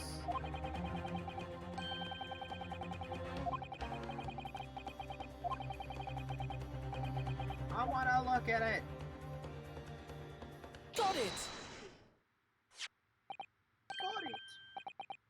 Good gracious, that's Koban? What on earth? Hoei are all with that. Miss Brett, this is in fact the beefsteak that you ordered at the restaurant on the day in question, is it? Tell me, why is there an old coin seemingly hidden under the Shut up! What a ridiculous question. How should I know? I've never seen that thing before in my life. I don't know what it is, but I want to. Objection! I fail to see how this is relevant. A coin, a coin. It could simply have been a careless mistake by the chef in a moment. Objection! Don't be absurd. We're supposed to believe that this happened by accident in the kitchen. Rare Hoei Koban just happens to be underneath that piece of steak. If this turns out to be irrelevant to the case, I'll rip up my ticket to Great Britain right now. He's right. It can't be a coincidence. Your Excellency. Yes, Counsel. A rare Hoei Koban just happens to be hidden underneath that piece of steak. If this turns out to be irrelevant to the case, I'll give it my lawyer. Objection! By all means, don't let us stop you. No one invited you Shut anyway. up! Perhaps, little boy, you should realize that it is you who is irrelevant. Even though I'm the one on trial here. The point is, it's essential that we ask the owner of this coin if he can explain what it's doing under that steak. The owner? Yes, it's obvious. There's only one person it can belong to. The owner of the koban that was found underneath the beefsteak is... Curio Korekuta. Take that! Obviously, it can only be the antiques dealer and owner of Rasute, Curio Korekuta-san. Curio as in Mr. Cucumber something. Honestly, these ridiculous Japanese names are quite unfathomable. Ah, yes. The old man who testified earlier, alongside the military sergeant, correct? Yes, Your Excellency. I remember him saying that he was up to something with his coat quite apparent. Exactly the moment the gun was fired. The gunshot interested me not. I was far too busy on the floor. Too busy on the floor. Sorry, what were you doing? Hunting for a treasure. Indeed, the Hoei era koban, my prized coin. This Hoei era koban? Do you mean to tell me? Objection! No, please, why would Korekuta-san's koban be sandwiched between the victim's beefsteak and its plate? Yes! Which is why I'm asking to bring Korekuta-san back to the witness stand so we can ask him. This is the longest goddamn trial case I've ever experienced. Bring both witnesses that testified earlier back in. Without a moment's delay. It's her. It's obvious it was her. I can't believe we've come back around to that narrative. But I have a hunch. A strong hunch. If we chase down the real significance of this koban, we'll find it as a key element to the case. Oh lordy. Oh god, everyone's here. The whole squad. The crew. What is this all about? Why have I been called up again? Don't you realize that it's dinner time for little baby Ido? My son's belly is empty. He's fiercer than a pack of wolves. Exploited by the police, we were like miserable dogs forced to bear false witness. When cast from this courtroom myself, I became a ruined man in a trace, a worthless, withering entity. Nothing more have I to say. The sun is set on this Rasute shop owner's existence. Be that as it may, Korekuta-san, something has come to light that requires your clarification.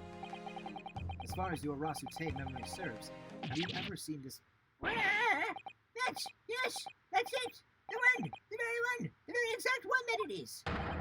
A splendorous Hoei treasure that my rusty bones managed to misplace that week. It can't be. As I thought. Young man, enlighten this decrepit old fool. Put me out of my misery. Where was my treasure? Where was it dropped? Oh, I'm not sure if it was dropped anywhere. You found your coin sandwich between a beefsteak and his plate, soaking in the seasoned peach juices. Sandwich? Soaking? Seriously? Clearly it couldn't have fallen by accident, which means somebody must have hidden there on purpose. Somebody concealed my Hoei treasure between a slab of meat and a metal plate. Who would do such a thing? Such an unconscious...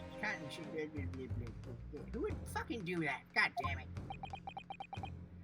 I can't read English anymore.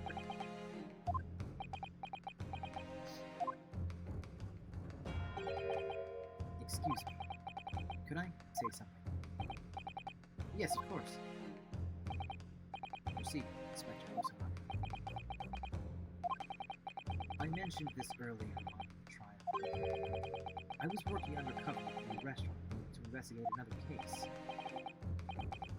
Ah, yes, that's right, the secret undercover operation. The Carnival is a high-class Western cuisine restaurant. It attracts wealthy diners, including foreigners.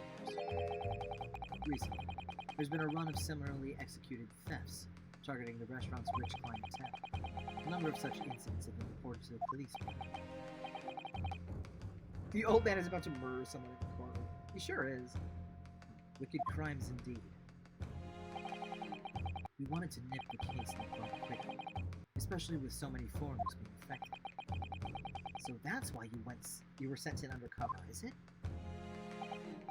Yes, I took on the job of waiter at the restaurant in order to flesh out the criminal. It seems like this Koban incident is the work of the same thief. So unbeknownst to us, there was a master thief that worked at the restaurant on a regular basis. The place was already the scene of several crimes, it seems. I don't know about the master thief, but the identity of the person who stole and hid Korakuta-san's Koban is all too clear. What? What? Naughty baby pulling the stash. I think the court would like to hear the defense's view on this matter. Tell us, who is the despicable scoundrel that stole Korakuta-san's Koban and hid it under the stake? This is the only person that could have done it. But I don't see why he would rat himself out. Because...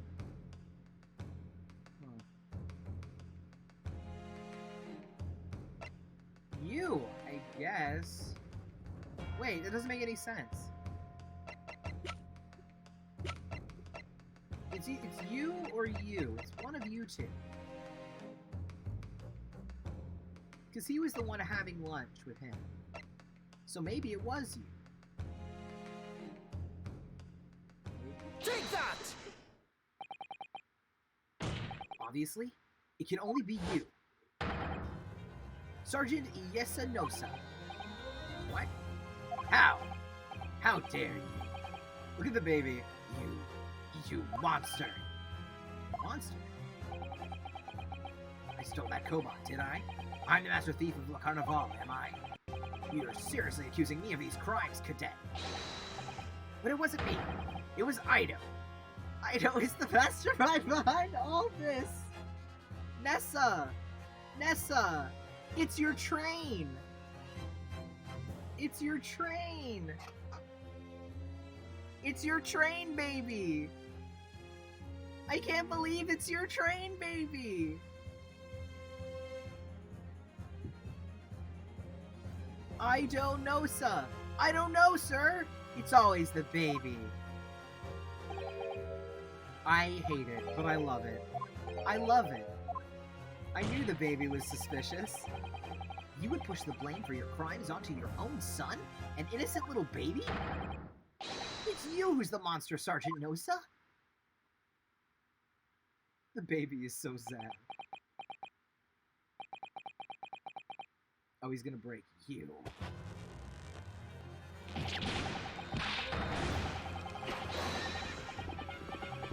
What is going on?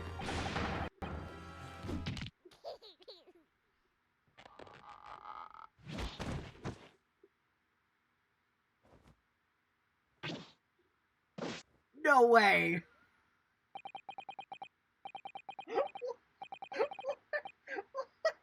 What is going on here? I knew there would be an amazing breakdown. I knew it. This is so good. Nippon Imperial Army Sergeant Iyesa Nosa, preparing to stand down in the Supreme Court, sir. Oh my god. That's so good. Oh, this baby. He's so cute. Get back there. Do any of you know the extraordinarily low wages the Nippon Imperial Army pays those it expects to keep our country safe?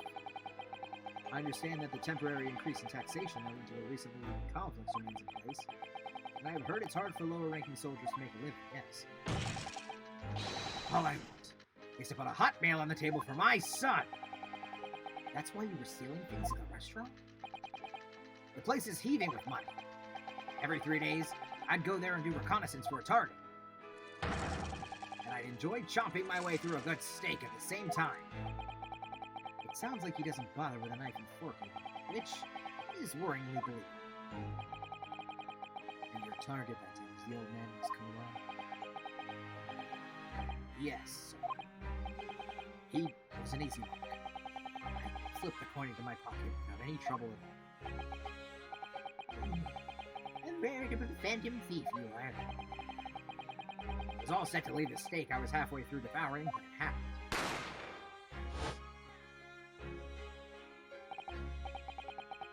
Yes, when the professor was shot.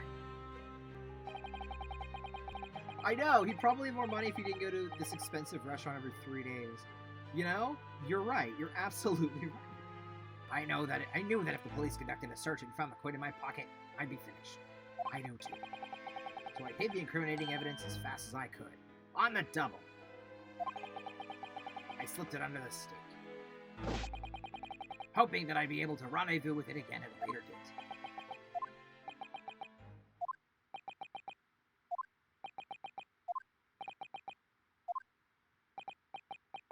No one gives a shit.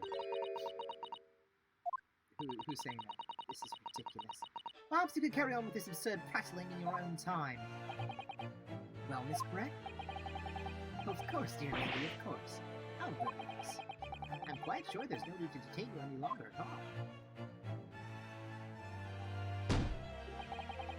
May the esteemed gentlewoman please be excused, Your Excellency. Indeed. The theft of the Koban was clearly perpetrated by this baby-saddled sergeant. It would certainly appear to be unrelated to Dr. Wilson's murder. Of course it is. Finding a coin under a lump of meat. The sheer nonsense of such an idea astounds me. Nonsense? Is it? Well. And as for picking up your steak and biting into it without using a knife, it's beyond nonsense. It's poor manners. Very well. Now that all questions concerning this witness's testimony have been answered, I see no further justification for detaining him. Miss Brett, you are free to leave. Thank you, Your Excellency. Good luck, everyone. No. And good day. Ryunosuke, what's the matter with you? This is no time for daydreaming. Oh, no, it's just something about Miss Brett's parting words there got me thinking. I can't quite work out what exactly, but something she said jarred me. I feel like there was a contradiction in there somewhere. Something didn't quite add up. If that's the case, don't just stand there thinking. Make your voice heard. Sorry? You can think later, but if you don't call out now, it'll be too late. The trial will be over. Hold it! Yeah, hold it. Wait, Miss Brett! I'm afraid, just one last time. There's something I'd like to ask you. I'd like you to explain the contradiction in your parting words from just a few moments ago. What are you talking about? What contradiction? What new student nonsense is this? What parting words are you talking about? Hiding a coin under a lump of meat. The sheer nonsense of such an idea astounds me. And as for picking up your steak and biting into it without using a knife and fork, it is beyond nonsense. It's pure madness. Yes, I'm right. What she said there exposed an undeniable contradiction.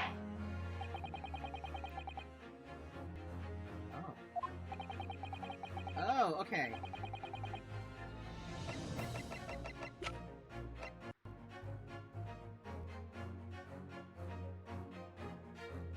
This, I guess. I'm gonna say this. Because the plate that was brought out doesn't have any silverware. So it couldn't have been from her table. Take that!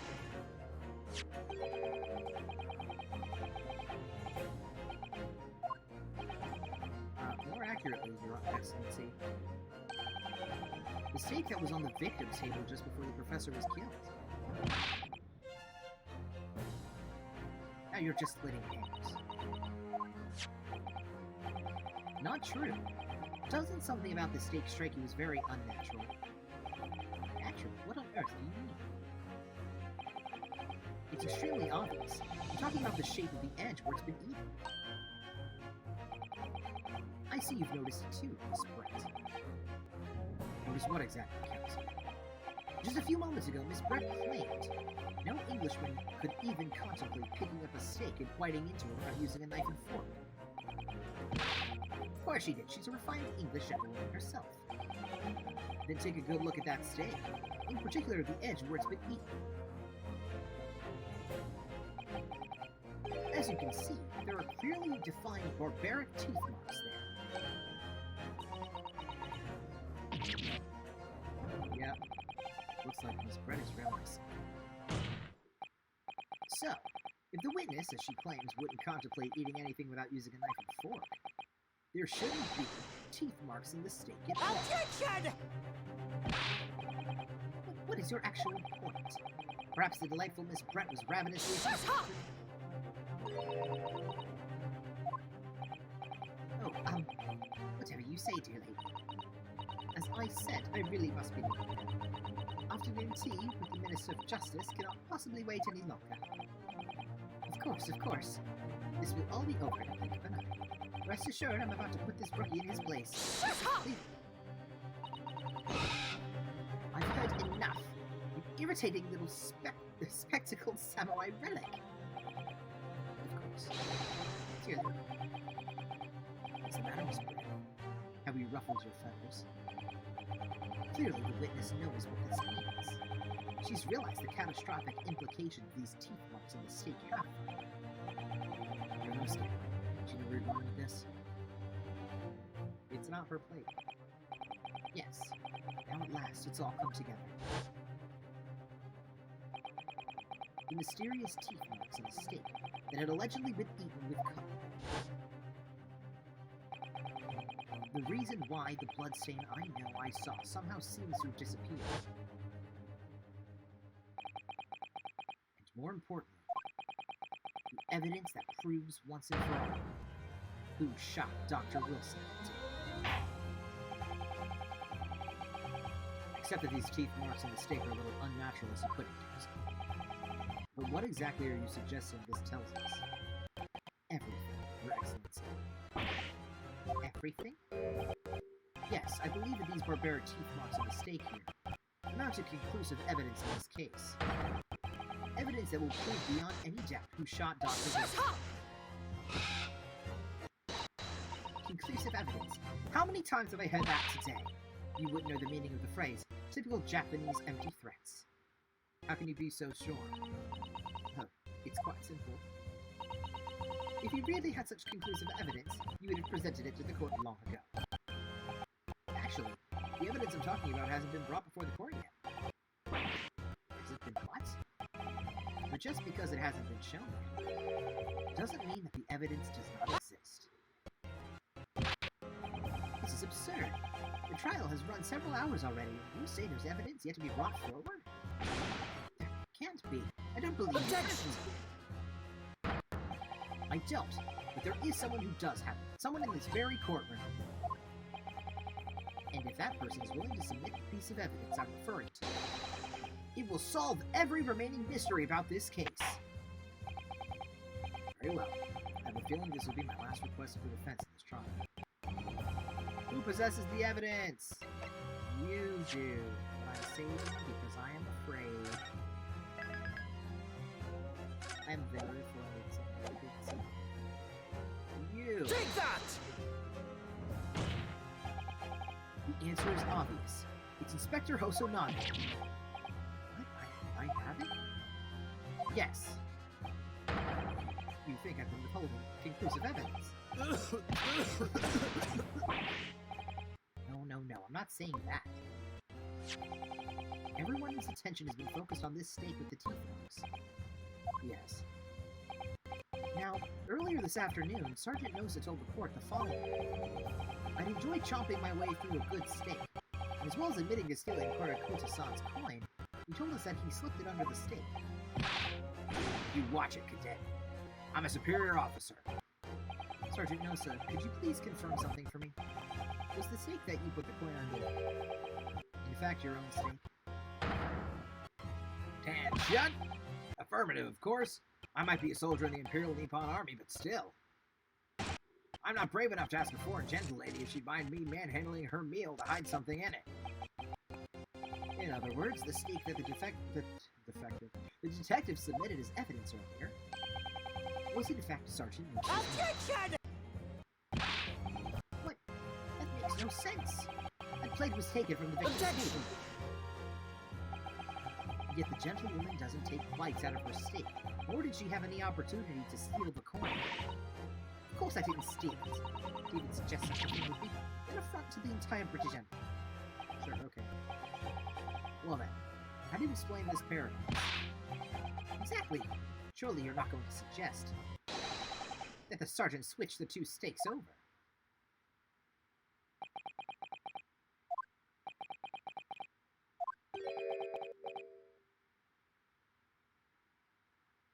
God damn it. You did switch the plates. Well, after it happened. Yeah, he never switched the plate. I saw the civilian had been murdered right in front of my eyes like that. I panicked. As I said, I immediately lifted my steak and hid the coin underneath it. Then, the waiter announced he was an undercover policeman. I thought I had it. If he decided to investigate my... Oh, he did so too. Investigate my slap, he did. Be getting my marching orders. So when the cadet here was arrested and taken off to the kitchen, I seized my chance. He switched the plates. Military precision and timing. Switched my steak with the one on the foreign lady's table. What? You couldn't have. I never saw you do such a thing. It was called Operation Lightning. There's no time for strategic planning. It's do or die, I tell you. Yes! Did what had to be done. Unbelievable! This case just keeps getting weirder. However, fear not, Prosecutor Son. What now? I swear on the brass buttons of my uniform. That is all I did. All you did? It's plenty, Sergeant. Yes! So, if Sergeant knows to switch the plates over, it means he took Miss Brett's steak and the plate it was on back to his own table. Yes, that follows. Inspector Hosonaga? Yes. Earlier in this trial, you told the court this. You said that you had not only taken Miss Brett's steak after the incident, but also the sergeant's. That, to preserve evidence, you had taken both. Oh, she's not having it. That's correct. Then please present it to the court now. The plate that was actually on the victim's table at the precise moment he was shot. Shut up! What can that possibly tell us now? I mean, a cold slap of tough meat? You can't have the slightest bearing on Objection! face. No, you're not wriggling your way out of this time, lady. Oh god. I beg your pardon? Surely you're not that forgetful. Surely you remember the reason why the state bank promises to prove such a problem. You're the ones who decided it was a problem, not me. The reason the defense asked to see that plate was to confirm something that the defendant remembers seeing. Thinks he remembers. Quite sure of what I saw, Miss Brett. On the side of the plate, it was on the table directly behind Dr. Wilson. There was a clear spattering of blood from the gunshot wound in the victim's chest. I believe the defendant's memory serves him. And now, we have the evidence to prove it. The plate you were eating from, Miss Brett.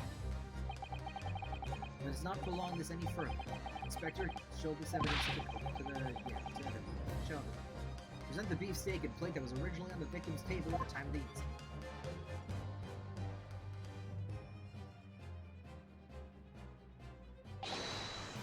Yes, sir. Oh, we're doing it. Sorry for keeping it. There it is. Here's the other steak on this plate. Please, feel free to examine. There's blood on it. The blood stain. It's Yes! really visible. Look. Now this makes everything clear. The blood you can see on the side of the plate shows that at the moment the victim was shot, he was facing the table with his back to me. Otherwise, it's impossible for Naruhodo-san to have shot the victim. It can't be. In fact, person who could possibly have shot Dr. Wilson from behind. I'm sure everyone knows by now who that person is. Oh no. That's right. Miss Giselle Brett. It's you. Break. Break down. Please.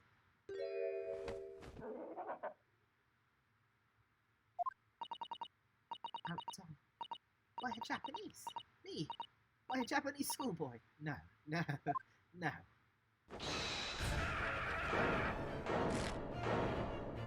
Tears.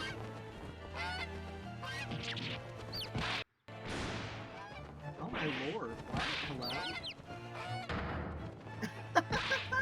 All the birds flying off of it.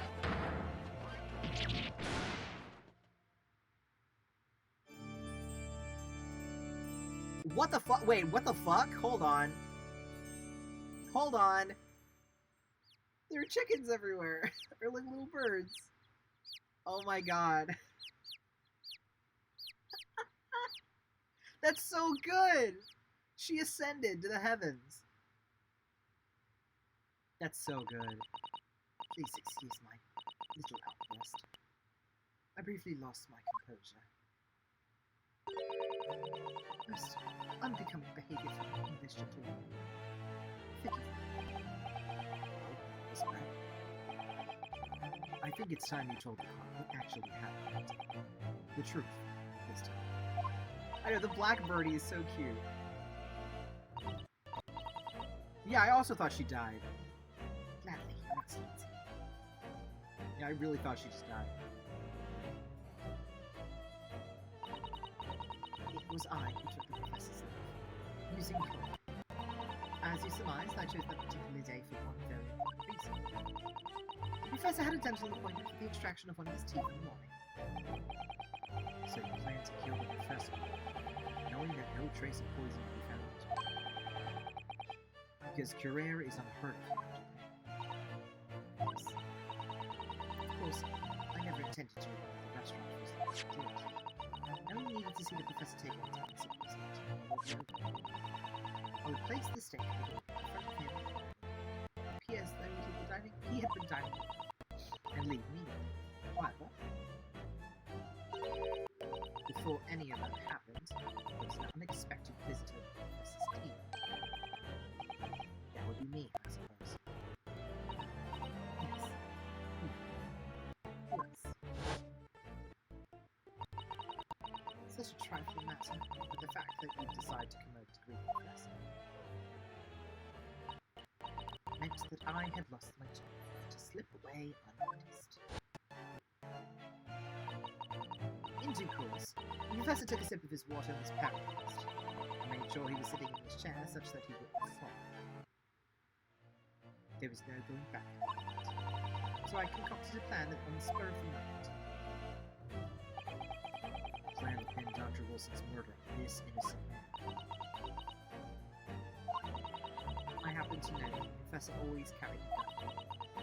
I decided to use that fact to my advantage. I had the bottle of Clorel in my hand, and my own pistol concealed in my seat. Under square. So I was right. There were two guns. Yes. And then I finished my coffee and got up to leave. That's when I noticed the professor's gun, which you would presumably place on the floor, placed where you were sure that I would notice it. Everything went according to plan. You noticed the gun, as I intended. And then, just as you bent down to pick it up,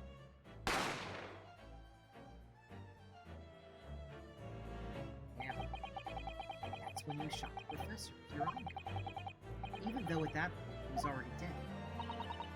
Naturally, the gunshot caused a commotion, at which point the waiter appeared.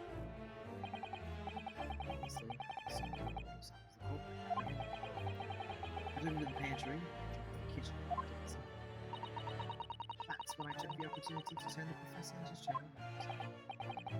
Because, of course, you needed to make it look like the defendant had shot Dr. Wilson, where he picked up the gun.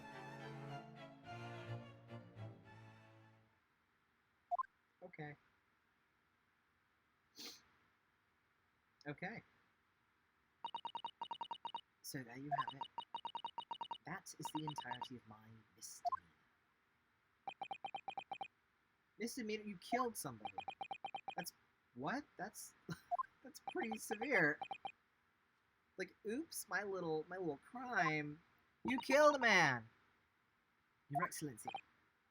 Yes. I wonder... Might I speak with you in private later? I shall call on you.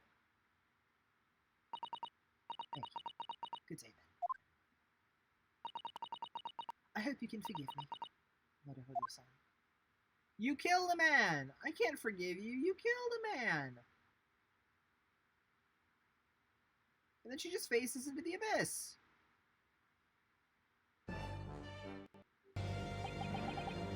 See, this trial has finally run its course. I presume the prosecution is in agreement. This can't be. Taketsuchi Yachi does not lose. After the likes of this rookie student. You better start getting used to tough opposition. Ryunosuke Naruhodo? What? Yes? This insult to the Ouchi family name will never be forgotten. So you've become conceited with age, Captain. But the old have to stand aside and make way for the new. It's the way of the world. May you never forget that. Why was that necessary? Oh. It wouldn't be a pain if he didn't lose his hair at some point. 1,000 millennia may pass, and still, the Ouchi clan will never measure up to the Naruhodo clan. Of course, because every single... There's Winston, there's Gaspin, there's, I think, is there a third one? I don't remember. But Winston and Gaspin, Pain, so Ouchi. God, that's stupid. But I kind of love it. This trial in the Supreme Court of Japan will, I believe, go down in history as the start of a new chapter in our country's judicial system. Despite being summoned as the accused, you, Ryunosuke Naruhodo, presented an excellent case. I thank you, Your Excellency. The use of evidence and deduction to unravel the truth is a modern methodology. After all, it has only been a few short decades since our country opened its doors to the wider world. But the Western ideas of science are rapidly gaining acceptance. I feel sure that science will soon bring new methods of investigation, and new procedures of justice. A new future of law awaits. And what will it look like? I cannot begin to imagine. That is for the young to pursue. Kazuma Asogi. Yes. After this trial, you are set to embark on a journey of discovery to the illustrious British Empire. Learn all you can. Absorb everything of the wider world that you recommend. And do not forget to fulfill the mission imposed upon you. I understand. What was that about? Why do you look so brave all of a sudden? Got it. As for you, Ryunosuke Naruhodo. Oh, yes? In you I sense, how can I put it, unusual potential. I very much look forward to seeing how you carry it on. Thank you, Your Excellency.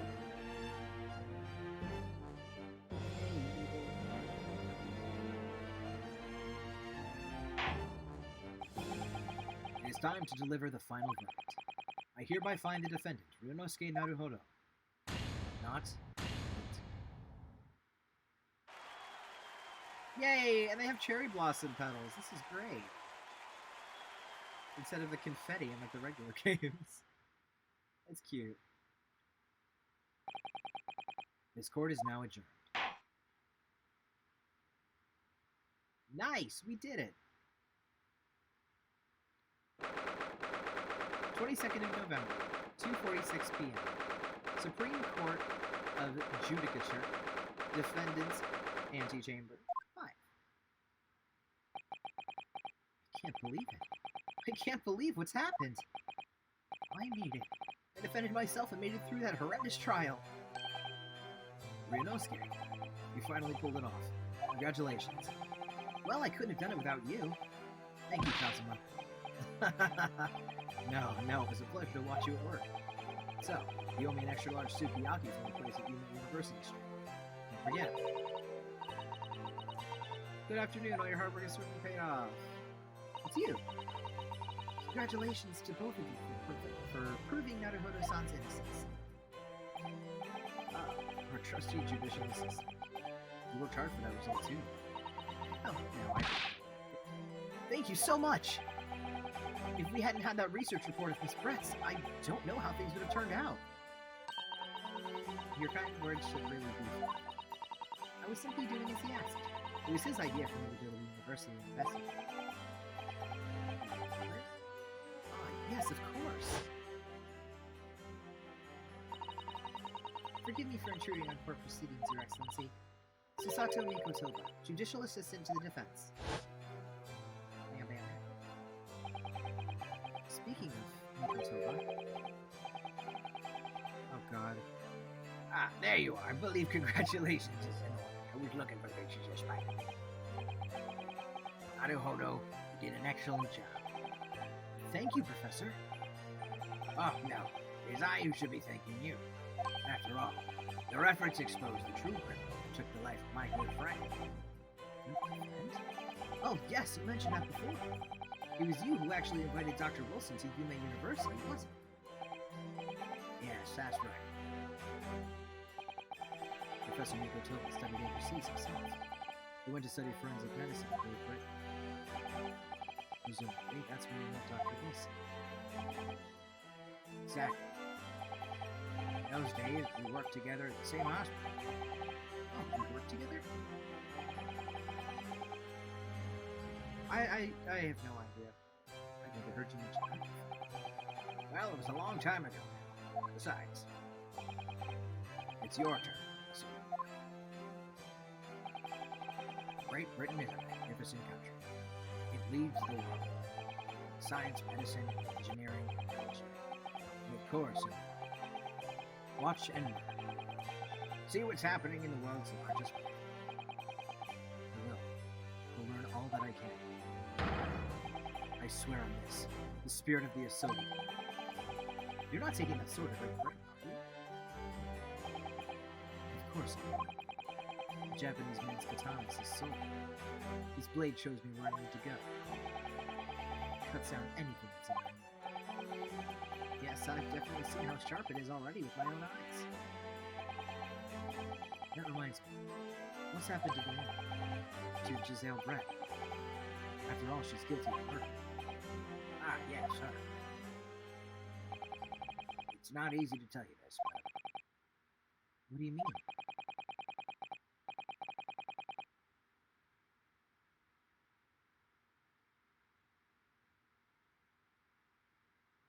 My dog might be crying again. Surely she's going to face trial herself now. She's the true culprit, after all. She will be leaving Japan in the very near future. For Shanghai. What? Shanghai? Giselle Brett will not appear in court again in this country. I'm certain of that. What? Why not?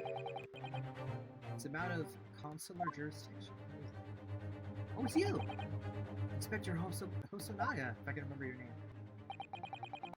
It was a hard-fought battle in the courtrooms today. Very impressive to watch. I must what's all this about consular jurisdiction? We cannot try this particular form for her crimes here in Japan. What? We can't try her? But then who? Who's going to bring her to justice? The British consular court will hear her case, somewhere far away, voices can't be heard. Why a consular court? Sir, I simply don't understand. I thought consular courts were a thing of the past. We've signed a friendship treaty. Yes, in normal circumstances, you're right. And, then so, as long as this is not a serious incident that can be good in nature to our respective governments, they can't invoke the consular court just like that. Oh, can they? Yes, she's a student, but it doesn't justify our government's making secret arrangements about her fate, does it? Something strange is going on. So Miss Brett can't be held accountable for her actions here in Japan.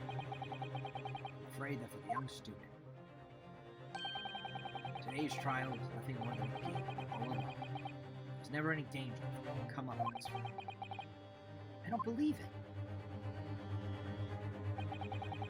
The British government's Foreign Affairs Ministry has demanded that we hand over custody of Miss Brett. They're obviously taking this case of a foreign student committing murder very seriously. It's all going to change from now on. We can make it change. This is a time of great turmoil. This new era heralded by the start of the 20th century. One day, I have no doubt, that woman will receive the judgment she deserves. Yes, change is coming, and we're the ones driving it.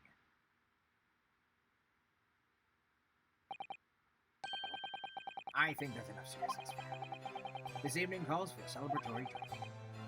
But Professor... You're right. This is no time for gloomy faces. We should be celebrating Uranowski is not guilty verdict. Let's start having some fun. In that case, might I suggest Le Carnaval? As the head waiter, I should be delighted to provide you with ample food and drink. You're a detective, Kusanagi-san, aren't you? Let's not worry about details. To Le Carnaval. Will you accompany us, Professor? Of course. The Carnival's food is second to none. I shall go and attend to the paperwork for another person's release. Oh, yes, thank you. And she fades out. So Giselle Brett won't be tried here. I suppose that means I'll never know. I'll never find out why she killed Dr. Wilson. Kazuma? Yes, Ryunosuke. I just wanted to say thanks again. That's all. You really saved my skin today. I didn't do a thing. You were the lawyer in there, weren't you? That defense was all your own work. Your skills made the difference, though. One day, I bet you'll be the best lawyer in the world. I'm not so sure about that. To be honest, something kept occurring to me over and over during that trial. I couldn't help thinking that maybe you're the one destined to become great, not me. What? Come on. Be serious. If I helped you, it was only right at the very start of the trial. But you have a natural talent for being a defense lawyer. Oh, no, not me. All that tense verbal combat? I never want to go through that ever again. I did what you told me to do, that's all. Because I knew I could trust you. That's the point. Sorry? What do you mean, that's the point? Listen, do you know that the most crucial weapon is that any lawyer needs to ever gain? Knowledge of the law. No, the ability to believe. Believe? To believe what? A defense lawyer has to fight for his clients. He has to believe in them at all times. Like, you believed in me when I said I didn't do it. I'm human, just like you. I don't have some superhuman ability to know the truth. You have to make a choice on what to believe in, and stick to it when you defend yourself. Sometimes in the courtroom, you'll really be backed into the corner. But being able to remain faithful to what you choose to believe in, even then, well, that's not something that anyone can do. It takes a special kind of person. Believe it in your heart. Just look at today's trial. I'm a student lawyer with precious little real experience, but I never stopped believing.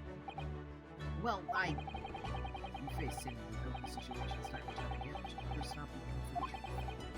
In the end, you found it, through your own efforts, because you never stopped believing. Thanks, Kazu.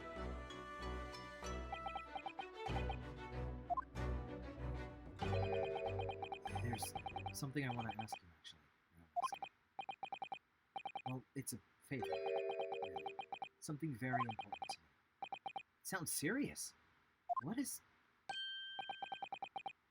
Ah, you're still here, are you? Oh, Inspector Hosonaga. I've arranged some rickshaws for us. Let's go. Thank you. You're right there.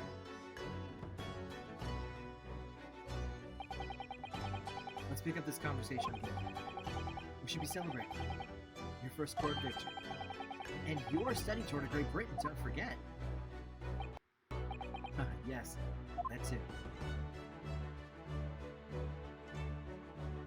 Very subsistence.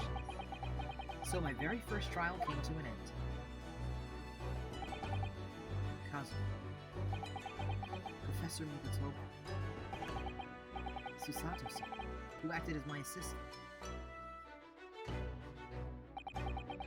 Inspector Hosonaga, who didn't really play much of a part, but still. It was because of the help and support of all these people that I managed to get through that trial. But more importantly, Kazuma hadn't yet managed to ask his favor. Little did I realize just how much it would change my life. The end of the first case. It's a good time. Yeah, defense debut. We love it. We love it. I'm gonna go back to the first one. Yay, we did it! Perfect. So, actually, this is probably a good time because I went way over time today. This is probably going to be where we wrap up for tonight.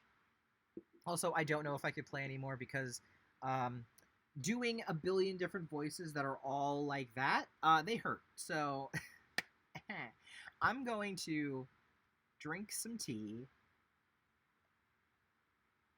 I mean, this is water, fair. But I'm going to make some tea, drink some tea. And prepare myself to do more stupid voices tomorrow on the Thesperience Twitch page. Also, let me just switch over to this because it'll be easier. All right, cool. So tomorrow, 8 o'clock, right? Yeah, 8 o'clock p.m. Eastern Standard Time, 5 o'clock Pacific Time. We will be running our next session of Another Morning in Aylmere over on the Thesperience Twitch page. It's a good time. My voice is already starting to a little bit, so probably gonna not speak for the rest of the day after this. But we're gonna be doing our next session of D&D. It's a good time. You should all go and follow the Thesperience Twitter and Twitch and the Nexus Games 1 on Twitter. It's a good time. And we're starting early. Sorry. We're starting early because we had some technical malfunction with getting the other session from last week saved. So we're going to be doing like a little fun recap. And that's going to be fun, I think. Who knows? I'm going to try and figure stuff out tomorrow. It's okay. But yeah. So come tune in tomorrow on the Thesperience Twitch channel to come and watch us be goofy, be gay, roll dice, and have a genuine, I can't speak, genuine good time. It'll be more mysteries, more investigation, and more solving things and putting pieces together, which I'm excited. I have to plan most of tomorrow. Because I have a bunch of ideas and I want to get them cemented, which is great. Wednesday, we can continue more of this. We can play more God of War because I know those two things are things that I'm really enjoying so far. So we can do that. Or we can just goof around and not do anything. If I'm too tired, then Wednesday we might actually want to consider for Wednesday doing like a chilled out tarot stream. We haven't done a tarot stream in a while. So we can do that on Wednesday if we want to. I'll put up a poll because I love putting up polls because it lets you guys interact with the things that I want to do. So it's like a little bit of connective efforts. It's a collective effort of community decisions. So that'll be what's going down on Wednesday. Friday, no idea. I have no clue yet. So we'll figure it out. But anyway, it is 1:37 my time right now, which is very late. I did all my updates for things. So I'm gonna be the dad here, and I don't have the mental capacity to pull a tarot reading for Dadly Words of Wisdom. But I guess my words of wisdom can follow. It can follow this, all of this Ace Attorney stuff, which is trials are tough, trials are difficult. I'm gonna hold this gun. Trials are difficult. I can't speak English. They're tough. But if you have a group of people that can assist you in your trials, then you're good. You're golden.